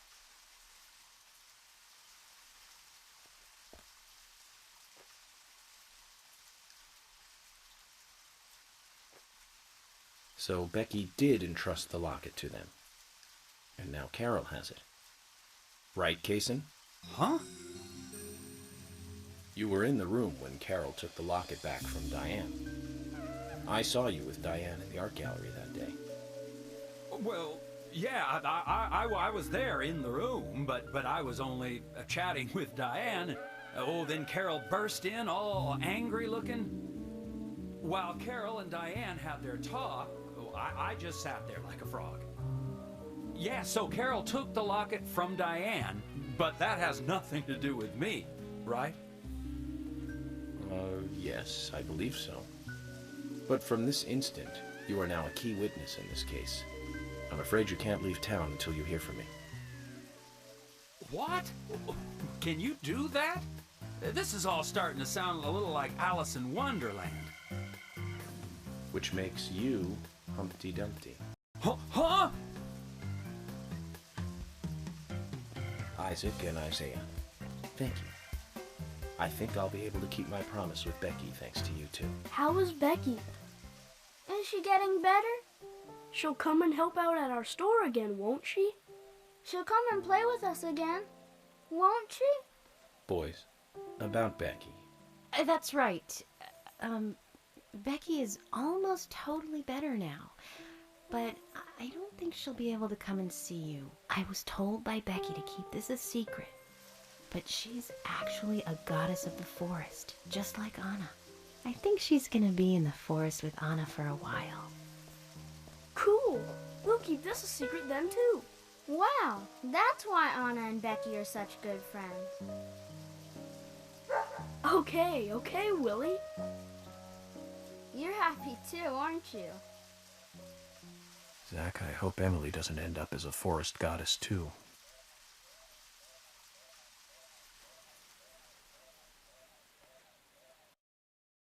I'll good on her for doing that saving throw. Let's go over what we found out recently about the case.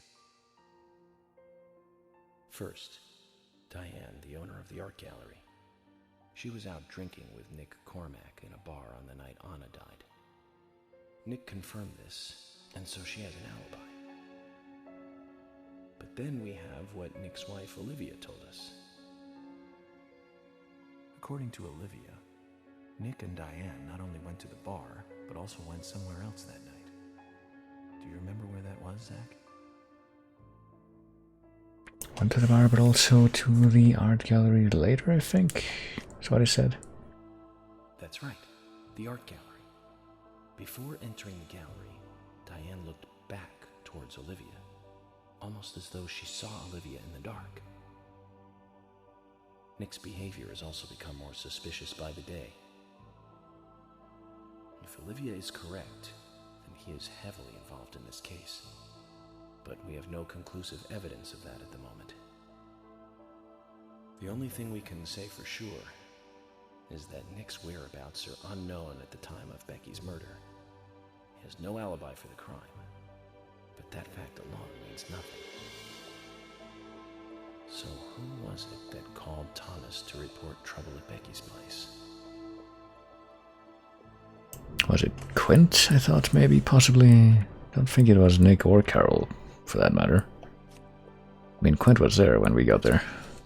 It was Quint, Becky's boyfriend. He went to her house and saw the tragedy. Now, about Becky's murder. I'm embarrassed and mortified. The killer struck again while we were on the case. We found her bitten off tongue. A massive amount of red seeds that poured out with the blood. And an inverted peace symbol, like the one seen at the site of Anna's murder. From the similarities, one can deduce that Anna's killer killed Becky. We also found one other important piece of evidence in Becky's room. Can you remember what that was, Zach? Well, out of all the things that we found in the room, we did find, well, not a sketchbook, it was a notebook, really, but it did have some important information in the safe. That's right. We found a sketchbook in Becky's room. She had apparently written a letter to her sister Diane. It revealed that Becky took a locket from Anna's body at the crime scene. She also admitted to borrowing a pair of Diane's stiletto heel shoes. So Miss Stiletto Heels was Becky. There was something else at the end of the letter. It said that she handed the locket and stiletto heel shoes to someone. Do you remember who, Zach? Was it the twins? Well, not Casey nor Quint, I guess. Well, the Quints, nor the twins, I mean. Isaac and Isaiah told us. Did have the locket, apparently. Carol offered to take the items to Diane, but the twins refused. They gave them to Diane themselves, as they had promised. For some reason, Carol wanted the locket. She ended up storming into the gallery to take it from Diane. And when Carol took the locket from Diane, Kaysen just happened to be there. Is Kaysen involved in this? Or was he just there by coincidence? I wonder what's so special about the locket, too. Why did Carol want it so badly? The questions are mounting. Come to think of it, Quint, the first witness, has no alibi for Becky's death. We checked the phone records, and his call definitely came from her house.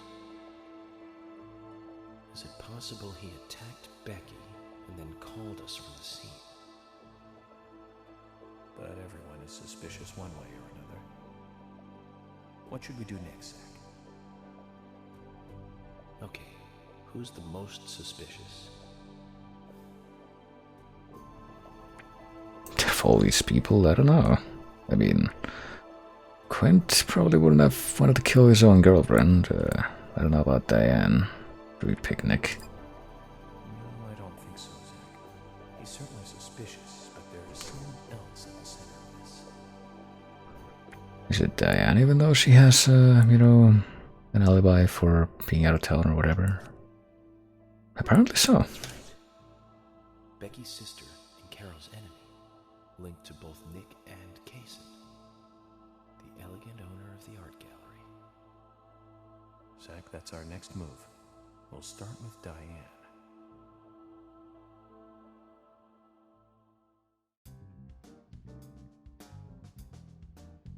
So, you want to find out everything there is to know about Diane?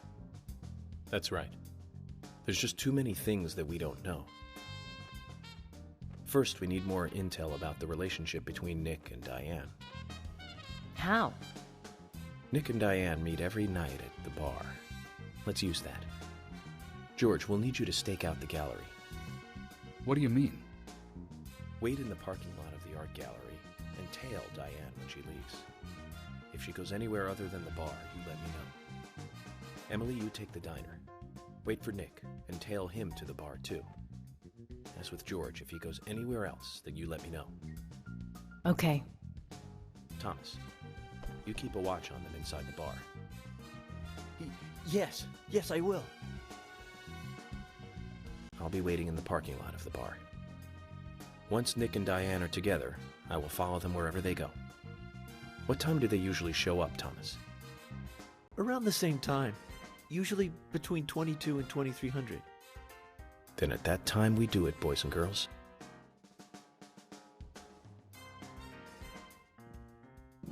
Alright, we got a plan. Plan that'll have to wait for next time, though, I think. There's to accrue quite a number of things.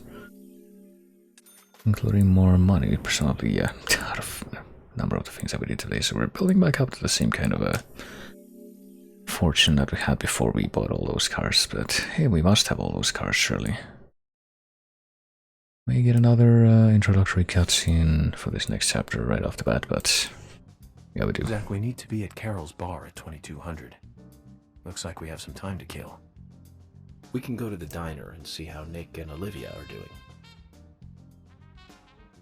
Yeah, well, you might just do that, but like I said, I think we're going to be doing that next time. We do have our own handy-dandy car. Very, very promising car compared to every other car in the game, and I guess now it's well, it's probably showed up at the police station because, you know, it's the last car we were driving as we were doing this stuff before, but yeah. Let me... Let's go back to the title, I guess. I shouldn't be able to just, well, how far anyway, I might as well just below this one. I mean, it already said that it was at chapter 12, which is indeed where we are right now. And yeah, that's pretty much it. I guess we don't really have much more to add at this point. Just gotta be returning to this game soon. I'm thinking probably around Thursday if everything goes fine. Maybe not have it be like every day of the week in a row, like which pretty much happened between yesterday and today. Rare occasion where I actually stream 2 days in a row, but I do want to, you know, be timely with how I get through this game at least. Maybe even though I'm probably gonna run out of October before I'm done with it. Probably still gonna do a couple other things that I had in mind of the same ilk, the same sort of spooky season ilk. let's bring this back. I'm sure it'll be very appropriate as I play this out. But yeah, even though it's probably gonna be November when I get to a couple of things that I had in mind for this season, that's gonna be fine. I mean, November is pretty much spooky season by extension too, you know, but for now we will definitely be sticking with the good old thing of the thing. The good old Premonition of Deadliness until we see it all the way through with all this extra content too that I've pretty much never experienced in the game before. I think we're almost done too with like doing any sort of a side quest until the very end of the game, like I said. I believe chapter 14 will be the final chapter in which will be devoting time to doing side quests until the very end of the game. But I believe chapter 11 is pretty much the last, the chapter that we just finished just now. The last chapter where we're gonna be spending a lot of time doing a bunch of those at one time, I think. So we are gonna be going out of our way a little bit to grab some trading cards after that, maybe, but other than that, it should be pretty smooth sailing from there on out. I don't know how that will actually translate to going through the story at the pace that I'm going, but I'm sure it'll all work out. But yeah, we're gonna be doing that probably in just a couple days, like I said, at the appointed hour, if you will. But for now, I think I will take the opportunity to see if I can do a quick raid, because why not? Let's go and drop into Cabin K, who's currently... Oh, wait a minute. I just realized the fucking music is once again doing the stupid thing where it doesn't load in the album art for some stupid reason. I don't know why it keeps doing that, but like I said, maybe cap things off by doing a quick raid to Cabin K, who's currently live. He's doing that, one of them are games that apparently a lot of the kids these days are into, namely Honkai Star Rail. I'm not even sure what that's about. As with so many more of these games that fit this kind of criteria, but hey, it's a pretty chill time. We've known him for a pretty long time, and it's just actually a pretty nice, wholesome, chill time to hang out with him. But yeah, now that I've gone ahead and said all that, and like I said, we'll be coming back later this week to do some more Premonition of Deadliness. Let me say, you'll take it easy. I thank everybody for coming like always. Thanks for chatting. Always great whenever people chat. And I will be seeing you later.